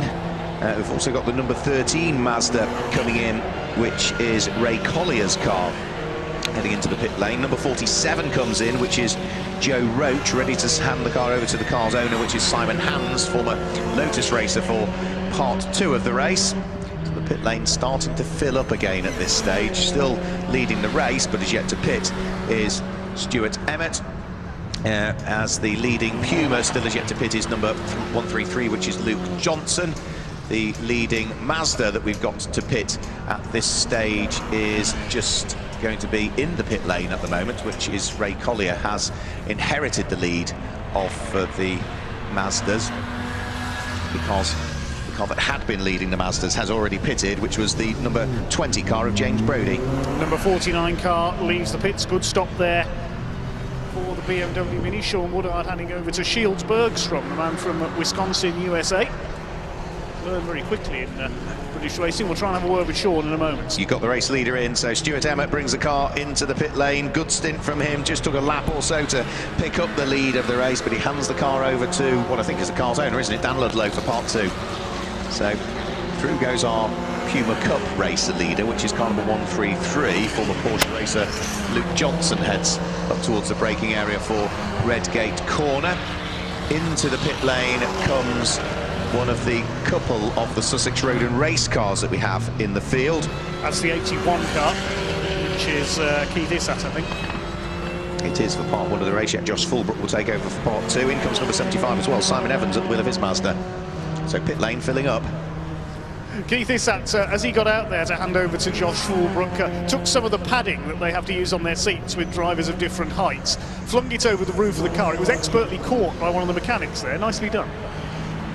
Well, they're well versed with it. It seems like Keith is sort of out racing on a lot of weekends, and they spread the different championships and series that they race in as well, which is good to see. And Sussex Road and Race have certainly, Kevin Fulbrook and the team down there have got a raft of different cars that they prepare. Not just all minis, there are other championships and series that they're involved with as well. They're busy guys. So it might be worth grabbing a word with Stuart Emmett or Keith Issat at the end of their stints, with 19 minutes of the race still to go. We'll pick up on the positions and in particular the class leaders for each of the 4 elements of this race in a lap or so's time. Yeah, so got the driver who's just got out of number 49, Sean Woodard, with us. Sean, talk us through your half of that race. Well, it went to plan. We set the car up, we were worried about tyre pressures, but the BMC Mini went really, really well. It took a few laps to come in. So pleased with it. Very, very busy with some of the traffic, but the back markers are really good. They use the mirror, so it's going well. Yeah, there's a big speed differential between some of these cars, isn't there, with so many different series in there? There is, but we've all got a responsibility. So the faster cars and the slower cars, we work together, we can do it. It's a 40-minute race, not 20. And now Shields Bergstrom in the car. Is this his first time at Donington? No, he raced here many, many moons ago, I think 2014, in a Formula Ford. So he's got some experience in this, so he should be okay. A new car for him, though, this year. He's learned amazingly quickly, hasn't he? Yes, he has. All he's done is Formula Ford and some single seats in the US. And he races GT3 in the US, so front wheel drive, front engine, totally different, but he's a great driver. Brilliant. Well, let's hope for some good results for you today. Thanks, Sean. Thank you. Yes, the BMC Mini mentioned there doesn't stand for British Motor Corporation. It actually stands for the Bucket Manufacturing Company, which is their sponsor. They make buckets for excavators and so on. So good to hear from Sean Woodard there, but yeah, Shields Bergstrom is now the man who's taken over that for part 2 of the race. We've still got one car to come in and serve its penalty or its pit stop, its mandatory pit stop at this stage, and that is now leading the race because it hasn't come in. Car number 5, Charles Newton-Darby, is not going to come in on this lap either. Over the start-finish line goes the race-leading car, chalks another lap into the book. That's now 16 laps that have been completed by Charles Newton-Darby. He leads the race. Second in the race should now be Dan Ludlow at the wheel of his Honda as and when he comes over the start-finish line. But remember, that car has already conducted its pit stop. Here it comes now over the start-finish line. The relative gap between Charles Newton-Darby and Dan Ludlow, with one car having pitted and the next one not, is 23 seconds, which is not really sufficient time to do a pit stop. Even a drive-through penalty would take that in reality. So we should see the Honda go back through into the lead of the race as and when we've cycled our full way through the pit stops. Back out into the race is now the number 81 car, which was in the hands of Keith Issat. It's now in the hands of Josh Fulbrook. Originally they should have been racing a Mini Clubman, but the Mini, I think they were a bit concerned that with a mixture of maybe some of the weather conditions down at Silverstone, where the Mini Clubman was racing yesterday for the Burkitt Relay race, and also the fact that it was a damp night here as well. I think there were some issues with trying to even get the car started or firing cleanly, so they swapped to this normal Mini, the R56, for this race, and it seems to be working beautifully well for them at the moment. So 15 minutes to go. There goes the Mini down in towards the braking area for the old hairpin. Safely now in the hands of Josh Fulbrook, which is Kevin's son, who runs and owns Sussex Road and Race for part 2 of the race. He'll be pushing on as hard as he can. Race leader still not in as well, so another lap completed by number 5, Charles Newton-Darby. He's the only car that hasn't pitted as yet, still continues to lead. The gap between himself and Dan Ludlow will surely be coming down ever more. Dan Ludlow is lapping about second to a second and a half quicker. That lap, though, was 3 seconds quicker than the race leader managed to do. It's the best lap that the Honda has done so far. Dan Ludlow So the gap between himself and the race leader will be coming down as Charles Newton-Darby presses on still up towards the left-hand Kinkert-Schwantz curve, and there he'll head onto the brakes and turn his way right through McLaren, but the pit window, I'm afraid, has now closed. So Charles Newton-Darby has been enjoying it a bit too much, and I'm sure a rather frustrated Gary Patterson might be jumping up and down on the pit wall saying, come on mate, you've left it a bit too late now, and as the regulations say, you pit outside of the window, it's a 2-lap penalty. Well, he's not jumping up and down the pit wall, he's stood in the middle of the pit lane looking very confused here, Gary Patterson, wondering, where's my car? I would like to tell him it's on its way in. Can I tell him it's on its way in? Because it comes out of the Robert chicane. It's on its way in, but as it breaks the beam at pit lane, it's 40 seconds too late, I'm afraid. He should have pitted a lap earlier. So we finally get our last pit stopper into the pit lane, and there's a bit of debris on the front of the car where I think it might be from one of the polystyrene marker boards that was disintegrated down at the old hairpin earlier on. It looked almost as though it was an L plate on the front of the car that had come loose. The mechanic at the front just checking around the car, so driver change taking place. Gary Patterson getting strapped in, Charles Newton-Darby coming out of the car, and it'll be interesting to know, Dave Goddard, as to whether he even knows that he might just have left it a little bit later to come into the pits. Well, Gary Patterson now sets off. He's already had a win here yesterday in his classic Mini with Anthony Ford in the Swinging 60 race. Just waiting for Charles Newton-Darby to get his crash hat off down here.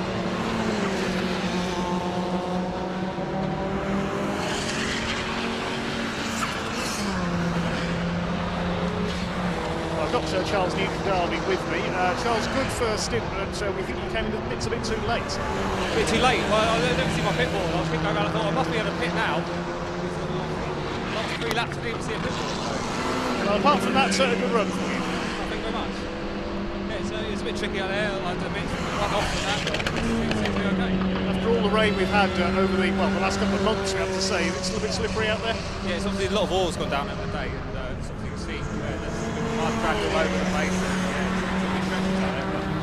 as long as you miss all the mud and the oil slicks, you're fine. I hope things work out for you this time. Thanks a lot. Yeah, so good to hear from Charles Newton-Darby. That now, in theory, means that all of the mandatory pit stops, I think, have now been completed, which will allow me to give you a full rundown as to what the order looks like and pick out our class leaders at this stage as well. Heading up towards Coppice Corner, you can see a couple of attempts to try and turn the car into the corner there briefly for the number 20 Mazda, which is Piers Maserati. Former British GT champion was Piers Maserati some years ago. That is currently leading the RX-8 trophy class at this stage. You remember, it also had to stop for an extra 10 seconds in the pit lane. So let's run you down through the order fully. It is Dan Ludlow that now picks up the lead of the race at the wheel of his Honda. Now, he is going to have quite a substantive lead, actually, by the time we see the second place car come over the start-finish line, because at the moment that's showing as Gary Patterson at the wheel of the Mini, but I would be hugely surprised if it manages to hang on to second place because of that late pit stop and the fact that the order is still properly cycling its way through. Down at the bottom section of the circuit, that's where we can see a couple of Minis busy fighting away at the moment, and that is going to be the car of Josh Fulbrook, who is giving Shields Bergstrom a little bit to think about at the moment. Shields Bergstrom was, I think, actually behind Josh Fulbrook at the beginning of this lap, but has now moved himself ahead. So that is ultimately, I think, going to be the fight for second and third place that will be heading round through Coppice Corner currently. Yeah, Shield Bergstrom, is ahead now of the car of Josh Fulbrook, so that will, without question, now be a shuffle in the order as they head down in towards the braking area for the Robert chicane. Has Gary Patterson, despite the late pit stop, been able to hang on to the position into the pit stop, into the pits? Also now comes Darren Chatt, so stroke Kevin Fulbrook. Now that is their second pit stop, and is that a driver change again? No, it's not. The bonnet has gone straight up. It sounded like it was misfiring as it came in. This is the 26 BMW Mini of Airtech Sussex Road and Race.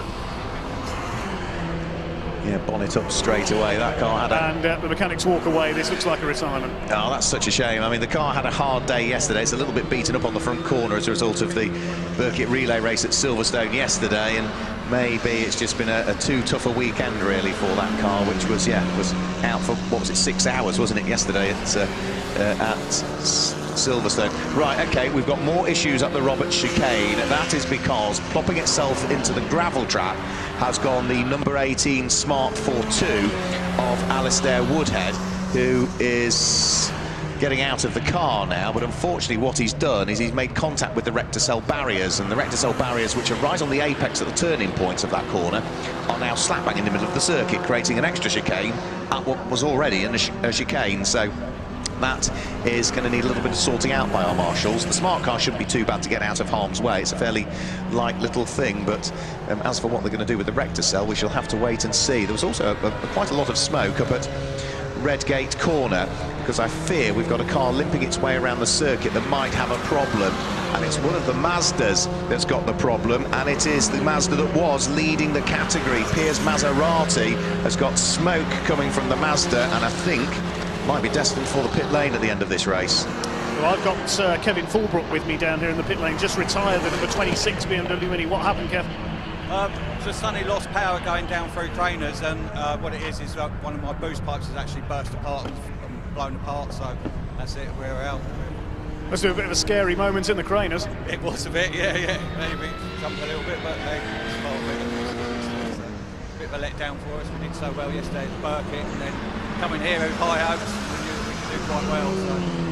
Yeah, shame, because it's been a difficult weekend for Sussex Road and Race so far, as you just get attacked by one of your mechanics there. Yeah, we're struggling a little bit. We did the Burkitt yesterday, we did well a bit low on the cars. The other car got soaking wet inside, had to put the electrics out, so yeah, we're tough, but we're fighting back. We're still be in it for the night race. Okay. We think it's apart from someone else's road car, we'll find it. OK, well, we'll see you out in the night race then, and the checkered flag has gone out. It has, it's gone out, but it's gone out 8 minutes too early, and I think that's because of this rector cell barrier that we've got slap bang in the middle of the Roberts chicane, and yeah, it couldn't be any more on the racing line. It's where you've got the right-hand curb going into Roberts and then the left-hand curb coming out. It's absolutely slap bang in the middle of the pair of them, as you can see there if you're watching the live stream. So with that there, and the smart car of Alistair Woodhead sitting right in the middle of the circuit, by the time we sort of get the safety car out there, control the race and get it dragged out of harm's way, and then try and work out how we move the rector cell barriers out of the way, we would have got to the checkered flag anyway without any changes of position. So let's throw the checkered flag early, and then we can sort of sort it out then without putting any of our marshals into danger. So the checkered flag flies on our CSCC Motorsport Schools TinTops Smart 4.2 Cup, Puma Cup and RX Trophy race, and it will be the pairing of Dan Ludlow, who brought it to the checkered flag, and Stuart Emmett that will claim top honours. They come through and win actually by 25 seconds in the end. Second place, albeit it pitted outside of the window, I think, so it might not hang on to that, but it took the checkered flag in second place. That we can absolutely be assured. Here's the number 5 car, Charles Newton Darby and Gary Patterson, and third on the road was Sean Muddard and Shields Bergstrom at the wheel of their Mini. Fourth was Keith Issett and Josh Fulbrook at the wheel of their Mini. Fifth was the smart car, number 52 of Rob Baker, and sixth was the Peugeot of Carl Chambers. As for the other categories that we've got in there, the leading Puma car over the start-finish line was in 9th place, which was Luke Johnson. The leading RX-8 Mazda in the end turned out to be car number 13. It was lucky for Roy Collier because it was unlucky for Piers Maserati and James Brodie. Their car really struggling towards the end and limping round, and they lost the lead as a result of those problems. So it is going to be car number 13, Ray Collier, that is the first home in the Mazda RX-8 Trophy, and the first of the smart cars home in the end turned out to be the Stars and Stripes car. James Palmer came through to claim top honours in the Smart 4.2 Cup. So with cars to remove from where they've come to rest on the circuit, a bit of circuit furniture to put back where we need to be, we can wait for the drivers and the cars in the top 3 and maybe some of the class winners to head down towards the pit lane area where Dave Goddard is ready to chat to them.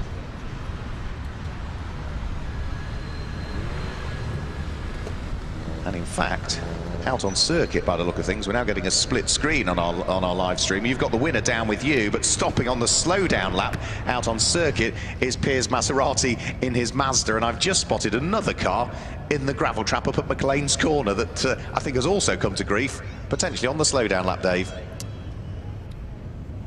What we're doing is I'm trying to get the winners of all 4 divisions to talk to, because I've got time with the break coming up. Number 133, the Puma's just coming towards me. Trying to get Luke Johnson to park up. We don't seem to have Ray Collier. Is that the car that's come to grief on the slowdown? I think it might be, you know. I'm trying to look back through the cameras, and it's I have a black and red RX-8. It is, yeah, and that was why I was trying to look through the binoculars, but it's too far away to really see with the binoculars. But I think you're right. I think it is. It looks as though it's slightly dark grey and red when I look at distance, and I think both. Oh no, Ray Collier's here. Oh, he's there, right? Right, it's somebody else. Let's get the 13 car in.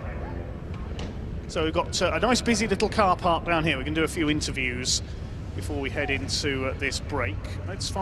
First of all, let's find Dan Ludlow. Here's Dan.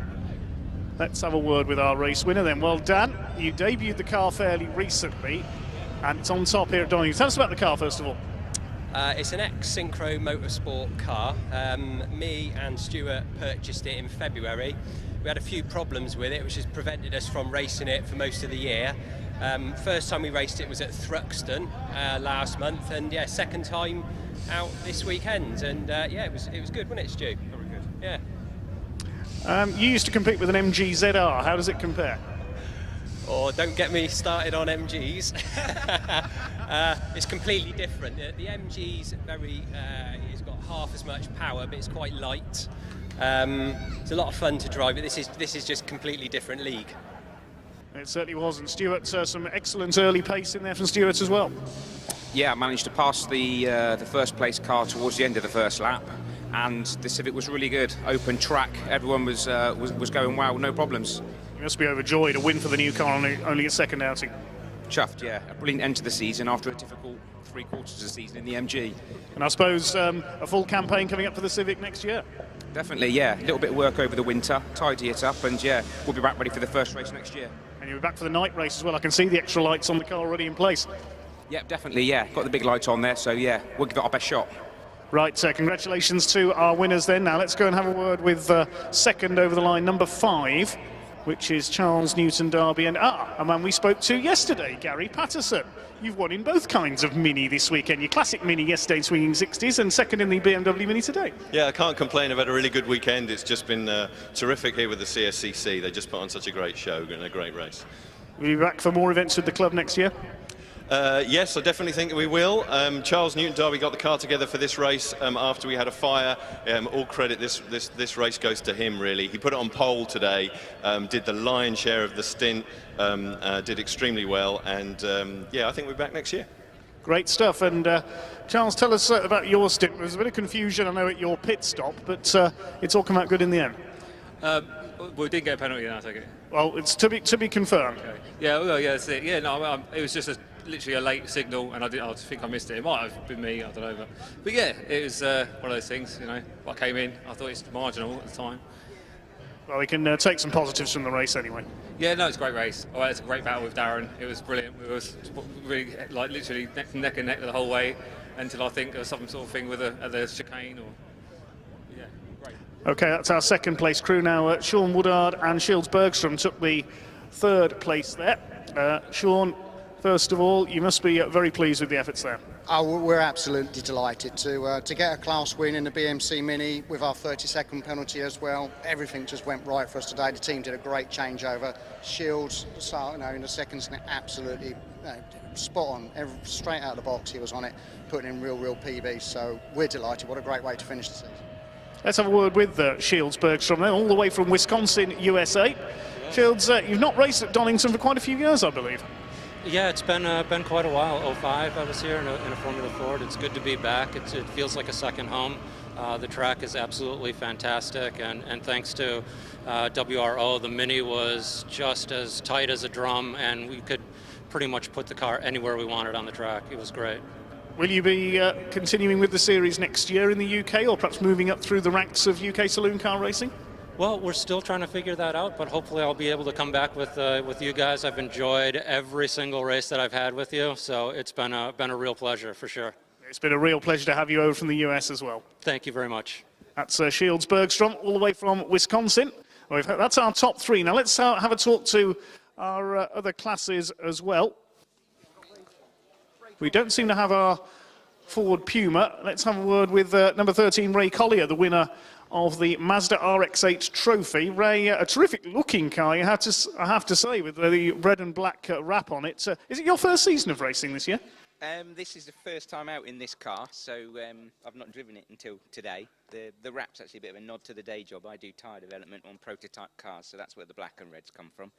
But it's a lot different to what I'm used to, which is an MGZR, which is front-wheel drive. Hence all the mud, because I over-exuberated the fourth to third into the old hairpin. It locked up, and I wound myself around the steering wheel, and that was it. I thought it was all over then. It went over the gravel. I looked down, and it was off the end of the rev counter. I thought there's no way that will survive, and it did. And apart from a few 50Ps for 2 or 3 laps, it came back. And that was it then. It was quite an exciting race. I could see the green and silver car, and I could see what was happening. He came down the inside and the smart car didn't see him, so that took him out. I think he was the leader. And then I think the black car, the other Piers' car, he's had some sort of mechanical failure, so that gifted me the win really. So maiden victory for car 13, which was in position 13, and he's out in race 13. So it obviously works for me. Lucky 13, well done, Ray Collier. Now, where's our smart car winner? Here's James Palmer taking the Stars and Stripes car to victory. Is there a story behind the Stars and Stripes livery? JC Motorhome's been a fantastic sponsor for us for many a year. Really privileged to have them on the car, to be fair, because they've really helped us out, taken us everywhere. I think you're one of the longest serving smart racers in the UK, aren't you? Yeah, me and David Nash have been doing it for quite a while. I think this is our 8th year, going into 9th next year. So yeah, no, all good fun. And everybody who races a smart gets out with a terrific smile on their face. They're great fun, aren't they? Yeah, they're like a little go-kart, to be fair. You've got to keep the car going, otherwise you just lose all your speed too quickly. But yeah, good fun. I would love to see full grids of these little things someday, you know.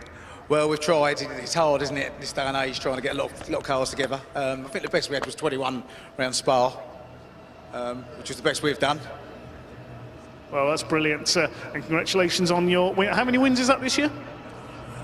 I'm not sure, to be fair. I've had a few. Yeah, we'll have a look. We'll have a look when we go upstairs for the break. We don't seem to have our Puma Cup winner, Luke Johnson, unfortunately, but full credit to him as well. Everybody in our very mixed saloon car race here, the last before the evening break here at Donington Park. Thanks a lot. Yep, so we are almost done for the moment at Donington Park. We've just seen a fantastic race for the CSCC Motorsport Schools TinTops, the Smart for 2 Cup, the Puma Cup and the RX-8 Trophy. But just to confirm the results again, it was a win for Stuart Emmett and Dan Ludlow with their Honda by 25 seconds in the end from Charles Newton Darby and Gary Patterson, who were in second place. Sean Woodard and the American driver Shields Bergstrom finished in third place. It was Keith Issett and Josh Fulbrook that were there in fourth place. Rob Baker was fifth. Cole Chambers finished in sixth position. Seventh place was Matt Pimlott, who went really well in the early stages but just seemed to drop away as the race wore on. Alan Lee was in eighth place, ahead of Luke Johnson, who was the first of the cars home in the Puma Cup, in ninth place. And it was Ray Collier that claimed top honours in the RX-8 Trophy as he completed the top 10. So that gives you the top 10 for the combined race. In 11th place, that's where we saw the pairing of Paul Clothier and Glenn Copeland. 12th place in the end, but the car was really struggling towards the end. Clearly problems for James Brodie and Miles Maserati. They were lucky to see the race finish, really, and retired on the slowing down lap. Ian Scruton was 13th, ahead of John Glover and Simon Evans, who completed the top 15. And the top 20 were completed by Gary Jones, by Jonathan Harbour, then by the pairing of Darren Chatt and Kevin Fulbrook. 19th place was where we saw another one of the Mazdas finish, which was Joe Roach and Simon Hans. And James Palmer claimed top honours in the Smart 4-2 Cup and wrapped up the top 20. That also wraps things up for now here at Donington Park. If you are at the circuit, And don't disappear anywhere, because we've got 2 night familiarisation sessions to come up. The first one for the combined modern classics, the New Millennium and the Magnificent Sevens. The second is for the combined TinTops, the Turbo TinTops, the Ford Pumas, the Smart Cars and the RX-8. And then we've got our 2 night races to come as well. So we have to break for a few moments. It allows our marshals to grab some time away from their posts. But don't go anywhere if you're watching on the live stream as well, because we are scheduled to get the first of our 2 night races underway just after 6 o'clock this evening. So for the moment from Donington Park, from Dave Goddard, myself, Mark Querrell, goodbye. We'll be back with you very soon.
this lever.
I need to feel complete, complete. Your voice is so sweet, so sweet. I need to feel the same, the same. I know that we can be plain. As I sink deeper, feel my heart skips a beat.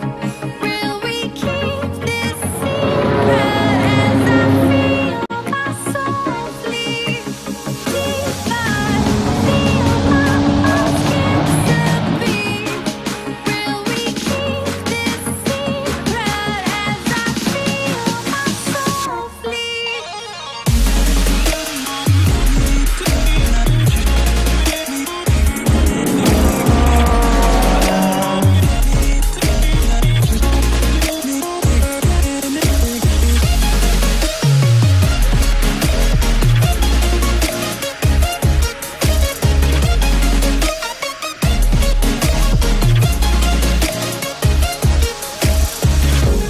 There's been more of scientific discovery, more of technical advancements and material progress in your lifetime and mine than in all the ages of history.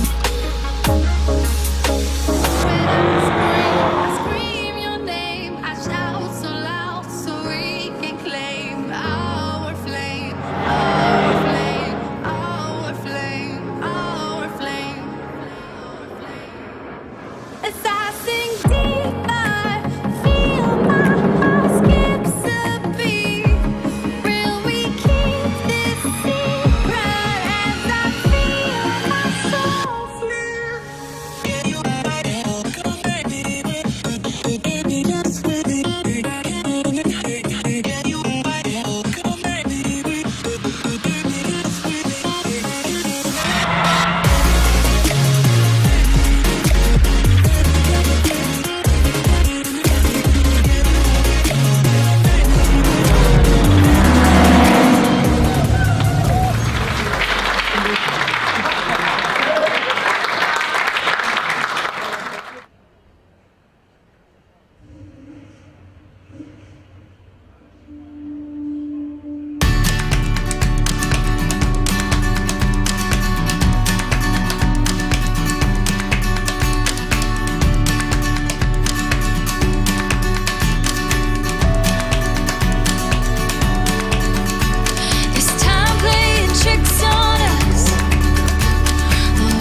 use one of these things, but in case you don't, you just press down on this lever.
I need to feel complete, complete.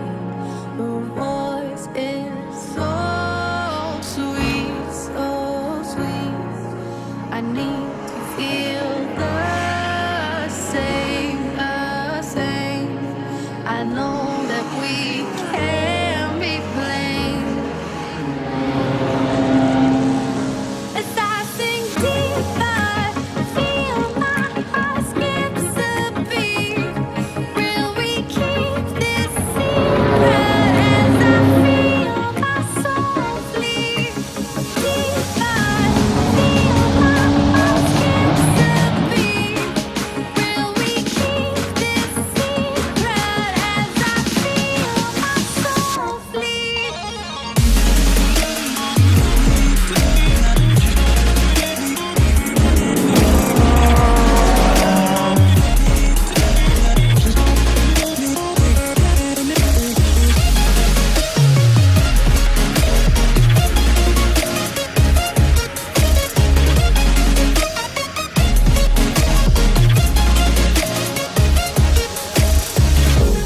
There's been more of scientific discovery, more of technical advancements and material progress in your lifetime and mine than in all the ages of history.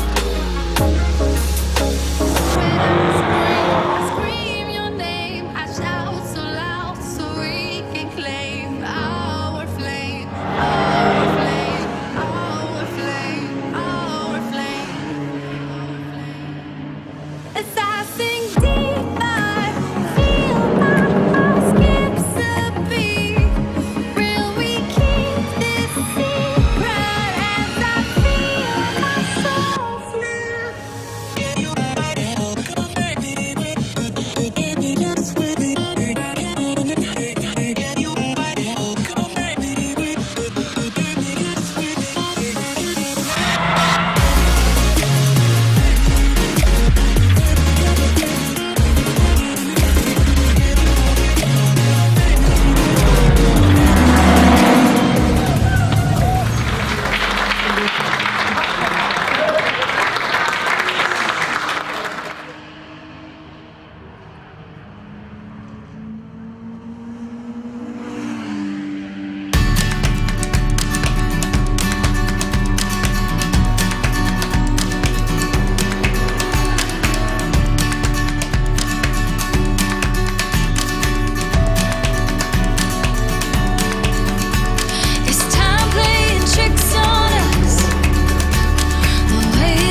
Well, welcome back to Donington Park, everybody. If you're here at the circuit, I hope you've enjoyed the racing that we've had throughout the course of the day. If you're rejoining us on the live stream, then welcome back. We have got, heading out onto circuit now, the second of our 2 night familiarisation sessions. Now, this will have no bearing at all to either of the night races that we'll see coming up. It is purely just to give the drivers that have competed already in daylight hours to sample at least what it's like now that night has fallen. It actually looks on the live stream quite light from that camera. Yeah, we changed camera, look, and all of a sudden it is pitch black out there. And for many drivers, Dave Goddard, who joins myself, Mark Worrell, in the commentary box, it is maybe their first example of night racing. And one of those, when you spoke to him earlier on after the race, I was quite surprised at. Former British touring car champion Andrew Jordan is in this session here. Will be racing for the first time at night later on today. I found that very hard to believe as well, Mark. I was sure he'd perhaps done an enduro race or something similar in the past, as we see the cars head out into the night here at Donington Park. A wonderful atmosphere here. Only the pit lane and the Wheatcroft Straight area illuminated with floodlights. The rest of the circuit is in total darkness. Many of the cars with some very highly operated headlamps. One car I note there with a red windscreen surround. We'll try and pick up who that is. That's Rob Baker's Smart, the Smart before Brabus. He's scheduled to start from 10th on the grid for our second night race. The session for the first night race having already got underway just over half an hour ago.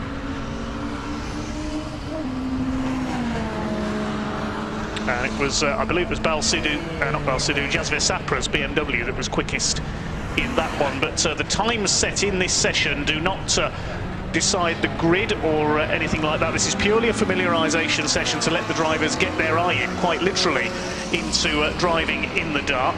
Yeah, the grid was set in reality after the qualifying sessions this morning. So all of these cars and drivers that are out there now have already competed in daylight hours in one of the many races that we've had throughout the course of the day here at Donington Park. And it's the time that they set in their particular qualifying session this morning that set their grid position for their daytime race earlier on.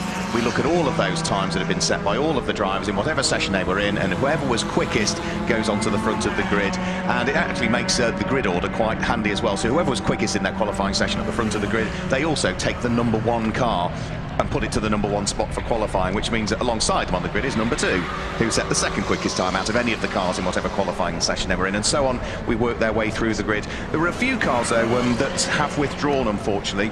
One that I received a text message about, the #17 Mini, Kevin Fulbrook and Darren Chatt are not out. They had a blown turbo pipe earlier on that I think has actually caused a bit more engine damage than they thought.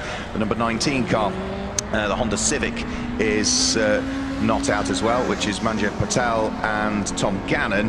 We've also not got out #27, Lee Norton and Liam Place. They've had problems with their Corolla. It lost a wheel, didn't it, in its race earlier on? Yes. And also the girls aren't out, which is a real shame as well. Caroline Greening and Rachel Lovett scheduled to race the Puma, the only Puma that was in the field, and that has also had to withdraw, unfortunately. I also saw on the back of the truck earlier on the Piers Maserati James Brodie Mazda RX-8. That broke down at the end of the RX-8 trophy race early on. This session is mainly composed of Co-ordSport TinTops cars. We've also got a few from the Motorsport School Turbo TinTops. The RX-8 trophy, there should be 3 cars out there from that, and it was going to be the Kartec Motorsport Puma Cup as well. But that's in absentia because Caroline Greening and Rachel Lovett were scheduled to be the only Puma Cup car out there, and they will not appear, unfortunately. We haven't got any of the Smart for-twos out there either. No, we haven't. In terms of times, we've got some times coming in now. There goes, no question as to who that is, with the red flashes on the front of it. That was going to be Rob Baker's Smart car heading through Redgate Corner there, but to the top of the times has gone the #9 Vauxhall Corsa that Scott Locke shares with Billy Hardy, and that's done a 1:28.089. So matters not for the grid. It is the Mini that is second quickest at the moment, which is the #6 car, Keith Issett, sharing that car with young Josh Fulbrook in this race. That is second quickest, just a tenth of a second between that pair. And third quickest, beautiful looking car, next Synchro developed a Honda Civic that Dan Ludlow owns and is in the process of developing with Stuart Emmett. That car is currently third quickest. We saw that car claim a win earlier on, and it's just gone over the start-finish line. It's gone quicker, and it's gone quickest by 1.5 seconds now. 1 minute 26.552. Quick lap time in the dark. I'm wondering if that's the car that Alan James used to campaign in Brick Car. Possibly. He used to have a near identical one. It might be that very same car. We'll check with the team during the race later on. I'll be back down in the pit lane on the roving mic for the race. The Clio that we saw have problems earlier on, the Robert Jarman and Jonathan Hunter car, number 7 for this race, that is in the pit lane there, trying to get that car back out after it had an off in the TinTops race, the green and yellow Clio. The number 18 car is that's the Gary Barlow, Daniel Adams Honda Integra. Again, from our TinTops category, it's effectively 4 classes. I know which one that one is. That's the Ford Puma, that one. I saw their lights earlier on. So that is Lisa Selby and Toby Harris with the Ford that's Puma. Impressive. A nice and easy one to spot is that one. Purple neons on the car. That looks like one of the boy racer cars you'd see in your local supermarket car park on a Friday or Saturday night, doesn't it, that? There's a few of them a lot easier to sort. New car to the top of the times, though. It was the Honda that was quickest. It's now the Mini. The number 6 Mini of Keith Izzard and Josh Fulbrook heads to the top of the times. 1 minute 24.511. 124.511 is the fastest time that they've done. Well, just by, comparison in reality, daytime qualifying, when it was dry, it's dry out there now, but of course it's colder. The ambient temperature will have dropped down a little bit. We're almost at the dew point now, I would have thought, which means the circuit is going to start to attract a little bit of moisture. Cars were doing low 1 minute 21s, let's say, in qualifying. There was one exception to that, and that's the car that will start from pole for this race later on, Danny Cassar and Andrew Jordan, which posted a 1 minute 18.0. But any other cars that are entered were sort of around the 1 minute 21, 1 minute 22, 1 minute 23. So we are, for some of the quick cars at the moment, 2 or 3 seconds slower than they were in daylight hours. Yeah, so you expect the pace to drop off somewhat as the Benz self-drive entered Ford Fiestas, which will start towards the back of the field, go through. There's the Simpsons in their Peugeot 206. They could be a threat in the TinTops category. The green Clio is in. What a great run they had earlier on, Dave Banks and Ryan Colby. But of course, with this being based on the qualifying session where they had a problem earlier on, they're going to start 31st on the grid. So watch for Dave Banks. I think it's Ryan Colby who's due to take the first stint this time. Ryan Colby will do the first stint, yeah, but that's one car I've already picked out. Is hopefully going to carve its way up through the order. Black and orange flag going out for the Fiesta of Joe and Robin Ben. So there's some sort of mechanical issue with that car the driver might not be aware of. So they're being shown the black flag with the orange circle in the centre of it. So they will have to head into the pit lane over the course of the next lap or so just to get that car checked out by the officials. But there is one car that is going rather slowly down the straight and in towards the braking area for the Robert chicane, which is what we're seeing on the live stream now. That was sort of indicating as though it might be aware it's got an issue and is limping its way round. So I think there is a visitor imminently due in the pit lane, probably in the next 10 or 15 seconds. Car coming in now, that's a BMW Mini. That's the Charles Newton Derby and Gary Patterson car, number 14. They got a penalty earlier on, unfortunately, in the Turbo TinTop race for missing the pit window. They came in a bit too late. Lesson learned, hopefully, for the 40-minute race coming up later. They're into their pit box there. Also out there, I note the Citroen C2 of Miles Mosley, newcomer to the TinTops category this season, but he's brought in a ringer, if you like, for this one. There goes the number 38 car. I can't see anything untoward as it goes through there, or was the rear bumper damage? That might be the reason for it being called in. It's usually something like either bodywork hanging off or leaking fluid, something along those lines. But you're mentioning there, Miles Mosley has brought in a ringer to co-drive with him, Turbo TinTops front runner Carl Chambers, and that C2 should go well in the regular Peugeot pilot's hands. Yeah, I was wondering if it's the first time that he's raced anything other from the PSA group in reality, because he's a Peugeot man through and through. Peugeot's specialist from Fressingfield, which is down in Suffolk, but yeah, Citroen for probably one of the first times I would have thought he's raced anything other than a Peugeot. You can still see the beautiful sunset that we've got here on the live stream. It sort of looks better on camera than it does with the naked eye from the tinted windows of our commentary box. But yeah, it's been a beautiful day, stark contrast to the awful weather conditions that we had yesterday. It's been a much better day weather-wise for our marshals as well, who are still out there on post and have been fed and watered last night by the Classic Sports Car Club, fed and watered today as well. We thank them sincerely for what have been a couple of long days for them, but we've tried to look after them. We've given them better weather today as well, Dave Goddard. 20 minutes to go in this session. Still the Mini that tops the times at this stage, Keith Bissett and Josh Fulbrook, but that car is in the pit lane somewhere. Yeah, so just switch drivers. That car, I can see it leaving the pits now. Second quickest is another BMW Mini, Paul Clothier, and his co-driver Copeland. That's Glenn Copeland. They used to race a Renault Clio in the TinTops.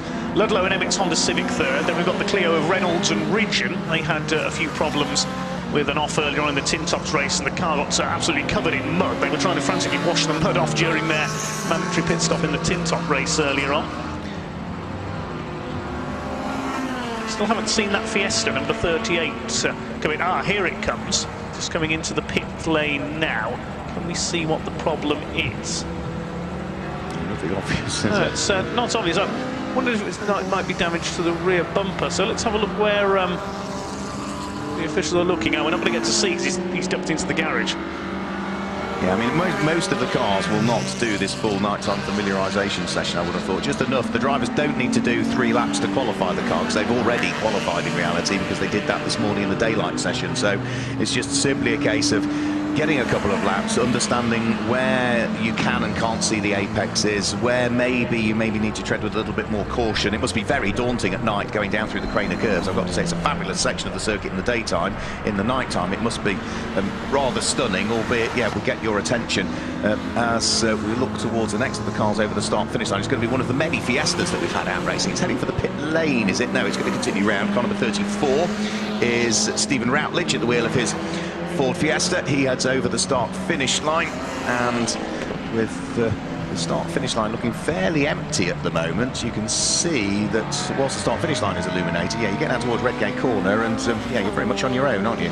Into the night, the last of the floodlights just there on the apex of Redgate. And Martin Addison's come second quickest in his very potent little Peugeot 106. Maybe a small car, but I saw him take a thrilling victory in the TinTops at Anglesey, where he chased down Chris Boardman and Aaron Moulton-Smith's BMW Compact, and having started from the back of the grid after problems in the first race. So he's second fastest in the times behind Dissat and Fulbrook. Now, the Honda Civic is still out there, the Ludlow and Emmett car. There goes the Gary Barlow and Daniel Adams Honda Integra.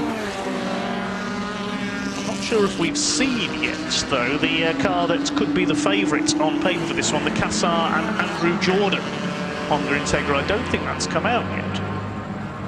Maybe coming out later in the session. We've still got 17 minutes to go as Martin Addison goes quickest in the 106. You can see that there is a set of lights in the garage, and is this the car coming out now? No, it's the number 7 car that's heading out. That's the Jarman and Hunter Clio that had the problems earlier on. See how that goes. Yeah, they've clearly managed to fix that car, so that is now heading out onto the circuit.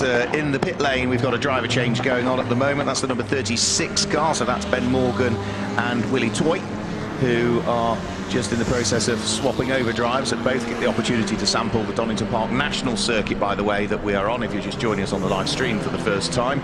Into the pit lane comes the car that will start on the outside of the front row of the grid. Stuart Emmett and Dan Ludlow's Honda Civic trundling its way down pit lane, and you can see just how clear the skies are there, because you see all the city lights in the background. That's taken from up at Coppice Corner. As heading round through Coppice Corner goes Tom Thornton, one of the youngest drivers that we'll have in the field, just 17 years of age, at the wheel of his number 23 Ford Fiesta, staying out of the way whilst quicker cars work their way by in what is this first chance for these drivers to sample the circuit in nighttime sessions. It's the second of our night familiarisation sessions, so after this one we're straight into racing. And yeah, for Tom Thornton, 17 years of age, it's his first season of racing. It will also be his first night race. To the top of the times now goes Martin Addison at the wheel of the Peugeot. A 1 minute 23.738 for Martin Addison. Is sort of throwing down the gauntlet a little bit as to what he would like to do in the race, ideally. Young Tom Horton goes through Redgate. He's actually the youngest driver in all of the Classic Sports Car Club at 17 years of age. Began racing that Fiesta this year. Down the Craner curves into the old hairpin he goes. Cars, as you can see, do all have illuminated numbers on the side to make identification easier, but in the glare of headlights on our live stream, they're not easy to see. As number 16 Renault Clio comes in. That's the Stephen Reynolds and John Ridgeon car. That's quite well up in the times at the moment, or it was. It's yes, third quickest at the moment, that Clio, so that'll be one to watch later on. Beautiful view from up at Coppice Corner, as we just mentioned, with the lights of the North Midlands in the background. There goes the number 28 car. That's Paul Anderton's Renault Clio, driving solo in this one. Yeah, Paul, who does a lot of work behind the scenes with the club as well. It's great to see him back out and having another race. We don't see as much of him as we would like. It looks as though he's staying out of harm's way and maybe destined for the pit lane at the end of this one.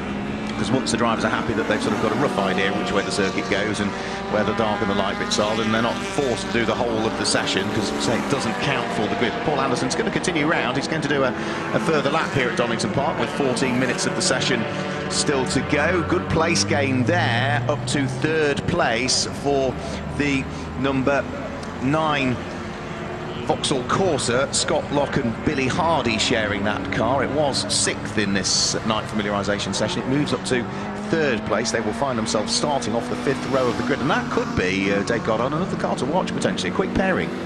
Yes, they certainly are. The Corsa, we haven't seen much of it recently in the CSCC TinTops race for a few years now, and was sadly in its early days plagued by mechanical problems. It was, but yeah. we see on the live stream now the Peugeot 106. That is Martin Addison, the man from the northeast, the Plantire businessman.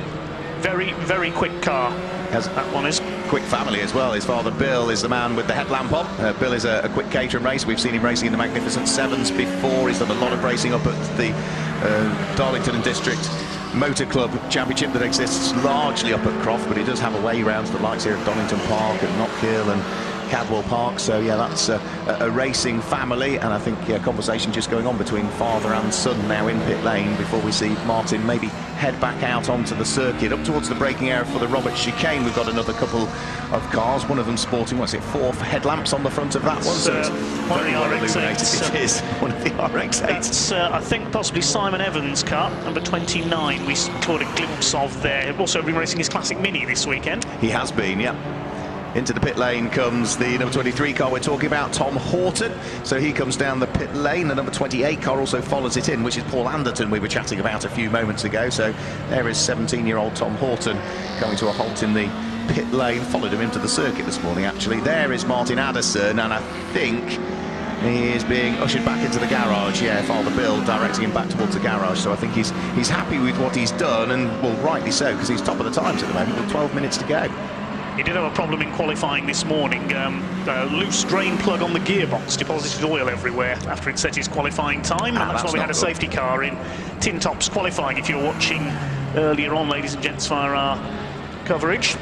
But he recovered in the race, but he had a success penalty at 1 minute because of 2 previous wins this year. No success penalties in this race, of course, because it's a mixed, an open race. That's why we have the slightly different numbering system for the cars here, numbered in grid order, to avoid any clashes between the series that are mixed together for this one. We've got just under 12 minutes to go as the Simpsons are overtaken down at the bottom of the circuit by the Jarman and Hunter Clio. Still Addison at the top ahead of the Sutton Fallbrook BMW Mini. That's the top turbo TinTops car. The leading Mazda RX-8 trophy car is the earlier winner of their category, Ray Collier, number 13. He's 19th quickest in the times at the moment. I think he's actually just been usurped. Yes, he has, by the number 29 of Evans. He's gone 18th quickest now as I talk to you.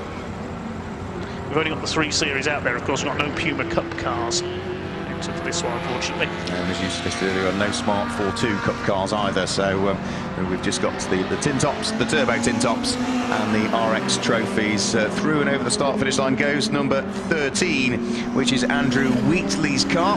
So he goes through. Does he improve his time at the wheel of the number 13 car that time that he went through and over the start-finish line? Well, he did not. He is 9th quickest, though, which isn't bad at all at the moment. It's quite good, actually, the fact that they're sorted out in numeric order for where they'll line up on the grid, and then of course this doesn't count for the grid. So cars that potentially, looking at the times they've done here relative to their grid number, car number 16 is in 5th position, so that tends to suggest that Stephen Reynolds and John Ridgeon might have a good race, because they're 16th on the grid, they're running in 5th place at the moment. Car number 20 is in 6th place, so that's another potential car that could gain places come the race. Paul Clothier and Glenn Copeland will line up 16th on the grid. They are 6th at the moment. We've also got the number 15 car sitting there in 7th position, which is going to be James Slater and Richard Harmon. So again, they're another one, but other ones to watch out for. Paul Anderton, 28th on the grid, 10th quickest. We have a new name at the top of the times as well. Hunter and Jarman, the yellow and green Clio, has gone quickest, so they've repaired their issues from earlier on in the TinTops race. Mentioning Slater and Harmon, they could be ones to watch. The silver Honda Civic, they've had a couple of podiums in the CSCC TinTops this year. As on the live stream we see the BMW Compact in the pits. That is the Rocket Robert racing car of James and Robert Elmer. They'll be starting from the back row of the grid. The Simpsons Peugeot 206 RC comes into and out of the chicane. Colin and Stephen, father and son, they finished 3rd in the TinTops race earlier on. And towards Redgate corner they go with 9 minutes of the session remaining. Well, the 106 is in there just ahead of them. I think that's the Andrew Wheatley car. Number 13 for this race, local man from Derby in the white 106. Down the spectacular Craner curves into the old hairpin. Very easy to get it wrong through there. It was impossible. It was virtually impossible to get it right in the rain we had yesterday, has to be said. There weren't many that got it right, and if they did, it was probably more by luck than anything. But yeah, much better weather today. Into the pit lane, I spotted, comes the Vauxhall Corsa, so the Scott Lock Billy Hardy Corsa, that's 4th quickest in this session, heads down pit lane. Number 20 comes in as well, which is Paul Clothier and Glenn Copeland's Mini heading into the pit lane area. There is the Scott Lock Billy Hardy Corsa. Say it appeared in the series a couple of years ago and was rather recalcitrant in the early stages. It's been developed into a fine beast now, replacing the outgoing Vauxhall Novas that used to be pedalled equally as quickly by Scott Lock and Billy Hardy in the CSCC TinTops series. So 8 minutes of this session to go. I think largely most people are happy. There's only one car I've got some slight concerns over, and it may well be they're happy that they've just done one single lap, because the number 31 Dave Banks and Ryan Colvey Clio, which we were hoping would pick its way up from 31st position on the grid, as it did superbly well when it had to work its way up from the tail end of the grid in the TinTops race after problems in qualifying. It's only done one lap in this familiarisation session. I was about to mention that myself. Yes, I hope they haven't had further problems anywhere. We haven't got any cars missing out on circuit at the moment. They'd be showing on the timing screen with a yellow warning triangle, if so. Number 24, Eric Bolton, at the wheel of his Ford Fiesta, has only done 2 laps as well, so he's not done many, but it is just familiarisation. You've already qualified. You just go out, do 1 lap and come back in. That's it. You're familiar with the night conditions, and that's all you need to satisfy that requirement. Andrew Wheatley into his garage in the number 13 106. He's satisfied. He's done his laps. He's ready for the race. This will be the second of our night races, incidentally, ladies and gents. The first of them coming up will be for the Modern Classics, New Millennium and Magnificent Sevens cars, which have already had their familiarisation run. We are missing, unfortunately, the pole sitter for that race, I can tell you. Tim Davis will not be out. He blew his engine at the end of the Magnificent Sevens race earlier on. A couple more non-starters we can tell you about for that one. We're not sure we'll see Matthew Sanders and Jack Layton's BMW. They had an electrical failure in the New Millennium race earlier on. They were scheduled to line up 3rd. The car that was going to line up 9th will not be out. The BMW of Guy Zeiser and Christoph Wagner. They retired with a major oil leak in the Modern Classics and New Millennium race. And I think we will see everybody else out there. Wait to see. One thing that we haven't seen even in this session yet is the potential pole sitter in this one. Danny Kazar and Andrew Jordan's Honda Integra DC5 has still not appeared in this session at the moment, which hopefully is not cause for concern. We shall find out. 6 minutes of the session still to go. Good improvement there for the number 11 car all of a sudden, which is the car of Lee Channing and Wayne Dye. moves up 8 places. It was sitting down in, what was that, 22nd, 23rd place. It's now up to 15th in this session, so that is a big jump up through the order for the car that's already done 9 laps. So it wasn't as though it had only done a couple of laps and then the quick time was popped in. 9 laps already completed, and it carves its way up through the order. As into the pit lane comes number 15, the Honda Civic that James Slater and Richard Harmon share. You can see the light bar on the front of it. It's an option if you want to run additional lighting on these cars. It is a requirement that you illuminate the door numbers. The method as to how you illuminate them, though, is up to you. And then if you want to run additional lights, as we've seen from the likes of the smart car that is out there, and the Ford Puma as well, then you can run some additional lights as well, and most of those are doing them either around the windscreen or across the roof line of the car. Or in the case of Ray Collier's RX-8 and Blair Roebuck's Honda Civic, they've got underneath neon lights. Blair Roebuck's are purple and Ray Collier in red to match the livery of his RX-8. So we see on the live stream the number 29 of Simon Evans, who'll be one of the contenders in the RX-8 trophy category in this race. Now we know that Piers Maserati, or Piers Maserati perhaps we should call him, and James Brodie are not going to be starting by the look of things. They had problems race earlier on, and it's been a stressful weekend for Piers Maserati anyway, because he had problems with his Porsche yesterday in the Future Classics race. He did, yeah. Brake failure on the first qualifying lap, drove all the way to North London, 2.5 hours down there, 2.5 hours back, pick up a new caliper for it, bolt it on the car, get it done just in time and race, and then finish on the podium. Yeah, they got a 38th to 3rd in last night's night race. Fair play to Piers and Miles Maserati. It was one of those things you just knew was going to happen to start with. You look at the grid, you know there's a few cars out of position because the grid was set from the daytime qualifying session. So if you had a problem in that, not only did you start your daytime race in a poor place, you'll start the nighttime race in a poor place, and yeah, that's exactly what happened. Here comes the Puma. You can tell it's a Puma heading round through the Roberts S's now. So that is the number 21 car, Toby Harris and Lisa Selby, who again are another pair of drivers who do so much hard work behind the scenes for the club, acting as sort of driver coordinators for one of the other series, as does Paul Anderton, who's also out in this race. So there's so many competitors that we have that also give back to the club in other areas, and hats off to them for doing that. I know Lisa's been behind the organisation of the end of season awards evening for many years. Yeah. Many years. That's at Chateau Impney in November this year. I'll be present at that one. I'm missing it this year, unfortunately. Yes, you're away on holiday, aren't you? I'm somewhere. Yeah, I'm not to say that Chateau Impney isn't nice. I'm somewhere slightly nicer still. So yeah, Droitwich Spa. It should be a good evening, actually. I've missed it every year so far due to clashing other events, but I'll be gracing them with my presence. Looking forward to it.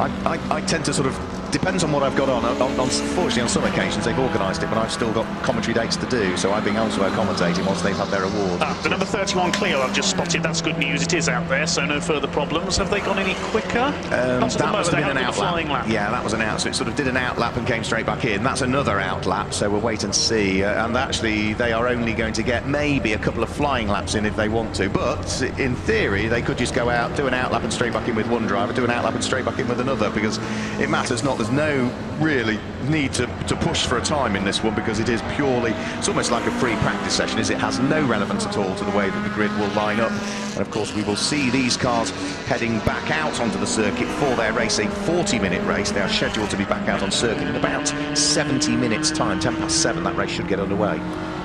So just a couple of minutes to go now as we watch on the live stream Simon Evans go by, catching one of the Fiestas there, the number 34, which is Stephen Routledge, one of the Odell Motorsport Fiestas. I always have about 3 or 4 cars out in tin top races, the Fiesta STs. So in there we can see, I think that's the Citroen C2 ahead of them, the Mosley and Chambers car. Heading to the top of the Craner curbs. Nice little gaggle here going down the outside is the RX-8. Doesn't want to run too wide onto the grass through there. Come towards the end of this session. The Hunter Jarman Clio is back to the top of the times with the 1:23.433, 3/10 of a second quicker than Addison. Slater and Harmon the third quickest. There's Issat and Fulbrook, the first of the turbo TinTops from the BMW Mini in 4th. And what is quite amazing, the lap time that the Clio has just done, 1:23.433. In daytime qualifying, it did a 1:23.422. It is 11/1000 seconds slower at night than it was at day. Remarkable. Fifth quickest, we've got Locke and Hardy in the Corsa. Then the Reynolds and Ridge and Clio. Colby and Banks up to 7th. They did get a flying lap in, so that Clio is going to be one to watch from 31st on the grid, the metallic green car. Yeah, I thought that would be the case. I thought if they did a flying lap, it would be a quick one. Over the start-finish line goes the Puma once more. On the live stream, we're watching cars picking their way out of Coppice and heading down the straight, including that Citroen C2 again that Carl Chambers shares with Miles Mosley. That is just about to turn its way in towards the Robert chicane. It will get one more familiarisation lap in this session, because the checkered flag is now 30 seconds away from going out. Number 11 over the start-finish line is Lee Channing and Wayne Dye's Renault Clio. They had a good run earlier on in the earlier TinTops race, but it all came undone a little bit, didn't it, with an off and into the gravel and some damage. Had an off, damaged the left front corner of the car, and then it overheated when they got back out there because of a bit of damage to the front. But they did get out to finish the race. They completed the last lap.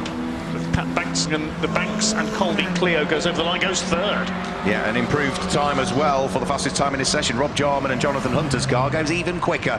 A 1 minute 23.250 is now the best part of almost 2/10 quicker than it managed in the daytime qualifying session. So that is quite intriguing, the pace that they have got. So checkered flag is now out. So grid has already been set. The grid was set before the session even started. It's based on the qualifying time that each individual car did in its individual qualifying session for whichever series it raced in, whether it be the TinTops or the Turbo TinTops or the RX-8 trophies that we've seen out there. So checkered flag out, the illuminated start-finish line, and the fact that we've got an LED display board on the start gantry that very clearly shows that it's checkered flag in the end of session. Hopefully we won't see, as we saw even in daylight, some cars missing the checkered flag and going around twice. Right, I think it's time for me to get my high-vis on, get my headset and microphone ready, and head down to the pit lane shortly. Right, thanks a lot. Well, Dave Goddard will head down to the pit lane. He'll hopefully bring us news that there isn't a problem with the number 1 car, and because I am slightly concerned that we didn't see Danny Cassara and Andre Jordan out in that session, but they are right at pit lane entry end, so as soon as Dave gets down into the pit lane, the first garage he gets to will be theirs, so we'll be able to establish as to whether they were just saving themselves for the race or whether there is indeed a problem for that one. So the last few cars are going to trickle their way over the start-finish line. Matters not, but the number 7 car was quickest in that session. Rob Jarman and Jonathan Hunter. Second quickest was number 3, which is Martin Addison's Peugeot. The time for the Hunter and Jarman Clio was a 1:23.250. The time for Martin Addison's Peugeot was 1:23.738. Third quickest was number 31, which is Dave Banks and Ryan Colby. Remember, each time we give you the car number, that tells you where they'll start on the grid as well. The time they did was a 1 minute 24.149. And fourth quickest, car number 15, James Slater and Richard Harmon, with a time of 1 minute 24.284. Fifth quickest was number 6, which is Keith Izzett and Josh Fulbrook. The time for the Mini was 1 minute 24.544. Sixth quickest, number 9, which is Scott Locke and Billy Hardy's Vauxhall Corsa, 1 minute 24.848. Seventh quickest was car number 16, Stephen Reynolds and John Ridgeon. The time was a 1 minute 25.395 for them. Eighth quickest in the end was number 23, Tom Horton, doing really well in his first ever night session in the car, the 17-year-old, 1 minute 26.262.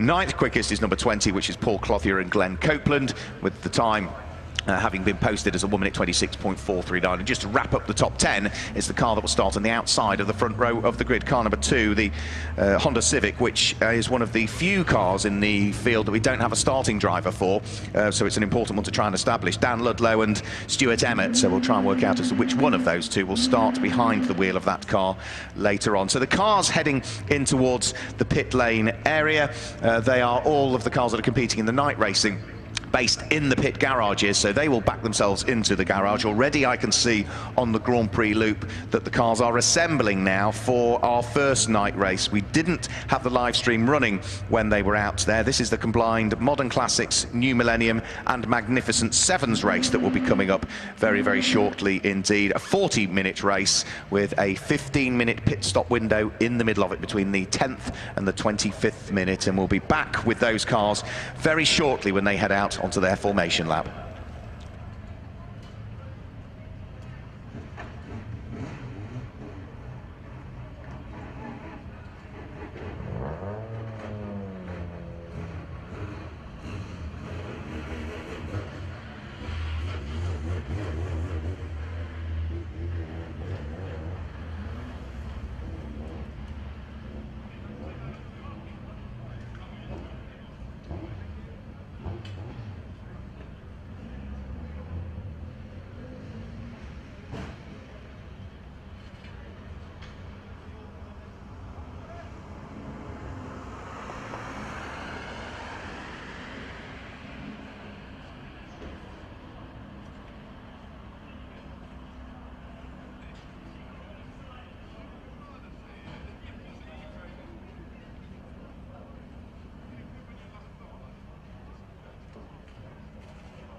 get a grasp at all as to what was going on. So I'm there now. So a real shame. It's nice that Nigel Ainge and Mike Jordan have done it. It's a shame that we then don't get to see Nigel Ainge and Mike Jordan out at the moment. So but at least we get to see Danny Cassar and Andrew Jordan see what they might be able to do.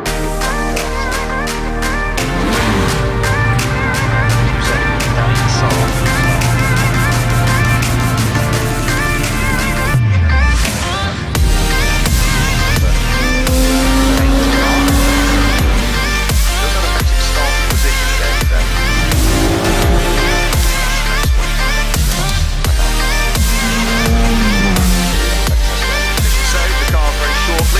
Here for our first night race at Donington, heading out on the safety car, and in a few moments' time the CSCC night race for the New Millennium, Modern Classics, Magnificent Sevens, making its way out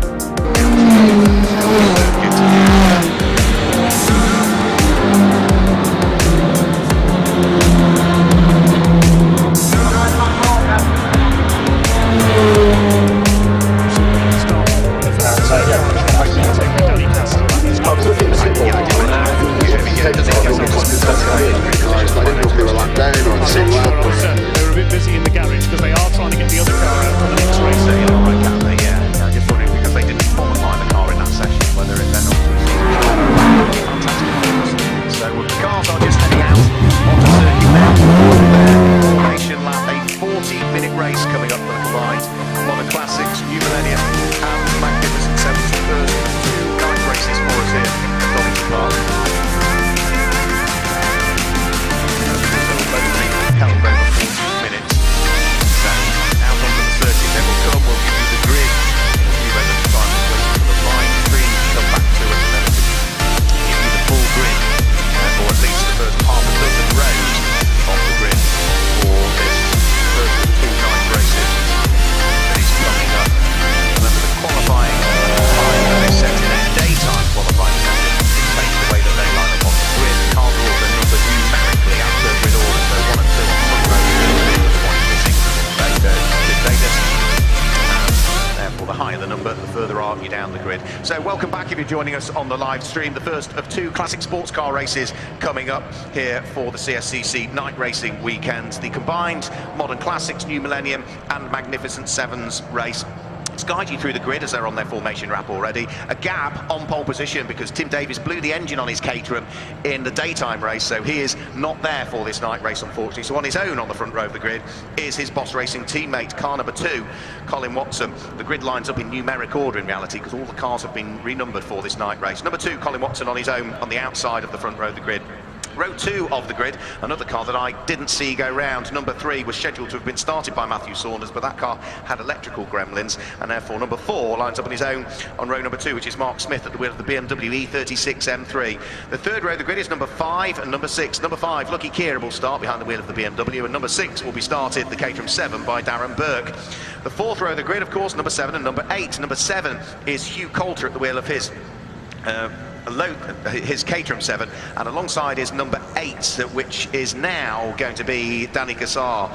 Rather than, as you've just joined us on the stream, you won't be aware that Nigel Ainge and Mike Jordan was due to have driven that car. The sister car to it that should have appeared in the second of the two night races has suffered an issue, so they have very kindly stepped down from the car and handed it over to Danny Cassar, who will share the car with British touring car driver Andrew Jordan. Danny will start row 5 of the grid, a gap where number 9, which is the Guy Ziza car, should have been with Christoph Wagner. So that is another car that suffered issues earlier on. So on their own on the 5th row of the grid is number 10, which is David Rowe, who will start that car. Row 6 is 11 and 12. 11 is Robert Cadiz and 12 is Jeremy Adams, and all Caterham 7, 6th row of the grid. Row 7, number 13, Andrew Rath in his Lotus alongside the BMW. Number 14, it will be started by Doug Simon. 13 and 14, row 7. Row 8, just to give you that, is number 15, Jasper Sapra with his grey BMW alongside almost a sort of white and works liveried car. Number 16 of Alex Haynes. It is a 40-minute race. Pit window opens 10 minutes into the race, closes after the 25th minute, and during that period of time, every car has to come into the pit lane and conduct a mandatory pit stop. We're about to get the first night race of the weekend, or today at least, underway, with the gap on the front row of the grid and a gap on the second row of the grid, and by the look of things, there was a gap on the third row of the grid because I didn't see the number 5 car of Lucky Kira there. Lights go out, they charge their way up towards Redgate Corner for the first time, and it looks as though Colin Watson is going to lead the pack of cars as they head in towards Redgate Corner for the first time. Sweeping their way round through the corner, Danny Cassar is already up into third position. There's a little bit of dust or smoke just being raised there on the exit of the corner. That might be some cement dust that's been put down from a race, one of the last of the races that we had in the daylight hours, but it is the Caterhams that are out front and leading the race in the darkness here. Colin Watson leads the race. It looks as though it might be Darren Burke that's worked his way through into second position, all over the grass by the look of things down at the old hairpin. That's already a mistake for one car that's going to have to try and work its way right the way back up through, and that's Colin Watson, unfortunately, that slithers his way back off the grass, having vacated the lead of the race and has dropped well and truly down through the order in what has already been a difficult day for the Boss Racing team, having had several problems with some of their cars over the course of the daylight hours. Magnificent Sevens race, leading pack of cars just continuing round through Coppice Corner and starting to sprint their way in towards the braking area for the Robert Chicane for the first time in this 40-minute race. And at the front it is Caterham from BMW by the look of things as they flash their way into sight. No, it's the Honda that's in second place actually. It is going to be Danny Cassar that's in second place. Mark Smith sits there in third, but jinking one way and jinking the other is Jasper Sapra, as Jasper Sapra got the inside line as they head up towards the braking area for Redgate Corner. A big lick of flame out the back of Jasper Sapra's car. Wow, did that light things up down there at Redgate Corner. The unburned fuel igniting on the exhaust as he was looking to try and hoist himself up through the order. And well, Jasper Sapra now looking to see whether he might be able to press on and pick up some more places. It is Darren Burke that leads this race. Second place is Danny Cassar, but under pressure from the charging Jasper Sapra, who was scheduled to have started 15th on the grid. There were a few cars missing around him, so he probably started within the top dozen, so maybe 12th place ultimately. But up to what is third at the end of the first lap is pretty impressive stuff, to say the least. So it's Caterham from Honda, from E46 BMW, from E36 BMW. That's the top 4 at the moment. 5th place is going to be number 10, which is David Rowe for the first part of the race. And completing the top 6 is Andrew Rath at the wheel of his Lotus. As now Jasper Sapra goes for second position up the inside of Danny Cassar. Again, you can see the spits of flame out of the tail end of the number 15 BMW. Over the start-finish line he'll go. Watch for the flames again as he heads up towards Redgate Corner. Jasper Sapra now up into second position, going for the lead of the race. He's got the inside line. Is he going to try and sneak his way through? Can't quite make it through. Chopping across the nose of him there was Darren Burke, who was having none of it. For Sapra, Jasper Sapra runs a little bit wide coming out of Redgate Corner, and that's allowed Danny Cassar, I think, back through into second position. So Darren Burke, now it's Danny Cassar, is it not, back into second position? Indeed it is, and Jasper Sapra, all of that hard work just came undone a little bit there as he ran wide at Redgate Corner. He posted the fastest lap of the race last time through on the first of the flying laps, a 1:17.874, and is absolutely flying in the darkness here at Donington Park as the leaders charge their way up towards Coppice Corner. Jasper Sapra looking to attack again here. He's up the inside as if Danny Cassar heading up in towards Coppice Corner. Yes, he is. The BMW goes through. Can Mark Smith sneak through from 4th place up to 3rd whilst the door is open? Don't quite think so there. We've still got David Rowe, the number 10 car, sitting there in what is 5th position. Andrew Rath in the Lotus still there in 6th place, but the top 4 together, and now we've got a new leader. Jasper Sapra has propelled the Beamer through and into the lead of the race at the expense of Darren Burke, who's down into 2nd place, in danger of dropping to 3rd as Danny Cassar draws himself along and in front of the Caterham. It's better through the twiddly parts, it's slower down the straights, and he goes from the lead of the race at Coppice Corner down into 4th position by the time they get towards Redgate Corner, because number 4, Mark Smith, has also been able to squeeze his way through and gain the position. So BMW from Honda, from BMW from Caterham, as they head down through the Craner curves, with the first 5 minutes of the race already having elapsed by the look of things. Through the old hairpin, Jasper Sapra bounces off the curves on the inside of the old hairpin. Colin Watson, who was leading the first, 3rd of a lap until he ran wide going out of the old hairpin, is slowly recovering now. He might be down in 13th position at the wheel of the number 2 Caterham, but he's just posted the fastest lap of the race that we've seen so far, 1 minute 17.760 for Colin Watson in his efforts to try and get himself back up through the order after his earlier problems. Race leaders threading their way out of Coppice Corner. Danny Cassar, is he looking to try and attack Jasper Sapra? He is, but in a straight line. The Honda sort of runs out of legs a little bit before the BMW does. Might be better on the brakes though, and that could offer up a possibility here. He's trying to brake as late as he can, mindful though that he's got the number 4 car of Mark Smith right behind him as they came in towards the Robert chicane. Over the start-finish line now go. That is now 4 laps completed, and we've still got a great fight on for the lead of the race. 4-1 through Redgate Corner. Still within 5th position at this stage. Now that has been a change that time through, because now to 5th place has come the number 7 car, which is showing as being Hugh Coulter on my grid sheet. And the surname that I'm seeing on the timing screen is suggesting that it's Davis that is running in the 7th position. So that's a change of driver that we've not been notified of. And either way, it's going beautifully well for that driver. We'll see whether Dave Goddard might be able to pick up on exactly whom that might be. Up towards the top part of the circuit, so through McLean's and on towards Coppice. Jasper Sapra is still working terribly hard to try and hang on to the lead of the race. Danny Cassar will try and pick out any chink in the armour at all to try and squeeze his way through.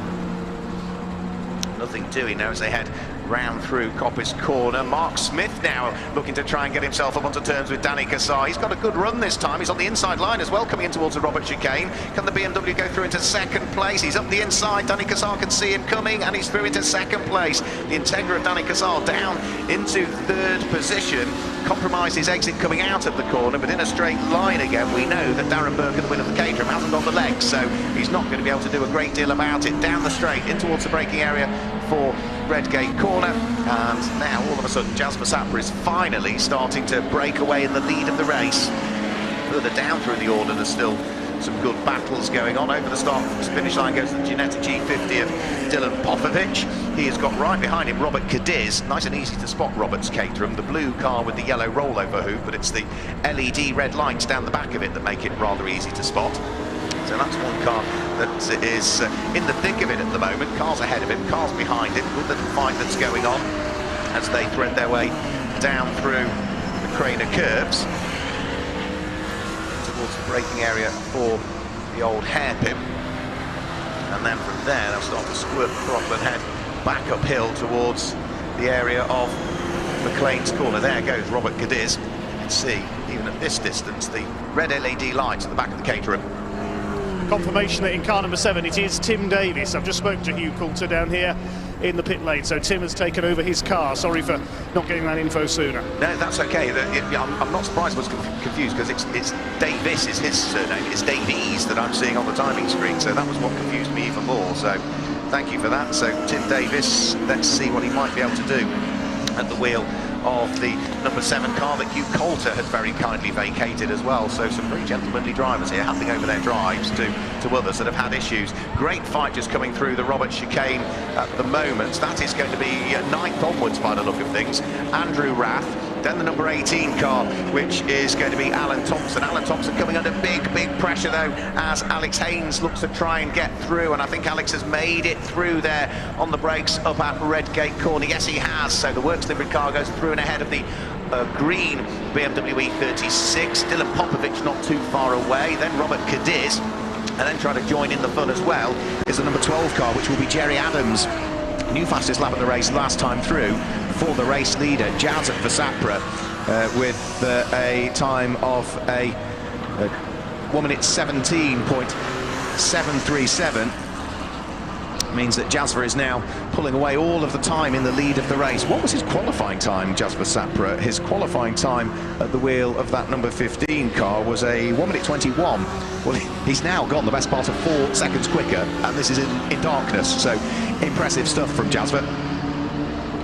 Up towards Coppice Corner goes that great fight. Andrew Rath is sort of losing places hand over fist here at the wheel of the Lotus. It started this lap in 8th position. That's the number 13 car. Well, it doesn't look as though number 13 has been particularly lucky on this lap, at least for Andrew Rath, because he has now lost, what, 1, 2, I think even 3 places possibly on this lap. Alan Thompson has gone through. I think Alex Haynes has gone through. Dylan Popovich has also gone through, as has Robert Cadiz as well. So that's 4 places lost there for Andrew Rath. He has dropped down into 12th position, and we are now a matter of seconds away from the pit window being open. Pit window is now open, so for the next 15 minutes drivers can choose when they want to come into the pits and conduct their mandatory pit stop. If you were watching on the live stream throughout the course of the day, no additional time penalties to worry about in this one. So it's just off scratch. It's as quick as they can change drivers, as quick as one driver can jump out of the car, close the door, open it and get back in. Or in the case of the Magnificent Sevens car, the driver can just stay behind the wheel of the car with the engine running, and 60 seconds later, off they go again. So that is the way that the process works, as our squabble for 8th backwards is just heading up towards Coppice Corner. The car of Alan Thompson going beautifully well at this stage. Alan Thompson leading the race overall, and leading the new Millennium section of it is Jasper Sapra. The leading car in the Magnificent Sevens is Tim Davis, the number 7 car now, taking that car over from Hugh Coulter, is now up into 3rd place actually. He got himself ahead of the number 4 car of Mark Smith. That's the car with the yellow headlamps. It's nice and easy to spot his mark in these conditions. And the Mazda that we were expecting to, and that is, who's leading the Modern Classics? The Modern Classics is being led by the number 18 car actually at the moment, of Alan Thompson. So he's leading Modern Classics. He was the winner of the Modern Classics race earlier on, and he is sitting there in 18th position currently. So 28.5 minutes of the race to go. Nobody is yet opting to come into the pit lane, or are they, as I say that? First car dives for the pit lane, and it is number 28 that comes in, which is Bal Sidhu, is the first of those to come in at the wheel of his Ginetta G40 that runs in GT5 specification. So that is the first of the cars into the pit lane, and he is right the way down at pit lane exit end. It's not the only car to head into the pit lane, no, because that looks as though it may well have been Jasper Sapra coming in. Yes, that's the race leader in. I'm going to sprint down the pit lane now because I'm halfway down it. They always come in at the opposite end, don't worry. So yeah, Jasper Sapra into the pit lane. Tim Davis has now posted the fastest lap of the race at the wheel of number 7 Caterham. 1 minute 17.366 for Tim Davis. So he is making very good progress at the moment. He closed to the tune of a 1/10 of a second on Danny Cassar on that lap, so the gap is still coming down, but not a great deal. The leader for the Modern Classics is in as well, section of the race, which is Alan Thompson at the wheel of his green number 18 BMW. That is pit lane entry end, where he comes to a halt. So we're starting to see the first few of the cars head for the pit lane, but at the moment we've only had, what, 3 cars head for the pit lane, and the first of those that was in is just about to head out now. Bal Sidhu had a bit of a scare in the Ginetta there as he headed back out. He couldn't get the headlights to come back on. And yeah, I think there's a problem.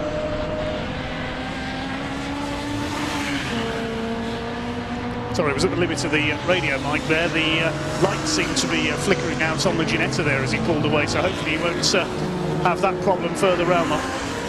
Into the pit lane comes another important one. Tim Davis heads into the pit lane. Remember, he's taken over the car from Hugh Coulter.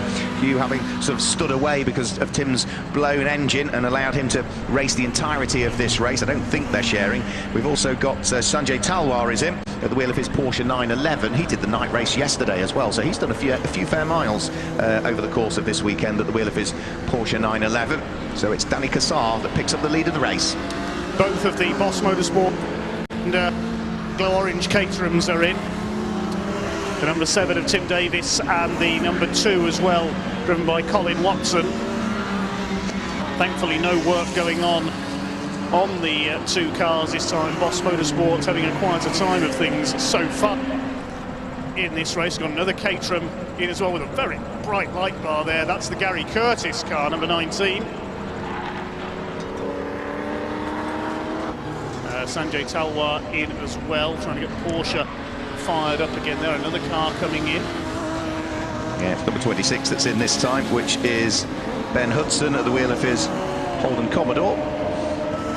And then there's a couple more that are sneaking in, including car number 23, which is the Redmonds, and also number 25, which is Adam Dawson at the wheel of his Porsche. The Redmonds, it's William, scheduled to hand over to Charles.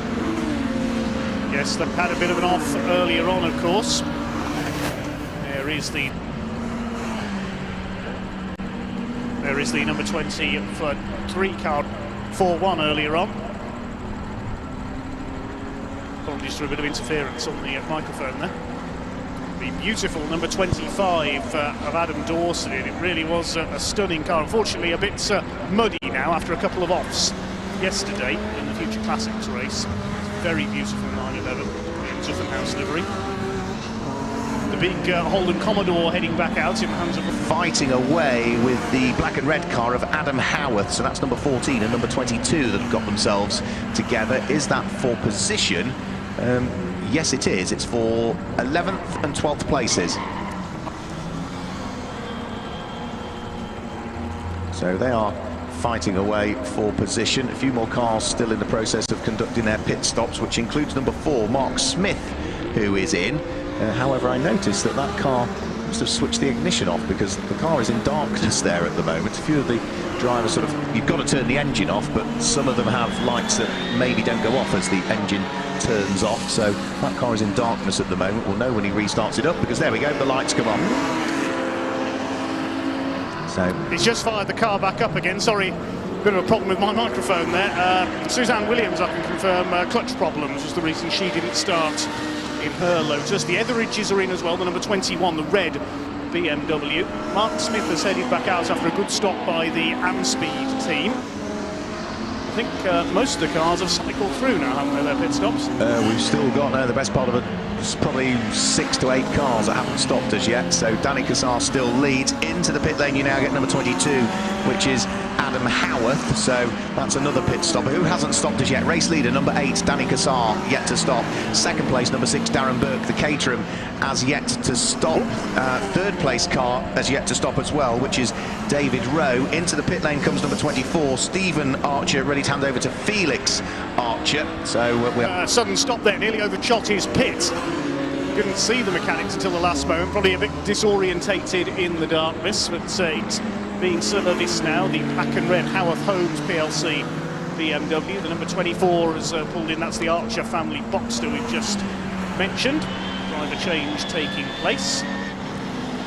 Into the pit lane comes number 12, which is Jerry Adams. He had been running just outside of the top 6 in 7th position. Dylan Popovich also comes in at the wheel of the number 20 Ginetta G50. He was running in 8th position, and now into the pit lane comes the race leader. So into the pit lane comes number 8 Danny Cassar, ready to hand the car over to Andrew Jordan. Andrew Jordan, runner-up in this year's British Touring Car Championship, a former British Touring Car champion, but despite all of that experience, of course a British Rallycross champion as well, he's never raced at night before. He's about to head out into the darkness at Donington Park, and into the pit lane now comes number 14 Doug Seaman. That will be a change of driver as well. He will hand over to Roland Jones for the second part of the race. There are still 1, 2, 3, 4, 5 cars that are as yet to pit. Into the pit lane with no lights on comes number 2, which is Colin Watson. No front headlamps on his car. There might be a question to be asked there. Maybe he just switched them off as he came in. Number 17 is in as well, which is Tom Whitcomb. Tell over to Danny Fennell. Sorry, I think that's a problem for Colin Watson. He's already been in once. Yeah, well, I think he's got no headlamps. I think that's the issue. Round Donington in the dark with no headlights. That's what a terrifying prospect. Rather him than me. So yeah, questions to be asked there from Boss Racing, who are down at the bottom end of the pit lane. I can see Dave Goddard pointing himself in that general direction and striding rather purposely down there to see as to whether that is an issue with the headlamps on the number 2 car. If not, he'd flicked the switch just before he got to pit lane entry, because I saw the car coming in, but there were no headlamps.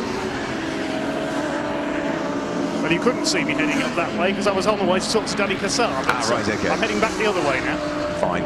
That's fine. We'll pick up with Danny Cassar later on, can't we? Absolutely. He still leads the race now that he's handed the car over to Andrew Jordan. So the number 8 Honda still leads. How long to go before the pit window closes, I hear you ask? Well, there's still 5 more minutes, so 5 minutes to go. New fastest lap of the race on that lap to Tim Davis, the number 7 Caterham, has just posted a 1 minute 17.337 second lap for Tim Davis, so he's pushing hard at this stage to try and make up ground. In fact, now that we have had Andrew Jordan go out and complete a full lap, that car has lost the lead of the race because it's pitted. Others around it haven't, and it is now Darren Burke, number 6, who picks up the full lead of the race without yet having pitted. Second place is David Rowe at the wheel of the number 10 Caterham, as yet to pit. A couple more cars dive for the pit lane, which this time through include number 11 Robert Cadiz, and also number 13 Andrew Raff is coming in. So that is another couple of cars that are now conducting their mandatory pit stops, which only leaves the cars in first and second now to pit at this stage. The 2 Caterhams, number 6 Darren Burke, number 10 David Rowe, and other than that everybody has pitted or is in the process of conducting their pit stop. Andrew Rath's Lotus, the front end here rather held together with black gaffer tape after he's off earlier on in the New Millennium race. That took quite a bit of damage, looking rather battered, this rare Lotus Europa. Good stop by the team, though. The Track Time Solutions sponsored car. As in comes one of the Caterhams. Darren Burke, the race leader. It is, yes. Oh, almost a near miss with the Lotus there. Darren Burke gets out. Paul Lewis to climb aboard the Caterham. Still the seat being altered there. Comfort on the new pilot. Colin Watson, I think, has he gone back? No, Colin Watson's car is in the garage. More trouble for Boss Racing. Yeah, it's been a tough old day for Boss Racing, really. So we can see Robert Cadiz heading back out of the pit lane. We will see Andrew Rath head back down the pit road very, very shortly. So there's only one car that now needs to come into the pit lane, which is number 10 car of David Rowe, who at some point will have to dive for the pit lane. When he does, it should mean that Jasper Sapra should pick back up the lead of the race, I would have thought, at the wheel of the number 15 BMW. He's currently showing in 3rd position on my timing screens. That's because Darren Burke was leading when he came into the pit lane. That car has now conducted its pit stop and should be heading back out before too much longer. So I think once we've cycled through the pit stops, it should be the number 15 BMW from the number 8 Honda, Jasper Sapra from Andrew Jordan. Andrew Jordan has just posted the fastest lap of the race, actually. 1 minute 17.101 is the fastest lap of the race. Still out there, still now not having pitted, and up into the lead of the race now goes number 10, which is David Rowe. So the number 10 Caterham now leading the race. Dylan Popovich has got his hands full at the wheel of his G50 Ginetta. He's got the number 16 car of Alex Haynes right behind him as those go over the start-finish line. They're fighting for the final place inside the top 10, actually. So 9th and 10th places. Up towards the braking area for Redgate Corner goes Ginetta, being shadowed by the number 16 BMW, with white with its sort of works livery. Just looking to see whether he can work his way through and past the G50. Colin Watson, we believe, battery failure for the number 2 car, so that's why maybe he was trying to run too many lights. And that's why he ended up with none at all. But it has been such a terrible day for Boss Racing. It's been an awful day for Boss Racing. Yeah, they've really had a difficult day so far, with several problems plaguing their cars in the main Magnificent Sevens race, the Co-ordSport Magnificent Sevens race earlier on. Let's hope that maybe we can offer up some glimmer of hope to them, and that glimmer of hope is new fastest lap of the race to the 4th place car, the sole remaining Boss Racing car in this field, which is Tim Davis. So he's just posted a 1 minute 16.764, and finally we get the number 10 car into the pit lane 39 seconds before the pit window closes. Time to perfection for David Rowe. The number 10 car heads down pit lane, ready for Oliver Smith to take over for part 2 of the race. Yes, Ollie Smith ready with his seat cushions, been waiting in the pits for the last couple of laps. Balaclavas and gloves go flying as the drivers get out. Ollie Smith gets into the DPR Motorsport run number 10. Caterham, our last stopper, the steering wheel is... The tyres just being checked by the mechanics as well. A quick check underneath with the torch. Straps starting to go in place.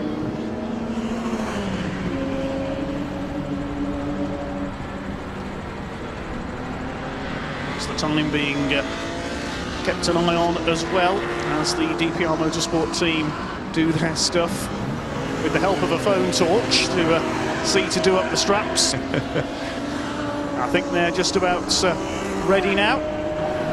It's a good stop from the team, and off he goes, Ollie Smith back in the race. Yeah, we'll see where Ollie Smith feeds back out. Jasper Sapra should take up the lead of the race and has just posted the fastest lap of the race as well. 1 minute 16.739 last time through from the number 15 BMW. So Jasper Sapra is looking good here at the moment. We'll see as to whether he's got the pace to keep pushing that hard. He's just gone back over the start-finish line and lapped about 3 seconds slower, but that's largely to do with traffic, I would have thought, at the moment. Big lick of flame out of the back of Andrew Rath's Lotus as he went over the start-finish line. The Lotus is running in the last place in the top 10 currently as he heads down in towards the braking area for Redgate Corner. Behind him on the circuit is the number 21 BMW, which is what the Etheridges share. It's now Christopher Etheridge that's behind the wheel of that car now, but that is a lap adrift of the Lotus that sits ahead of it on the road.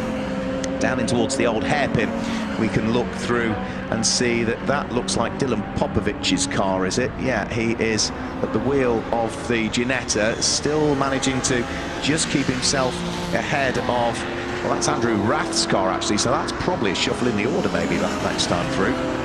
Keep an eye on that one as to where Popovic is. He's gone over the start-finish line a while ago, but it certainly looked as though it was Andrew Rath that was behind him in the darkness here at Donington Park. Through Coppice Corner, we see that fight of cars going. Christopher Etheridge at the tail end of it. Ahead of him, though, is Andrew Jordan feeding his way through the traffic. Now, Andrew Jordan last time through at the wheel of the Honda Integra did the best lap that that car has done so far in this race. 1 minute 17.230 seconds. But he's got traffic to deal with on this lap, so you would have thought this next lap is going to be a shade slower. Yep, through he goes over the start-finish line. Trying to put a lap on both Andrew Rath's Lotus and Dylan Popovic's Ginetta. Andrew Rath having gained a place on that lap over Alex Haynes at the wheel of the number 16 BMW. So there is a car that has spun all right on the exit of Redgate Corner, and I have a feeling it's Glyn Davis that's had a rotation, and I'm not sure whether the car has been able to recover. Yes, it has, thankfully. We saw the race leader, or sorry, the car of Andrew Jordan having to swerve around that car whilst it was stricken there on the edge of the circuit, but thankfully he's able to get the car pointing in the right direction and be able to continue. So Andrew Jordan has still got work to do here. He is in second position. He's getting caught by Tim Davis at the wheel of the number 7 Caterham, who is there in third place. Tim has now taken up the fastest lap of the race with a 1 minute 16.370. So it's all starting to get tight towards the front. Andrew Jordan getting caught by the car in third. We've got the Porsche Boxster of the Archer family back in the pit lane, so it looks like possibly a problem for them. Felix Archer now at the wheel. We'll try and find out what the issue is. Where's that car running at the moment, Mark? Felix Archer is currently down in 23rd position of the 25 cars we've got out there, so over the start-finish line goes Dylan Popovic. He's got Andrew Rath right behind him. Ginetta still just ahead of Lotus. Andrew Rath looking for the inside line, but is too far back as they head in towards Redgate Corner. So it's still the orange and black Ginetta ahead of the green and yellow Lotus as they head on to the top of Hollywood. This is a good little fight going on for 8th and 9th positions. Down through the Craner curves. And as they head onto the brakes and down through the Craner curves, Dylan Popovic doing a good job of making sure he keeps that Lotus behind. What's going on in the pit lane? Well, it looks like the Archer team are out. The pit board is being packed away, that's a sure sign. Porsche Boxster is going to retire, unfortunately, the number 24. Try and find out from Stephen Archer what the problem is. What's the problem? With something wrong with the engine, we're not quite sure. We lost power, so we're just going to quit while we're ahead, as it were. That's a shame. We'll see you back next season. Absolutely. Thank you very much. it's a great shame. Stephen Archer and his son Felix dropping out of the race in the Porsche Boxer. Yeah, real shame for them, but the right thing to do. If you're down on power and you think there's an engine problem, don't keep running the engine, because all you're going to do is increase the rebuild costs. We saw another position lost there for Alex Haynes. He was sort of running in 8th position not so long ago, but Dylan Popovich, Andrew Rath, and now the car of Robert Cadiz has even gone through as well. That's the blue and yellow Caterham, but it's got the red LEDs down the back of the rollover hoop. So Alex Haynes has now dropped outside of the top 10 at this stage. Andrew Rath, you can see the brake discs glowing on the Lotus as he went his way round through Redgate Corner now. Fantastic shots on the live stream there. You can just see the orange glow on the brake discs as he's pushing as hard as he can, with 9 minutes of this race still to go. Jasper Sapra still leading the race. Andrew Jordan at the wheel of the number 8 Honda Integra running in 2nd place. He is 19 seconds adrift though of the race leading BMW, but he's now only 5 seconds up the road from Tim Davis, who is beginning to close in 3rd place. 4th place is Mark Smith, the number 4 BMW. His yellow lights nice and easy to pick out in these conditions. 5th place is the leading modern classic car that we've got, which is the number 18 car of Alan Thompson. And just to complete the top 6, it's number 10 that's in 6th place, which is Ollie Smith. So that gives you the order of the top 6. I thought we'd got Dave Goddard in the pit lane, but can't hear him again now. So back towards the live stream as to what's going on. That looks as though that is down at the old hairpin, and the battle that we've still got going on is further down through the order this time. It's the number 10 car that we just saw going through there then, and that is going to be the car that was driven with great effect by David Rowe earlier on in the race. Ollie Smith is now behind the wheel of that car. It is fairly secure in its position at the moment, because it is the best part of 20 seconds ahead of the car that runs in 7th place, so it's fairly secure in the position that it's in. Jasper Sapra, however, the race leader, is just carving his way past it now. So through goes the race leader, Jasper Sapra, gets onto the brakes in towards Roberts Corner. Still another couple of cars that he needs to deal with as well as he turns his way through Roberts. I think it's going to be Roland Jones, the number 14 car, that's about to be overtaken by the number 15 car. So they started in a similar position on the grid, but Jasper Sapra in these dark conditions really has absolutely relished it and is now heading up towards Redgate Corner for the 25th time in this race. Still a bit of traffic to deal with. That is going to be the Holden Commodore of Ben Hudson that he dispatches a further lap down on the exit of the corner. So Jasper Sapra can now concentrate his efforts on what is a fairly clear piece of tarmac ahead of him as he heads down through the Craner curves and in towards the old hairpin. He took the lead of the race nice and early on, has worked beautifully hard to try and maintain the advantage over the course of the last few laps. He's lapped the traffic, which are all busy battling amongst themselves at the moment. There's a 4-car battle that he's just sort of left in his wake, and he's able to carry on. And I think we might have a problem possibly on the approach in towards what is the braking area for the Roberts chicane, and I think it's a car that has continually dropped down through the order. Alex Haynes, I think now, having dropped from, what, 8th down to something like 11th, has now, I think, lost the car at the Roberts chicane, which is where the live stream cameras are heading to now. And we'll just hang on, because it looks as though it's Alex Haynes' car that's in the gravel there. Can't quite see it on the live stream cameras, but he is dropping further down through the order. Dave Goddard is in the pit lane. Yeah, a bit of good news ahead of our second night race. The Honda Integra, the second car of Danny Cassar and Andrew Jordan, is running. It's just gone down to the assembly area, so we are going to see that car in the next race. Oh, that is fantastic news. Yeah, it's not the same car as they're running in this one. It's the other car that we've got out here and available to them, because the car that they're running in this race, and they're doing beautifully well in it because it runs in 2nd place, is not eligible because of its configuration and build specification to run in the TinTops. New fastest lap of the race last time through. Tim Davis is really starting to push hard now. The number 7 Caterham is getting himself right up onto terms with Andrew Jordan at the wheel of the 2nd place number 8 Honda Integra. The live stream not showing that at the moment, but that is a battle that is really beginning to form now with 5 minutes to go. And are we going to see the Honda overtaken by the number 7 Caterham of Tim Davis? Remember, Tim was scheduled to have started from pole position in his car. He blew the engine in his car earlier on. It was Hugh Coulter that very kindly said, well, as my car isn't running, you can take my car, sorry, if your car isn't running, take my car and race it. And now Tim Davis is closing in on second place. On the live stream there is Alex Haynes' car. That has come to rest, well, pretty much in the head-on, I would say, at the Roberts chicane, which is not overly safe, I'm afraid. So the checkered flag, unsurprisingly, is coming out early. And I'm not surprised, because in the darkness, with a car stuck in the head-on position at Roberts chicane, is not really the safe place. And by the time we've snatched it, then which would be under safety car because we're in dark conditions, the remaining time would have gone. So sensible to throw the checkered flag now. So it means that Jazz Versapra does indeed claim the victory.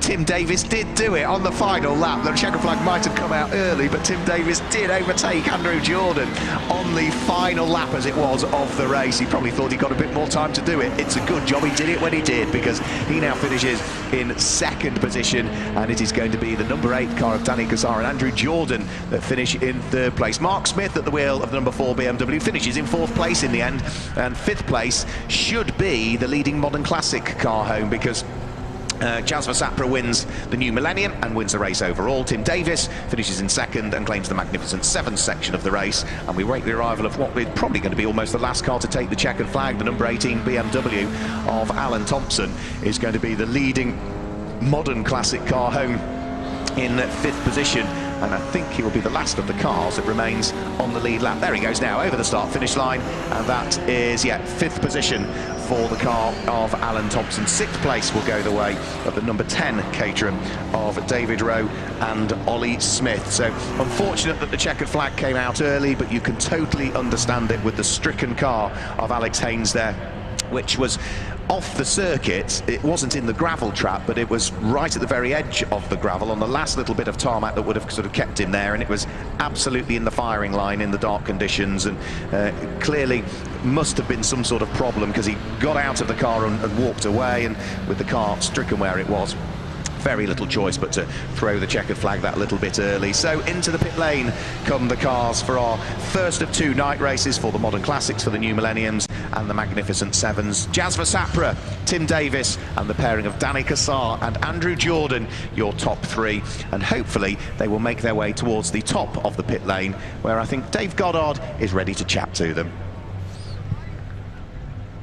Right, we've got second and third. Yep. Andrew Jordan pulls in the Integra. We've got Tim Davis in the Caterham. Jazz Versapra, sorry, I think has gone round again, because he didn't expect the flag to come out early. We've had that a couple of times this weekend, as Andrew Jordan gets out of the Hillwood Autos Honda Integra. The rest of the pack making its way in a great race there.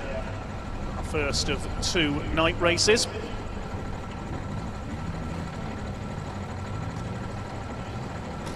Looks like the Integra has had a bit of an off somewhere, a bit of mud on the front of the car. We won't get an interview with Danny Cassar, unfortunately, because he's got into the other Integra and has headed off to the assembly area, where he will start on pole for our next race, our final race of the weekend, the TinTops, Turbo TinTops and Mazda RX-8 night race. Just waiting for Andrew Jordan, who's being congratulated by the team.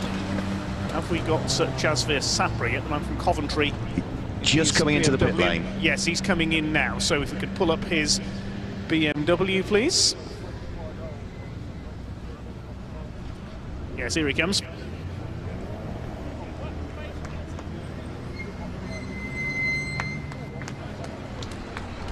Here is Jazz just getting out of the car, looking very pleased indeed.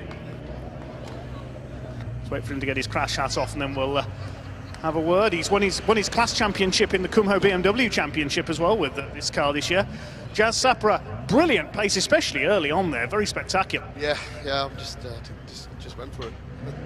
Now, I thought that race was going to be a bit of a Caterham benefit, but you took the fight to them right from the off. Yeah, I did actually, yeah. Tried my best and got through. And that's it. Don't know where I ended up first, I think. You certainly did. You took the win. The flag came out a bit early, which has thrown off 1 or 2, but you did take the win overall. Congratulations. And it was good to see a few flames out of the back, livening things up as well. That's what we like to see. I enjoyed that race anyway. Thanks for that. We did as well. Congratulations, Jazz Versapra. Now, where's Tim Davis? He's over here. Tim Davis. Well, we were confused at first because we didn't know it was you in Hugh Coulter's car. No, yeah, Hugh decided not to do it and chucked me a seat, so that was brilliant. Yeah, really good. From the back, that wasn't bad going. And it makes up for what's been a pretty disastrous day for you so far, and for Boss Racing. Yeah, it's been a tough one. We've had a really, really good season, and you know, it's just such a shame last day. I mean, what happened today with all of us was just beyond, really. But that's right, motor racing is great fun. And certainly some good battling there through into second place, and I think you took second on the very last lap. It's quite dark out there, I haven't got a clue. It was worse for Colin, your teammate, unfortunately. He lost his lights midway through, and I don't envy that. My shift lights were blinding me every time I was getting to the end, and I'm thinking I can't see anything anymore. It was great fun, really. I love the night racing. It's the best thing we do. It's brilliant, really good fun. Brilliant stuff. That's Tim Davis, and where's Andrew Jordan disappeared to? He's over here somewhere. We won't get to Danny Cassar, as we say, because he's gone off to get ready for the next race in the team's other car. Andrew? Here he is. How was your first taste of night racing then? Yeah, it was good. It was yeah, really, really good fun. It was quite dark when there's no one else around, so it was. And I haven't driven this car for probably 8 years, I think, probably. So the race. Thank you very much. I think the last time I drove the car was like 8 years ago or so. I seem that was at Anglesey. I seem to remember you racing it. Yeah, so 2011 that would have been. So yeah, the first couple of laps were just kind of seeing what the car feels like. But yeah, it was good fun. The late switch around didn't faze you at all. No, not really. It's a car, so yeah, as I say, just the first few, first lap or so, we're just trying to feel all the brakes and everything, just to get a feel for it. But yeah, fantastic, really good. We'll let you go and get ready for the next race now, where you start on pole. Great, thank you. Andrew Jordan, third place, sharing with Danny Cassar, who's already over in the assembly area. Tim Davis, your runner-up, and Jasvir Sapra in the BMW takes the win. Thanks, Dave. Yeah, good to hear from the drivers there. You could see their enthusiasm, the fact that they absolutely love the opportunity to race at night. We don't get that many opportunities. Jasvir Sapra claimed the win. The winning margin in the end was 13.7 seconds from Tim Davis, who finished in second place. Danny Cassar and Andrew Jordan finishing in third place, just 1.3 seconds off that. Mark Smith at the wheel of his E36 BMW was in fourth, ahead of Alan Thompson, who finished in fifth place, and he was the last of the cars that remained on the lead lap of the race. It was a pairing of Rowan Smith that were there in sixth position, Burke and Lewis in seventh place. Andrew Rath with the Lotus Europa finished in eighth place. Dylan Popovic in the Ginetta was in ninth, and Robert Cadiz wrapped up the top 10 in the first of our two night races. And after that, in 10th place, it was Jeremy Adams who was there in 11th place. Adam Howarth in 12th place. Doug Simon and Roland Jones were there in 13th place, ahead of Ben Hudson and Gary Curtis, who completed the top 15. In 16th position was the pairing of the Redmonds. That was William and Charles that were finished in 16th place. Adam Dawson was in 17th place. 18th place was Andrew and Christopher Etheridge. Balsidou was in 19th place, and completing the top 20, it was Danny Fennell and Tom Whitcomb that finished in 20th position in the first of our night races. That was the combined night race for the Modern Classics, the New Millennium and the Magnificent Sevens. What we now have coming out very shortly onto circuit, because they're already lined up on the Grand Prix loop, which is acting as our assembly area for this weekend, is another combined night race. Same format, it's a 40-minute race. There are no pit stop penalties to worry about. The pit window opens after the 10th minute of the race and closes at the 25th minute of the race, and during that period of time everybody has to come into the pits, and in the case of the paired drivers, change driver.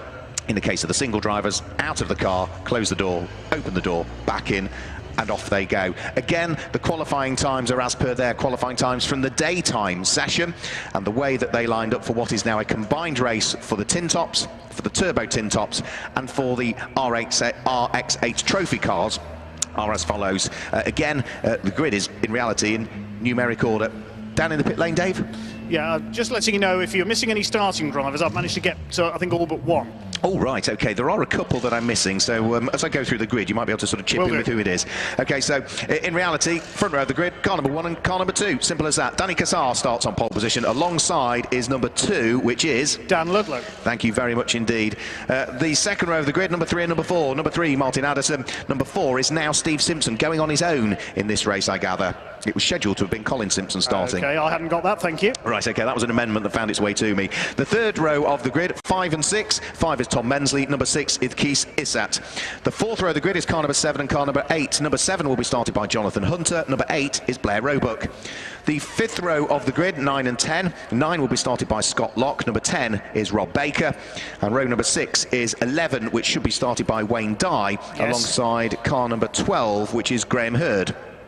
Yes, Graham Hurd, addition to the programme in his golf, but we'll wait to see if he's there. He didn't come out for the familiarisation session. No, he had issues with the golf in the race earlier on, didn't he? The 7th row of the grid, car number 13, Andrew Wheatley, is alongside car number 14. Now, is that Charles? It is Charles Newton-Darby. Charles Newton-Darby starts that car. Row 8 of the grid is 15 and 16. James Slater scheduled to start car number 15. Stephen Reynolds scheduled to start car number 16. The 9th row of the grid, there'll be a gap because Kevin Fulbrook and Darren Chatt have had problems. They will not be out, and therefore just on their own on the 9th row of the grid is number 18, which should be started by Gary Barlow. The 10th row of the grid, again another gap where we won't see the number 19 car out, so instead car number 20, now that will be started by Glenn Copeland. Glenn Copeland, thank you very much. The 11th row of the grid, car number 21, Lisa Selby, and 22, Nick Meller. The 12th row of the grid, 23, Tom Horton, and 24, Eric Bolton. The 13th row of the grid, again there'll be a gap because number 25, Piers Maserati and James Brody have had issues, so on his own is number 26, Ray Collier. The 14th row of the grid, again another gap because Lee Norton and Liam Place have had issues with their Corolla, so just Paul Anderton, number 28 on row number 14. Row 15, 29, Simon Evans, and number 30, which is started by... That's the one I haven't got, unfortunately, the only one. Right, OK. In which case I've then got from there all of the rest of them. Row number 16, thanks Dave, is number 31, Ryan Colvey, and 32, Phil Briggs. Row 17 is 33, Richard Brown, and 34, Stephen Routledge. Row 18 is 35, Carl Chambers, and 36, which is Ben Morgan.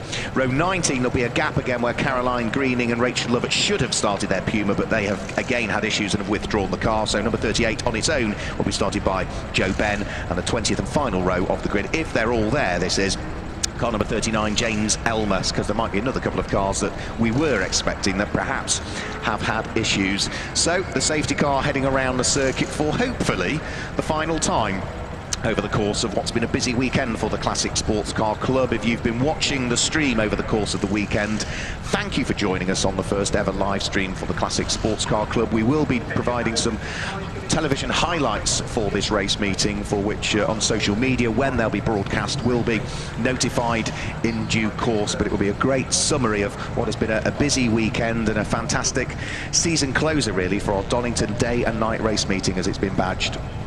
So the cars heading up towards McLean's corner. It will be the Honda Integra of Danny Cassar on pole position, the Honda Civic of Dan Ludlow alongside. We probably won't be able to see a great deal of Dan Ludlow's car in this light other than the illuminated door number. It's a black car, it's pitch black out there. But it does start on the outside of the front row of the grid. Row 2 of the grid, Martin Addison. His is a white and red Peugeot 106 alongside the largely yellow and black Peugeot 206 of Steve Simpson. Row 3 of the grid, if he's made it out, Tom Mensley's Renault Clio, but he retired in the TinTops race at the very first corner, so there's a large question mark over that. We'll see whether he's there. And alongside is the largely blue and black Mini of Keith Issat, as the cars are now already starting to head in towards the Roberts chicane. The lights have been extinguished on the safety car. Danny Cassar will look to try and get a break from Dan Ludlow if he can and push on nice and early. Remember, they've had to work to even get this hot pole-sitting Honda Integra onto the grid, and as they head in 2x2 order up towards the start-finish line for the final race of the season for the Classic Sports Car Club, we are about to see the red lights extinguished and we will get racing for the final time this season. Lights go out. It is a good start from Danny Cassar. A little bit slower away is Dan Ludlow, who might already be coming under pressure from Steve Simpson's Peugeot as they head up towards the braking area for Redgate Corner. It is, yes, Stephen Simpson couldn't quite manage to muster his way through and ahead of the Honda Civic, and in fact, think as a result of that, might actually have potentially had to try and close the door to prevent losing third place, but he's still in third place as they head down through the Craner curves, and already Danny Cassar is starting to gap the rest of the field. The Honda Integra of Danny Cassar leads. Dan Ludlow in the Civic, they're in second place. It's Stephen Simpson that's there in third place, looking to attack Dan Ludlow again as they come out of the old hairpin. Almost draws himself alongside the Honda Civic, but that's the outside line for Starkey's Bridge. The outside line for Schwantz curve, so he can't quite do it there as the brake lights flash on in the distance, but the red lights come on as well, and the red flags are out, unfortunately. So something has happened up at the top of Craner curves, or down at the old hairpin, I would guess, which means that the red flags are out and around the circuit, and the start to what was scheduled to have been the final race of the weekend has had to come to a halt. It's actually the only red flag we've had all weekend here at Donington Park, and with some cars having a few issues, let's hope that it's nothing too difficult down there at the bottom section of the circuit, down through the Craner curves. Then that is where the incident has happened, I think, and the circuit crews on hand to assist the drivers. Recoveries will need carrying out as well, but unfortunately it does mean that we have to bring a halt to our final night race of the season, the TinTops, the Turbo TinTops and the Mazda RX-8 trophies. The cars will line back up on the grid, should be in original grid order as well, because the red lights came on the very first lap. Unfortunately, we have no idea as to which cars are involved, and in these conditions from my commentary box, all we're looking at are sort of headlamps, and of course on the live stream television pictures it's just showing us the cars lined up there at the start of the grid. So to try and pick out the gaps in what was scheduled originally to have been a 39 car field, we've had 1, 2, 3, 4, 5 withdrawals, maybe 6 that we knew of, and that is going to mean that it's rather difficult to pick out exactly what might have happened. However, what we can see on the live stream is that it is quite correct that we have had a red flag, because we have got one car that is inverted and is in the gravel trap at the bottom of the old hairpin.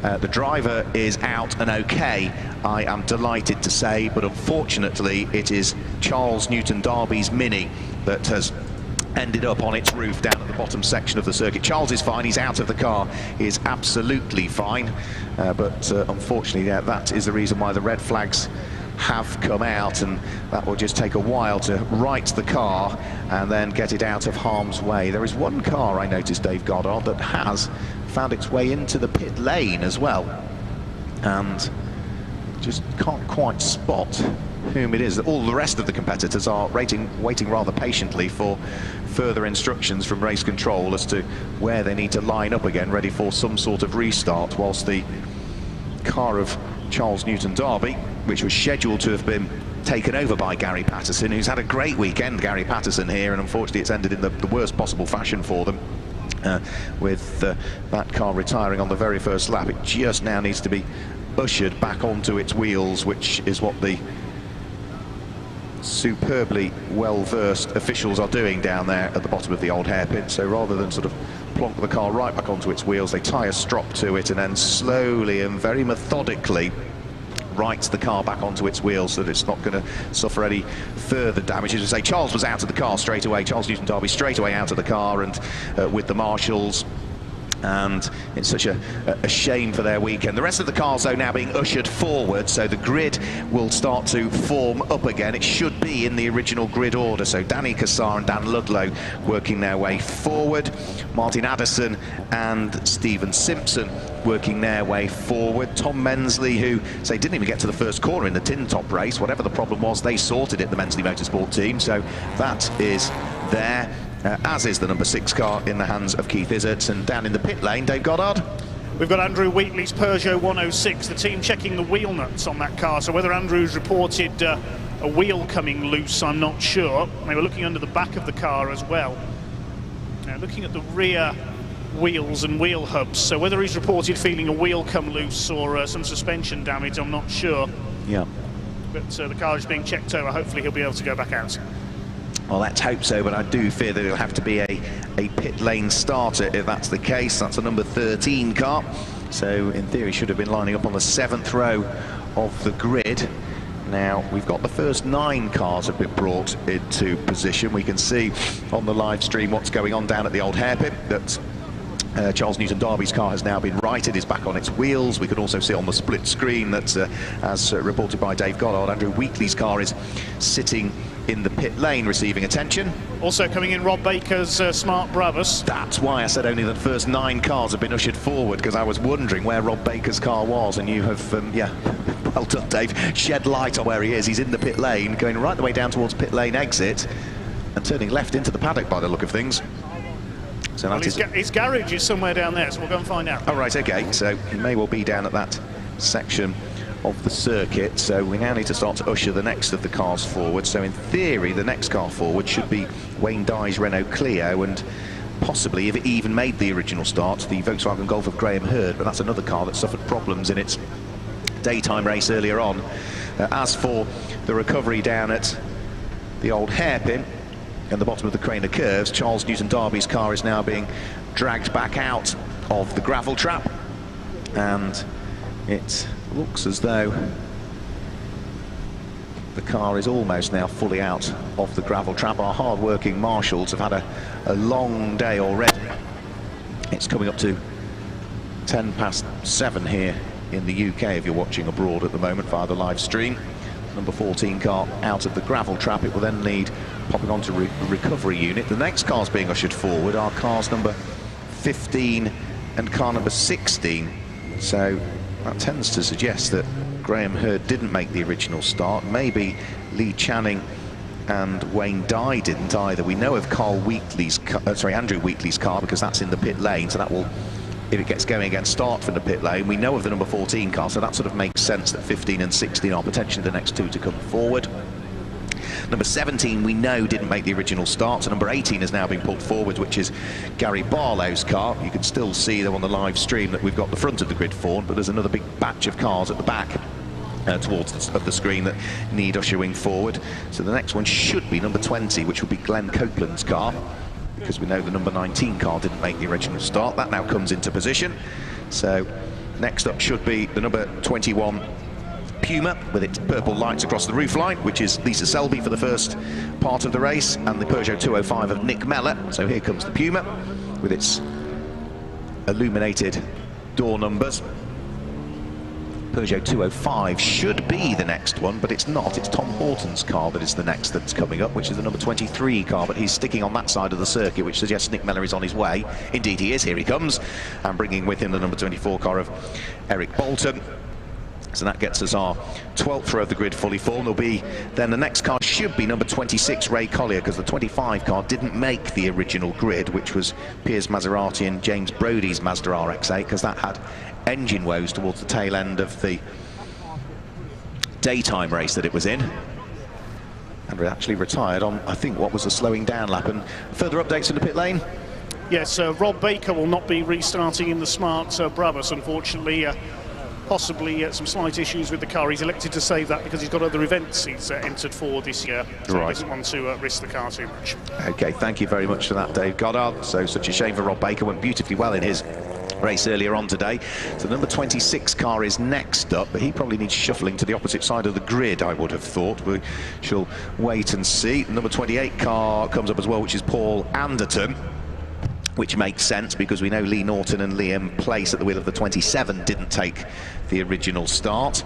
As for the recovery of the car of Charles Andrew Darby, that is now just about to start to be winched onto the flatbed recovery unit down at the position at which it came to rest. And whilst it's not easy to see on the live stream, the car doesn't look too bad. The A-pillars look as though they've sort of crumpled a bit all around the windscreen area, but the rest of it, certainly from the right-hand side of the car, doesn't look as though there's any subsequent damage other than perhaps the roll sideways into the gravel trap, which caused it to move onto its roof rather than its wheels. Doesn't look as though there was sort of further contact or it hit the wall and then rolled. It looks as though it's sort of a sideways moment into the gravel that's caused the damage. I can tell you Andrew Wheatley has gone back out in the Peugeot 106. Looks like he'll restart from the pit lane. That makes sense, OK. He was reporting a slight vibration in the car. That's why the wheels are being checked and so on. OK, so Paul Anderton's moved into position. Simon Evans has moved into position. The number 31 car, Ryan Colvey, moves into position. So it doesn't look as though we've got the number 30 car there, which was Simon Hans and Joe Roach. Don't appear to have taken up their correct position on the grid, so they well have been missing. And then the rest of the door numbers are not quite illuminated enough for me to be able to see, but I can see that looks like a Golf Mark II, so that must be the number 33 car that's in position. Number 34, that's Ford Fiesta shaped, Ford Fiesta ST shaped, so that makes sense. Does that look like a Citroen C2? It does. Or does it? I can't really tell now. No, I'm really struggling with that one.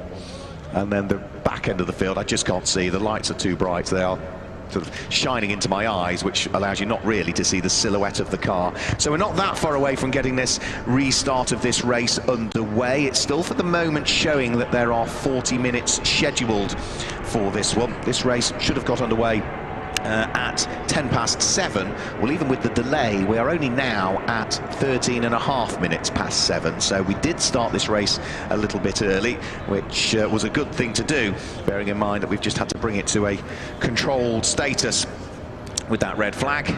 Just if we do run over, we may not be able to get any podium interviews. No, absolutely. Yeah, if we hit curfew, then that's it, we're done for. It may well be that they make sure that all the cars are well and truly off the circuit before curfew as well, which means that the checkered flag may possibly have to go out early as well. We will keep you posted, or keep our eyes peeled for it, because the first we will probably know is if the checkered flag goes out early. There's no sort of a forewarning given to us. So Mini on the back of the flatbed recovery unit. Difficult end to the day for Charles Andrew Darby and Gary Patterson, but say he got out of the car and was absolutely fine. A bit of work for the team to do over the winter, but yeah, just a tough pill to swallow on what was, I'm sure, a race they were looking forward to in darkness here at Donington Park for the final weekend of the Classic Sports Car Club. So recovery unit just about to head back around the circuit now, and once it is back out of harm's way, then the recovery crew will radio into race control, which will let them know that the circuit is clear and we can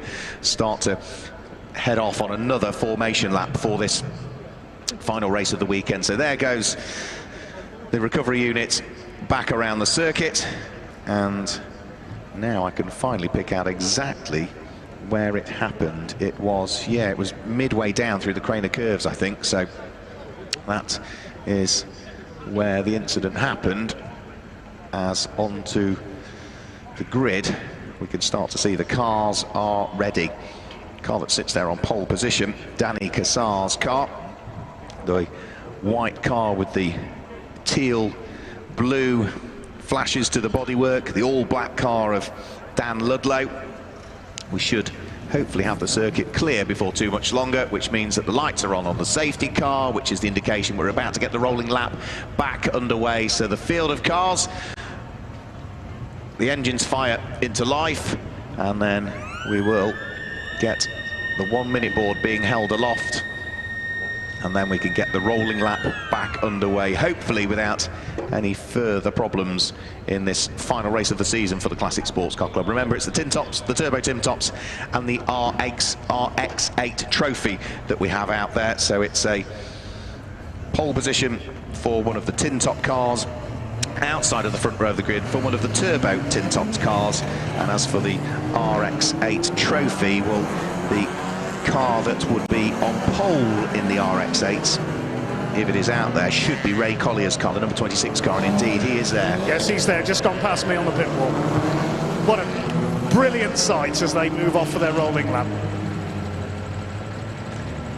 Wonderful sight to say. It's not that often that we get to see night racing in the UK. There are still a couple of opportunities. If you've liked what you've seen, whether it be on the live stream or here at the circuit, then there are still a couple of opportunities to see night racing. We only tend to do it if it's not a 24-hour race at some part of the year. We tend to do sprint races back end of the year once the clocks change. Head down to Brands Hatch maybe in a couple of weekends' time. Brickcar into the night race, which is the second weekend in November, or the third weekend in November. Brands Hatch as well, where we've got something that's badged as the Indy 500, because it's a 500-minute race around the Indy circuit at Brands Hatch for Ford KAs. So we start at something like 9:10 in the morning, 9:15 in the morning, is it? No, it'd be Sunday, so it'd be 10 o'clock in the morning, 10:10 in the morning, 10:15 in the morning. We finish at about 6:15 at night. So there are still a couple of opportunities to watch some more night racing over the course of the closing part of the 2019 season for the British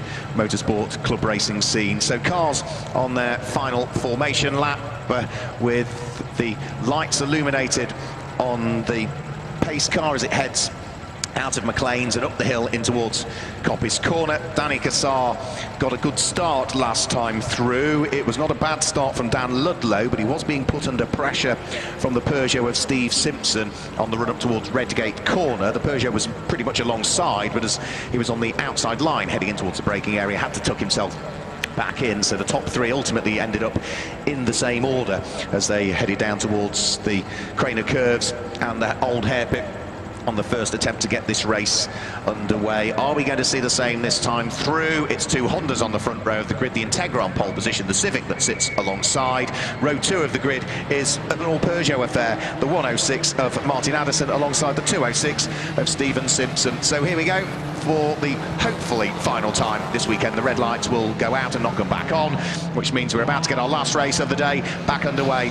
Second attempt at it, good start again from Danny Cassar, not a bad start again from Stephen Simpson. It's a better start this time from Martin Addison, and it's Dan Ludlow who's coming under pressure on the charge up towards Redgate Corner for the first time. It is going to be Danny Cassar that leads the race, and it certainly looks as though Dan Ludlow might have lost not just second, but lost third position, as Stephen Simpson and Martin Addison, I think, have worked their way through.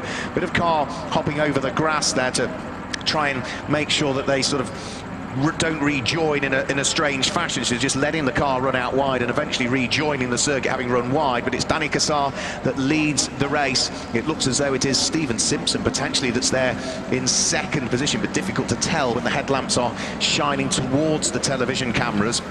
Further down through the order, the battles, as you would imagine, raging in the early stages of this one. We're going the full distance as well, 40 minutes scheduled for the race. Despite the stoppage, 40 minutes is still what we are going to see, fingers crossed, for this one. It should be rather tight, getting us towards the curfew, so I suspect the checkered flag might come out early, and unfortunately, safety cars coming out early as well, because we've lost the car into the gravel trap, down, I think, at the bottom of the Craner Curves and the Old Hairpin again, I'm afraid. So it looks as though just as we get the race going, we have to bring it to a neutral status once more, but at least it's just a full course caution this time through. Danny Cassar leads the race under full course caution here at Donington Park. The safety car heading out onto circuit. It is Stephen Simpson in second place. It is Martin Addison in third place. Dan Ludlow did indeed drop down into fourth position. Tom Mensley is there in fifth place at the wheel of the grey number 5 car, and sixth at the moment is going to be Jonathan Hunter at the wheel of his Renault Clio.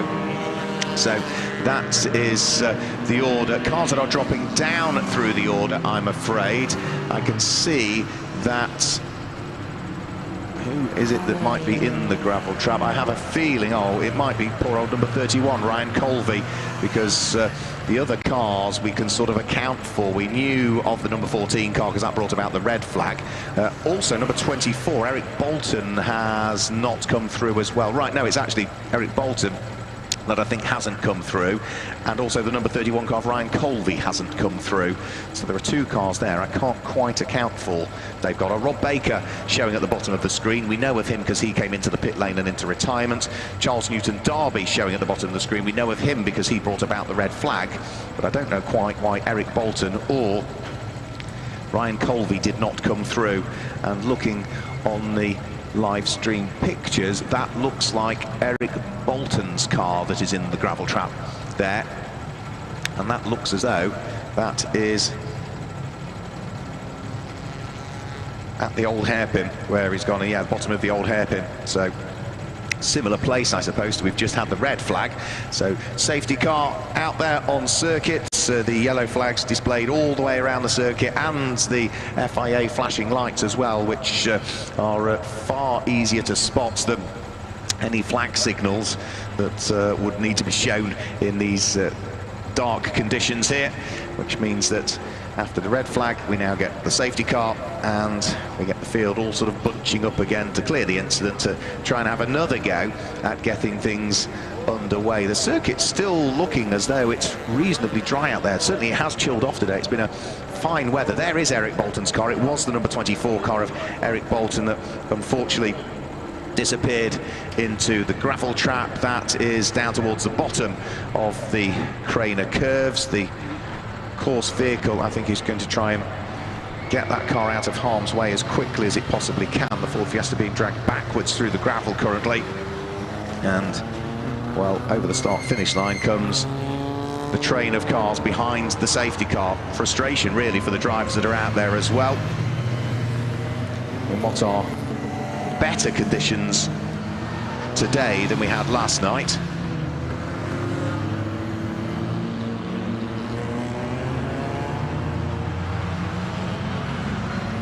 Tail end of the queue of cars almost coming to a halt as it comes over the start-finish line, so that sort of concertina effect as everybody slows up, but everybody well aware that the safety car is out there and is just making sure that they dab the brakes as and when they need to. As Dave Goddard suggested, the number 13 car restarted from the pit lane, Andrew Wheatley, which means that he is able to sort of get on with things again. Eric Bolton's car, in the meantime, is being dragged right the way against the concrete wall, I think, possibly. It's just being detached now from the snatch vehicle. And then, once it is out of harm's way, we were able to get things going again. It was right down at the very bottom of the Craner curves where he went off. So they've now got him out of the gravel trap. He's positioned on the grass, further up towards the top of Craner curves from where he was. The lights are on Eric Bolton's car, and I think they're going to sort of let him go so the snatch vehicle can get back behind its little gap in the barrier. Eric Bolton will, I'm sure, continue back around the circuit and probably point himself in the general direction of the pit lane to get the car checked over after that trip into the gravel trap. So hopefully this could be the last lap behind the safety car. 4.5 minutes just under before the pit window opens, and we've not really seen any racing as yet. So through Coppice Corner onto the straight. Once the lights are off on the safety car, that's the indication. Eric Bolton gets going again, so he is able to continue on his merry way. Is he going to continue around the circuit and get back into the race, or is he going to head for the pit lane? What we can tell you is that the lights are out on the safety car, which means we're finally, hopefully, going to get some racing underway in this combined TinTops, Turbo TinTops and RX-8 trophy race. So let's have another go. Danny Cassar and what will now be Steve Simpson sit there on the front row of the grid. No overtaking until they get to the start-finish line. A good restart from Danny Cassar, a very good restart from Stephen Simpson, but Martin Addison is a little bit slower away, so there's already a gap first to second as they head up towards Redgate Corner. The top two have got the jump on the rest of the pack behind as they turn their way through the right-hander. There's the number 9 car, which is being started by Scott Locke, the Vauxhall Corsa. He is tucked right up behind the yellow and green Jonathan Hunter Renault Clio as they went through Redgate Corner, but the race-leading pair are already down in towards the old hairpin. Cold rear tyres there for Danny Cassar. You could just see as he tried to turn the car into the corner, the back end of it just briefly stepped away and he had to counter it with a bit of opposite lock. Dave Goddard is in the pit lane. Well, I can tell you the number 24 car, which is the car that's brought up the safety car, Eric Bolton, he hasn't come into the pits, he's carried on. Back up to speed.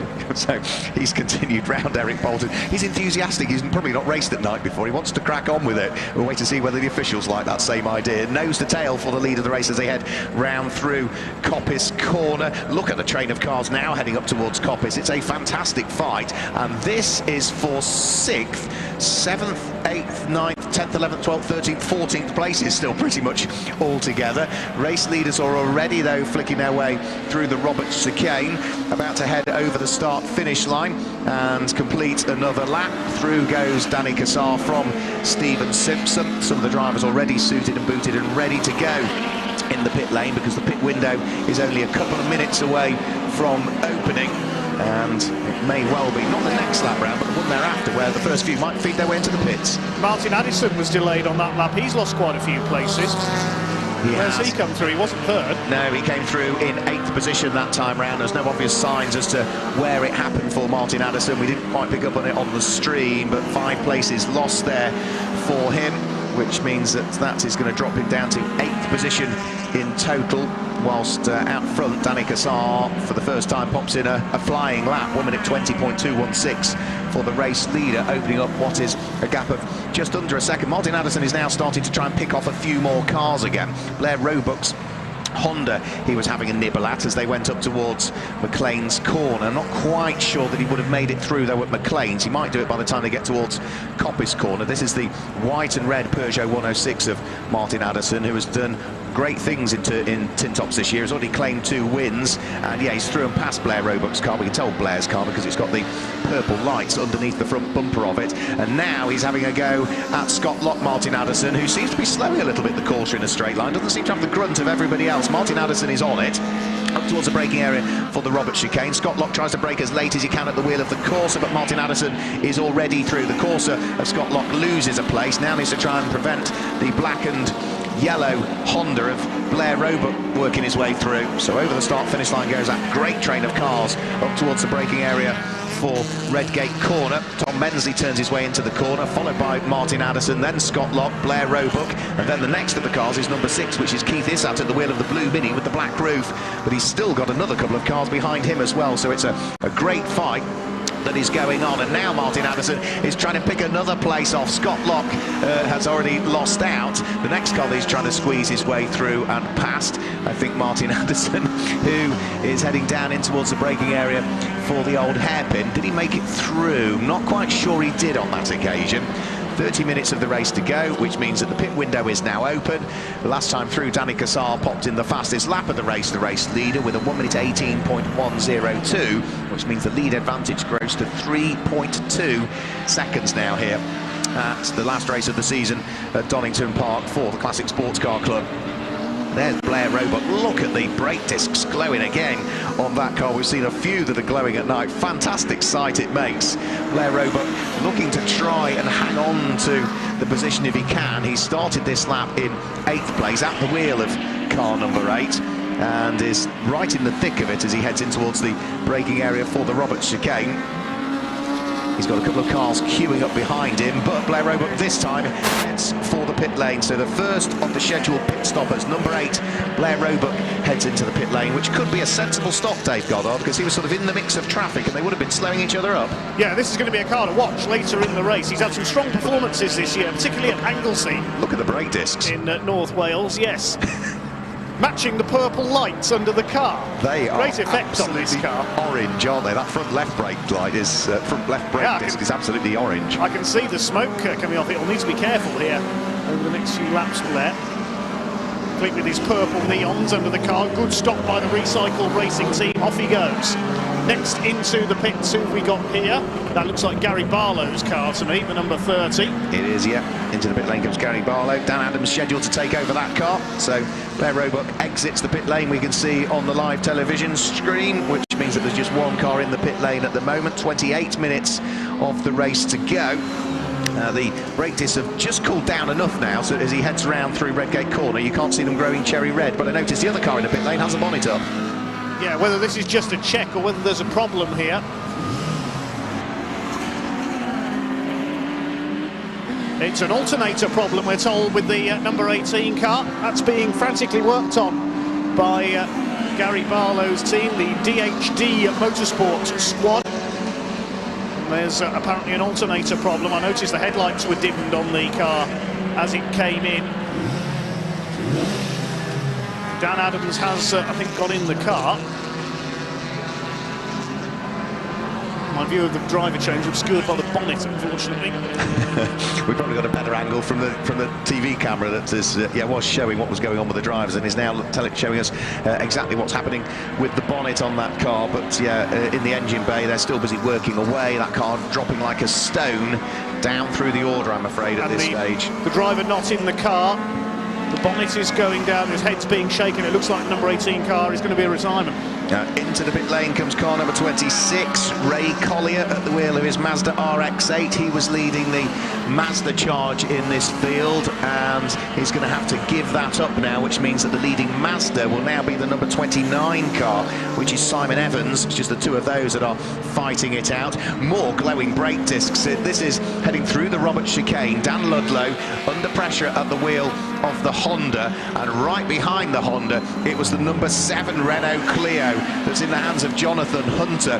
Fantastic shots of him we saw heading in towards the Robert chicane. We might just be able to see as they head up towards Redgate Corner. Yeah, there's the glowing brake discs on that number 7 Renault Clio as it exits Redgate Corner and is hounding the Honda of Dan Ludlow down through the Craner curves. This is the fight for what is 3rd and 4th position at this stage, and Jonathan Hunter is working terribly hard to see whether he can bring that Clio through and ahead of the Honda as being pushed back into the garage now is Gary Barlow and Dan Adams' car. That's them done, I'm afraid. That alternator issue means they're out of the race, and now diving through goes Jonathan Hunter on Dan Ludlow. That was a good run coming out of the old hairpin. He was able to sneak through at Starkey's Bridge and just was able to grab the place on the run up towards Swamp's Curve. So the Clio now up into third position. Dan Ludlow's Honda drops down into fourth position. But again, Jonathan Hunter might just need to be careful how much he's trying, because the brake discs glowing cherry red on that now third place yellow and light green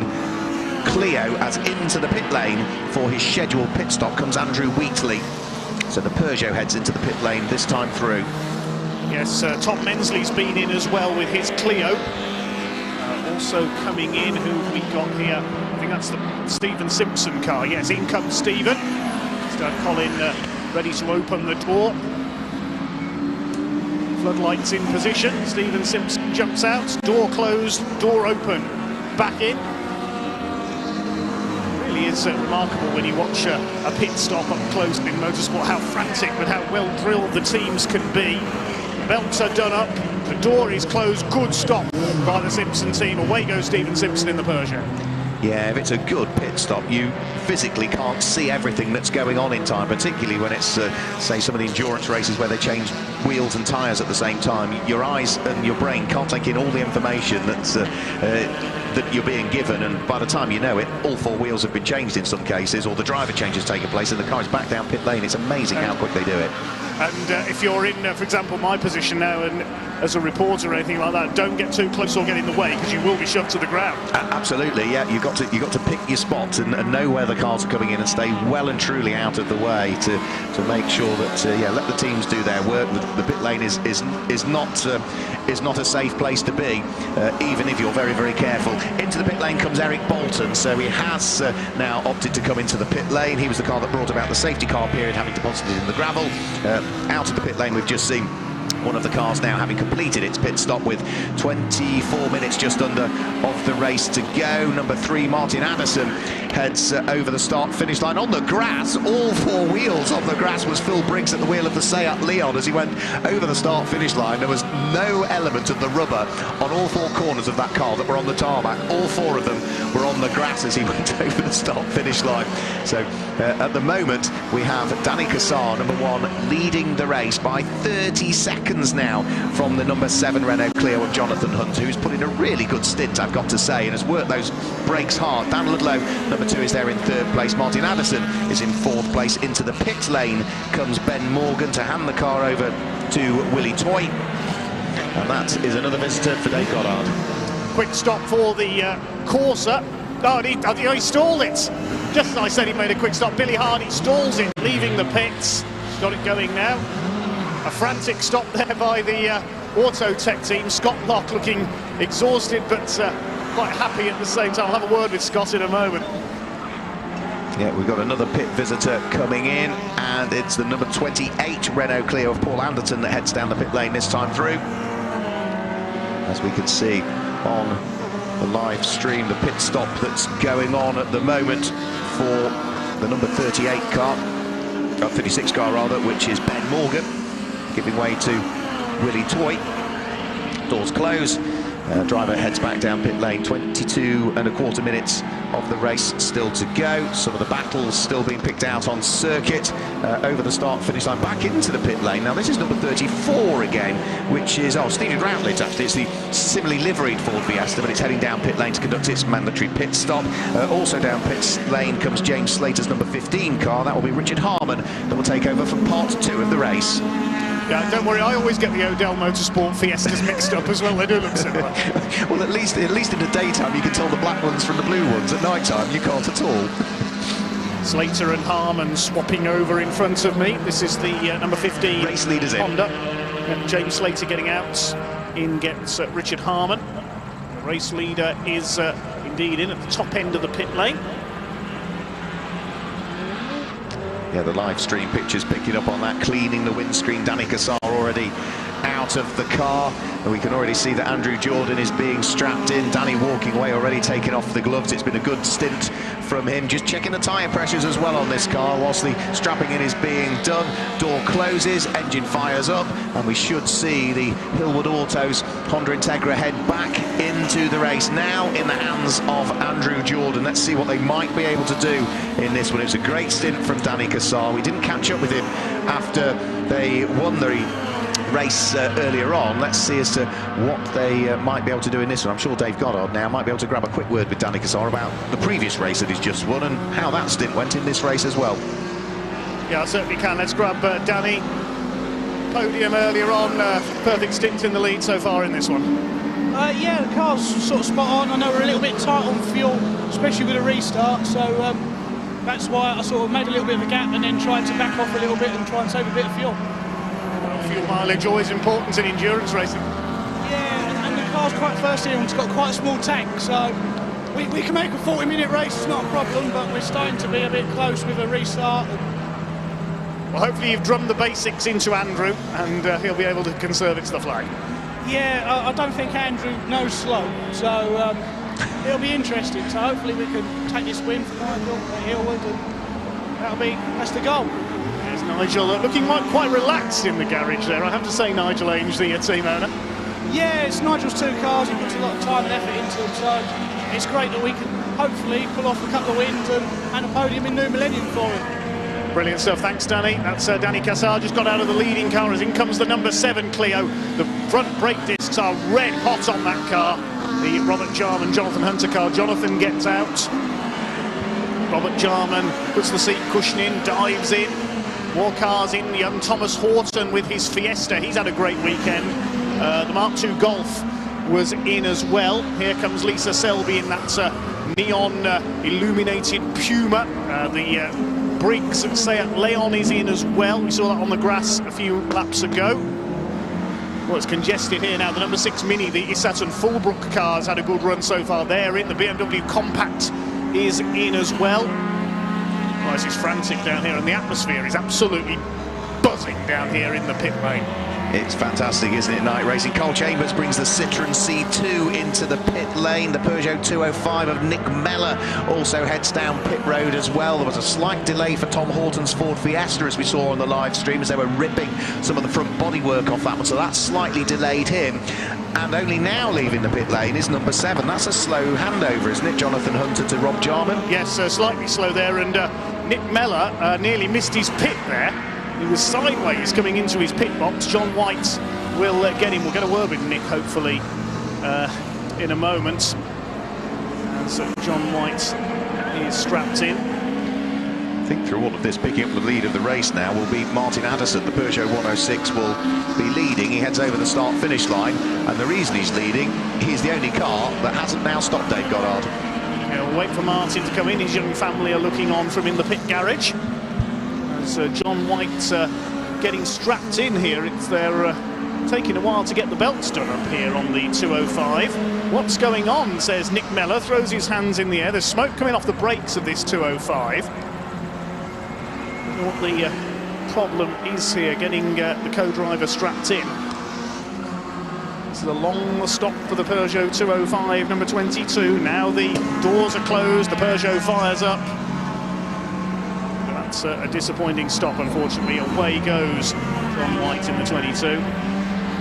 Yep, so a chunk of time lost there. Dave Goddard will try and see whether he can catch up with Nick Mellor. We might see Martin Addison come in at the end of this lap. There's only a couple of minutes to go before the pit window closes.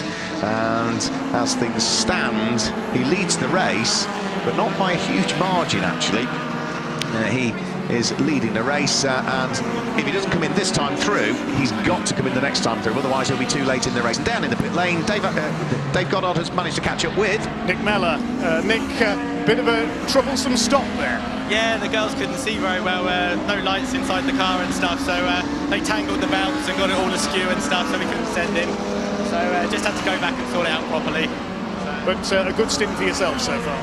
Oh, it was a brilliant stint. I had so much fun. Finally got to do a night race at my third attempt, so it was absolutely fantastic. I loved it. Some great racing out there.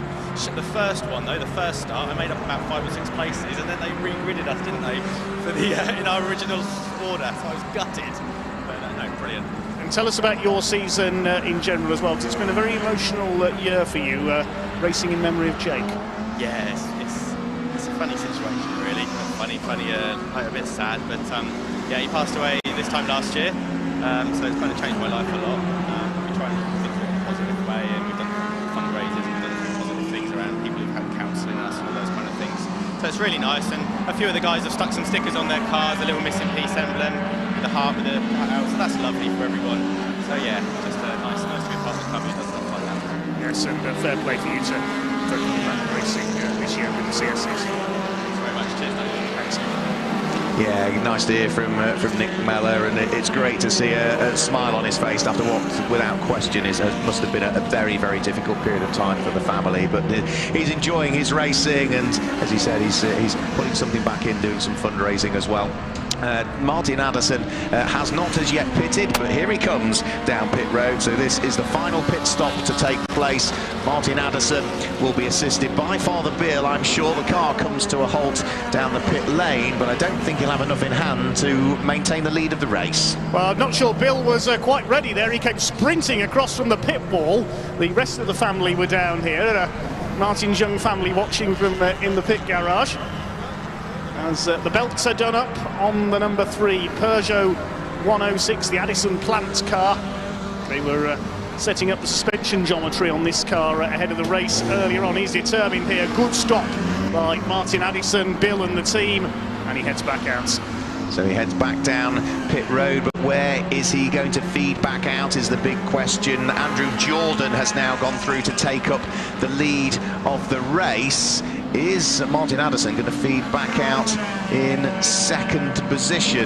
I think he will, you know, because only now over the start-finish line comes Billy Hardy. So maybe that stall for that Vauxhall Corsa as he tried to restart might have cost them a position in the race. So Martin Addison, I think, will be second. Third is Billy Hardy at the wheel of the number 9 Vauxhall Corsa, and fourth should be now the Tom Mensley driven Renault Clio, but we'll confirm all of that next time through as they come over the start-finish line.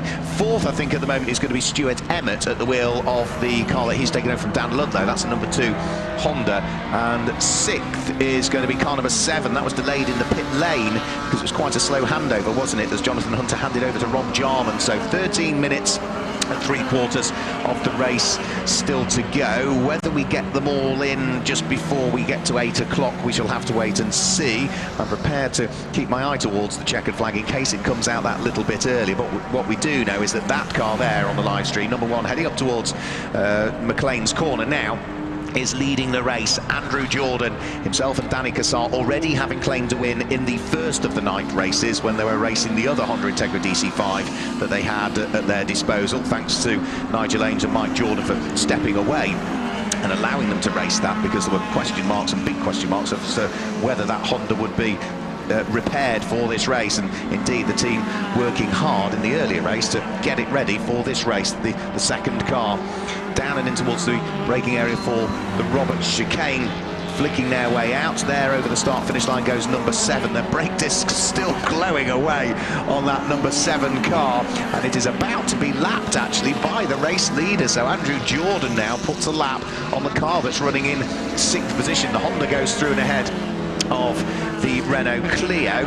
so that is only now the top 5 cars that remain on the lead lap. As for what is the 19th time of asking, down through the Craner curves goes the race leading car of Andrew Jordan onto the brakes, turning his way in towards the right-hander at the old hairpin. Still with work to do, there's still back markers to deal with. It's making sure that you also don't trip over the back markers. They'll see you coming because of the headlamps in these lights, but of course not all of the cars will have pit-to-car radios, and therefore they may not know, the car that you're approaching, that you are one of the quicker cars, because there's no real way to identify unless they are told by the team members or they're notified by pit boards hanging over the start-finish line. So just need to tread carefully. The next of the cars is going to be Sean Emmett's car, or Stuart Emmett's car I should say, that is about to be lapped by our race leader. So that is now the car in 5th position that has been lapped, and Stuart Emmett will let I'm sure Andrew Jordan go through, because he's got his hands very full and his focus on trying to close in on the gunmetal grey Clio that sits just ahead of him, which is Tom Mensley. So that's the fight over the start-finish line for 4th and 5th place. The Honda drawing itself alongside Tom Mensley, and in a straight line I think he's going to make it stick here.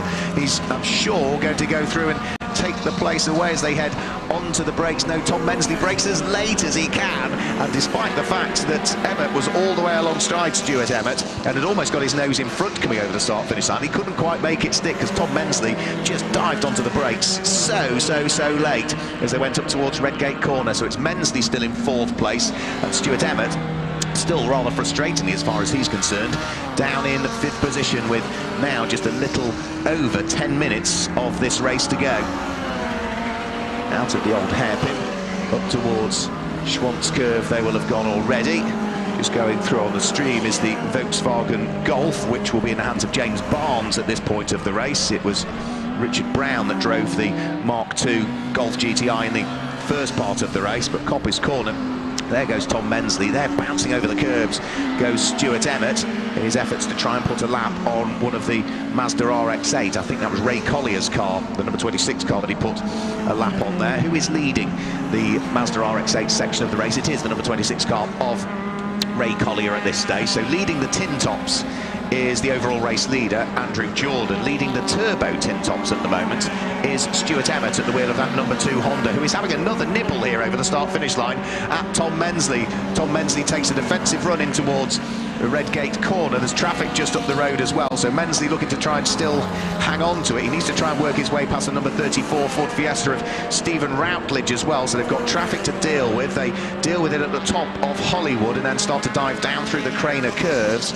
and any slip up at all from Tom Mensley will see him lose a place overall in the race, because Stuart Emmett is firmly in the wheel tracks of that Renault Clio and is pushing as hard as he possibly can to do anything to try and work his way through. Up towards McLean's Corner they will go. Still the order remains the same. Still Renault Clio ahead of Honda. The number 36 car, Ben Morgan and Willie Toy, has retired. That's in the garage with an engine issue, so one of the Ben self-drive team Fiestas out of the race. Well, so toys out of the pram for Willie as he retires the car. Tom Mensley still coming under pressure from Stuart Emmett, who is not letting up in his aspirations to try and work his way through into 4th position. He's again just about got his nose ahead, but good positioning of the car from Tom Mensley, who is better on the brakes, or more confident on the brakes, means that he still hangs on to the place. Almost there. Stuart Emmett had got enough in hand to be able to sweep across the nose of the Honda, but he just wasn't sure whether he was clear or not, and knew that he was on the wrong side of the track. Again, in a straight line, he's got the better advantage. The turbocharged Honda against the normally aspirated 2-litre Renault Clio, but around the circuit they are matching each other for pace, as we now see a new fastest lap of the race come in, and from the race leader as well, Andrew Jordan. 1 minute 16.729 now for Andrew Jordan, leading this race from Martin Addison's number 3 Peugeot that sits there in 2nd place, and it is Billy Hardy's number 9 Vauxhall Corsa that is there in 3rd position currently. So that's the order of the top 3 in this race. Stuart Emmett still looking to try and hang on to the coattails of Tom Mensley, but for the moment I think the Clio is still just ahead up towards the braking area for Coppice Corner. Yeah, there goes the Clio, there goes Stuart Emmett. That's another car that they've now managed to put a lap on. That's the Ford Fiesta of Eric Bolton that they have now just managed to work their way through and pass, but these two are still absolutely together. A spin, and that is facing in the wrong direction for, that is Phil Briggs at the wheel of his Seat Leon.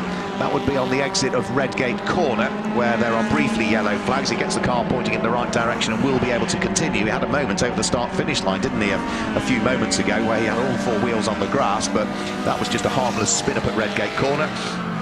As down in towards the braking area for the old hairpin goes our race leader, Andrew Jordan, still working his way through the traffic as we enter the final 7 minutes of the race. The number 7 Clio, the Hunter and Jarman car, that sounds like it's got a misfire. I heard that sounding pretty rough as it went through there, and Ludlow was side by side with Mensley as they went past me on the pit wall as well. They keep doing that all of the time. He's much quicker in a straight line, is the car of Stuart Emmett, isn't it, who's taken over it for the second part of the race. And also what you said about the number 7 Clio ties up as well, because it was running in 6th place.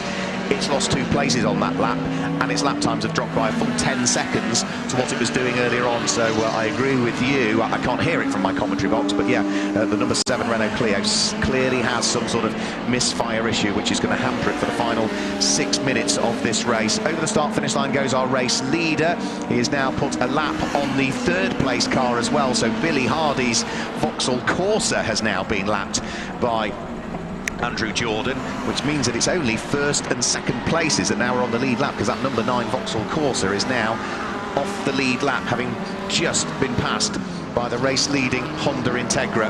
Again, side by side over the start-finish line. Stuart Emmett gets a really good run on Tom Mensley this time, but the same again. Mensley breaks as late as he can and just is able to hang on to the position. These two have been having a great battle. There has been no let-up on it over the course of the last few laps.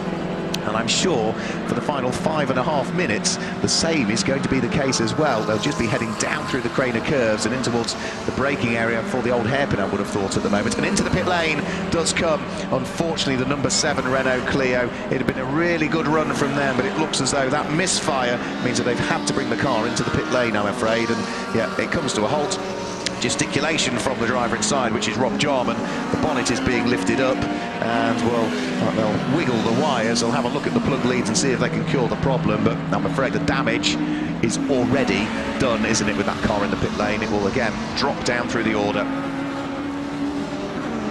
Now, we've also got another car showing us in the pit lane, which they've got to maybe able to shed some light on. The number 13 Peugeot 106 of Andrew Wheatley showing us in the pit lane. Yes, he's in the garage, he's retired. Unfortunately, he's run out of fuel. Oh dear. That's because he sat in the pit lane for so long having the vibration checked and he had the engine running.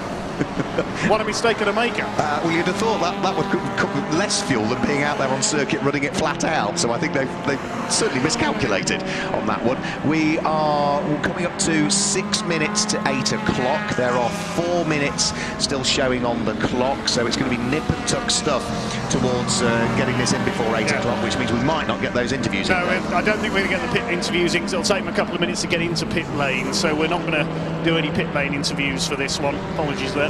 Okay, so shame we won't get to chat to them, but yeah, we've got the curfew, and yeah, we need to abide by the local restrictions that we have here at Donington Park, and it's been a long enough day already, particularly for our marshals, now that it's getting ever chillier out there. As for the race, with less than 4 minutes to go, Andrew Jordan leading comfortably, hit between himself and the number 3 Peugeot of Martin Addison. As we look towards that car about to head over the start-finish line and complete 25 laps of racing now. So through goes Andrew Jordan, and sets another new fastest lap of the race on that lap. 1 minute 16.554 for Andrew Jordan. Never raced at night before, you'd not know it. He is pushing hard and could potentially win by a full lap, I would have thought, possibly, because he is flashing his lights at Martin Addison and might lap him on this lap. The number 7 Clio is going back out. It doesn't sound perfect, but they've had a play with the plug leads and so on, and the car of Robert Jarman is going back out. Right, fantastic stuff. Nose to tail. Trying to stay on the lead lap is Martin Addison here, but I think the writing is on the wall, rather.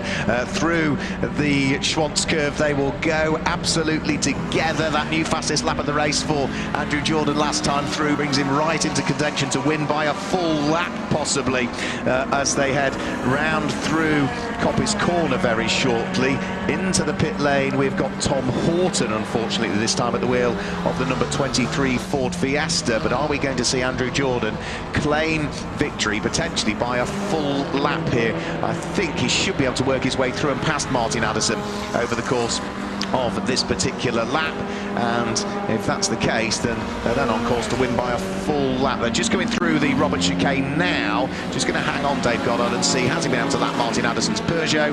The answer is no, not quite, still just behind him as they head over the start-finish line. Problem for Thomas Horton is his windscreen had missed it up, he couldn't see where he was going. So the crew have wiped it, and he's going to hopefully try and complete the race, the youngster.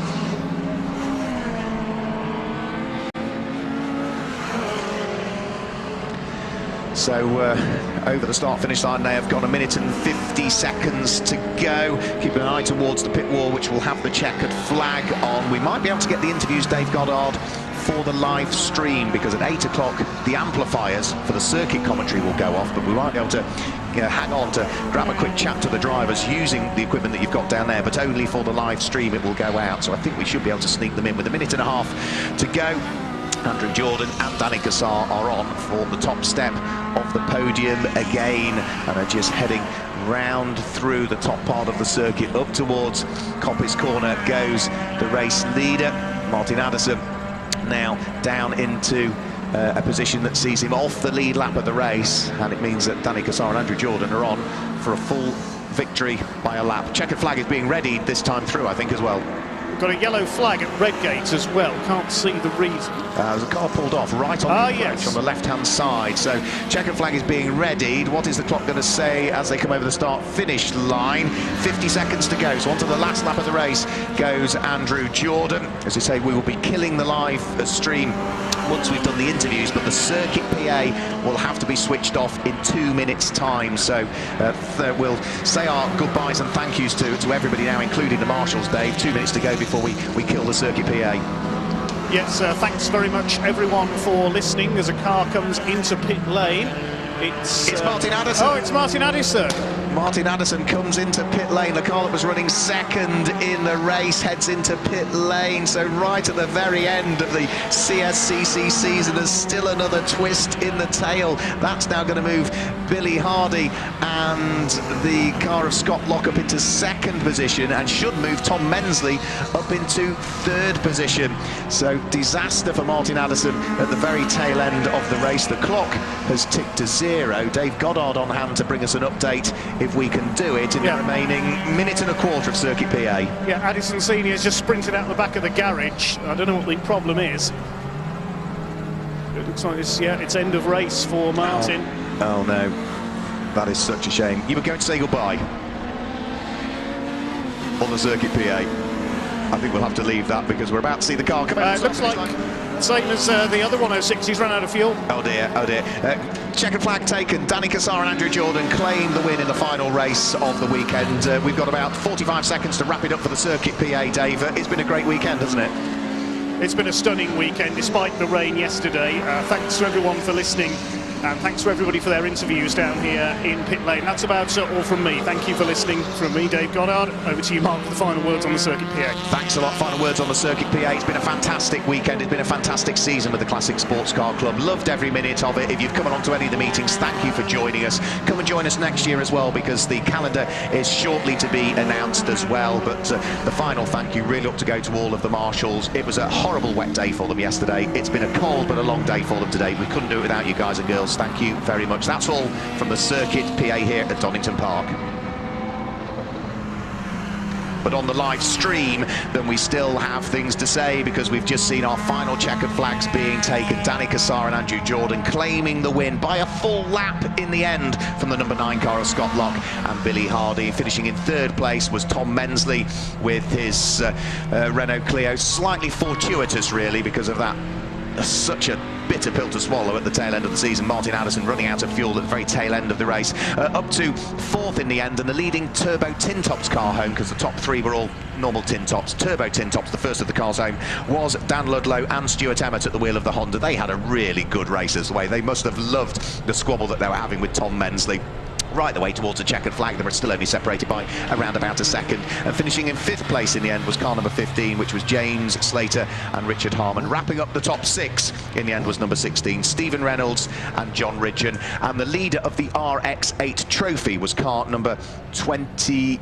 6 in the end, as I thought it would be, which was Ray Collier. So down in the pit lane, our final race winners of the day, the final race winners of the weekend, the final race winners of the 2019 season are about to chat to Dave Goddard.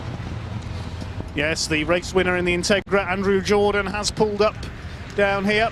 We're awaiting our second and third place, the Corsa and the Clio. Hopefully my voice will last the distance for these interviews as well. Here's the Corsa, Billy Hardy and Scott Locke. Fine second place for them. Great to see that car running to its full potential. Now, where is Tom Mensley's Clio? He's on his way. So while we wait for Tom, we'll try and grab hold of our race winner. Andrew Jordan not yet getting the crash hat off. Danny Cassar's already got the winner's cap in place. So we'll have a word with Danny, first of all, if we can. Well, Danny, an extra race you weren't expecting was not perhaps the ideal prep for this one, but it seems to have worked. Yeah, it was a bit interesting when the blue car wouldn't start, and Andrew, Mike and Nigel said, no, you two race the red one, and then come in halfway through and then told to line the blue one up because that one's now going. So it was good fun, but it's been fabulous to share with this man. He's just different class. You seem absolutely elated. A wonderful weekend for you. Oh, it's just great. I mean, Nigel's put so much work into these cars, and all year we've basically we kept treading on our own shoes just to stop ourselves winning, and just to do what we've done today is just fantastic for him. I'm so pleased. Fair play to you, Danny. Now, where's Andrew? Here he is. You're telling me you've never raced at night before? You go out there, you repeatedly set fastest laps, and you lap the field. Well, I'd said that there was a 16.5 in it, and I did a 16.5, so I was quite happy with that. But yeah, the vision thing, the lights are actually really good, so it doesn't really make a difference whether it's daylight or not. The lights are good on it, and the car was just a dream to drive. Really enjoyed my day. Will we see a few more appearances from you? I know we asked earlier, but I think we're going to see a few more now, aren't we? I'd love to, you know. Nigel, a good friend of ours who owned both the cars, and we've had some good results with them, and he's done a bit of driving himself, which is good. So yeah, really, thanks to Nigel, because he's a really good friend of ours. So and he puts a lot of effort and work with the car. So if I can come and share with him or Danny or my dad or whatever over the next year, then that would be good fun. And we've got the trophy for you as well, the Halloween pumpkin. I thought they were busy fixing the cars. They were carving Halloween pumpkins, ladies and gents. Would you believe it? Right, that's our race winner now. Where's Billy Hardy, our second place man? We'll talk to Scott in a moment, but let's bring them both in together. Come on, Billy. First of all, we've not seen too much of you with the CSCC this year. You've been out in the mini challenge, but it's great to see the Corsa back and running to its full potential. Yeah, it's been a great day today. We haven't been out since Silverstone, have we? Yeah. So car's back in one piece, and that's all that matters at the minute. So unfortunately, we can't carry on in this because we're in the minis now. So you're going to miss me, but I think we're probably. Next year. Yeah, we've got to be back. Le Mans, can't miss that, can we? Exactly. Yes, and so you're going to keep hold of the Corsa. Yeah, I can't sell that. That's our pride and joy. This little baby, we've done so well with it. So. Yeah, but it's been a great car today, hasn't it? Missed the beat, has it? It's been great. The only thing that's let us down is my eyes. But we got a second, so great. And Scott, when you got out of the car earlier on after your stint, you looked both exhausted and absolutely elated at the same time. You were loving that. Yeah, I'm out of practice, so yeah, but that was good. Really, really good. The car was perfect, which it ain't usually, but it was this weekend. So. Well, we'll let you two get your breath back, and we'll look for. Have we got our third place man, Tom Mensley? He's over there. Come over here, Tom. Well, double winner this year, so he started with a success penalty earlier on, but in the tin top race, we'll talk about first, you didn't get past the first corner. What happened there? No, gearbox went, output shaft on the gearbox snapped. As soon as the red lights went out, put the power down and the output shaft just snapped clean off. So we didn't even make it to the first corner. So we never got to have a race. We're too busy putting the box in to do any familiarisation laps for the night race, so we went out a bit blind really, not knowing that the car was all right, plus doing the first night few laps in the dark. So first couple of laps took it steady, and after that we got a foot down, made our way up a bit. You had a great battle with the Honda Civic of Stuart Emmett in the closing stages there. Yeah, he was. He definitely had the legs on me down straight, but under brake, I was having him every time, so it was a great battle. I'm going to have to shake his hand when I find him. You know, you can tell you're loving it. You're shaking from the adrenaline still. Yeah, absolutely brilliant. I think I am as well. That was one of the best races in terms of atmosphere that I've commentated on this season. So well done to Tom Mensley third, runners-up Scott Lock and Billy Hardy, and race winners, of course, Andrew Jordan and Danny Cassar. That's about all from me, Dave Goddard, here down in the pit lane then. So thanks very much for watching, ladies and gents. Thank you very much for listening. I'll hand you to Mark Werrell for the final word. Thanks, Dave. Yeah, fantastic stuff. And thanks for all of your help over the course of what's been a busy old weekend. We'll say it again, a huge amount of thanks to the marshals, but let's just guide you through the final results for the last race of the season for the Classic Sports Car Club. It was a win for Danny Cassar and Andrew Jordan by a full lap in the end from Scott Lock and Billy Hardy, who we just heard from. And Tom Mensley, who also we've just chatted to, completed the top three. Finishing in third place was Dan Lunlow and Stuart Emmett. Fourth place went the way of the pairing of Slater and Hardman. That was James Slater and Richard Harman that finished in fifth position, and completing the top six in the end, it was Stephen Reynolds and John Ridgeon. Martin Addison, problems with his car. He was on for a podium but ran out of fuel in the closing stages, finishes in seventh place, ahead of Blair Roebuck, who was in eighth place, and ninth place goes the way of Paul Clothier and Glenn Copeland. It was Keith Issert and Josh Fulbrook that completed the top 10 in our final race of the season. Just outside of the top 10, Paul Anderson finished in 11th place. It was Toby Harris and Lisa Selby in 12th place, ahead of the 13th place pairing of Nick Mellor and John White. Ray Collier was in 15th place. He was the leading RX-8 car home. It was the Browns and Barnes pairing that finished in 16th place, ahead of Simon Evans, who was the second of the Mazdas home, in 17th. Stephen Routledge, Tom Horton and Eric Bolton wrapped at the top 20 in the final race of the season for what's been a busy year for the Classic Sports Car Club. Their 2020 calendar is about to be announced shortly. We already know, as we just heard alluded to by Billy Hardy down there in the pit lane, that we will be going to Le Mans to race on the Bugatti circuit. But it's been a fantastic weekend here at Donington Park, racing into the night on both days, and what a way to end the 2019 season. From all of the drivers, from all of the teams, from all of the marshals here at the Classic Sports Car Club at Donington Park, from Dave Goddard and myself, Mark Werrell, hope you've enjoyed our first ever live stream. Thanks to the production team downstairs as well. That's all for 2019. Hopefully we'll see you again in 2020. Till then, goodbye.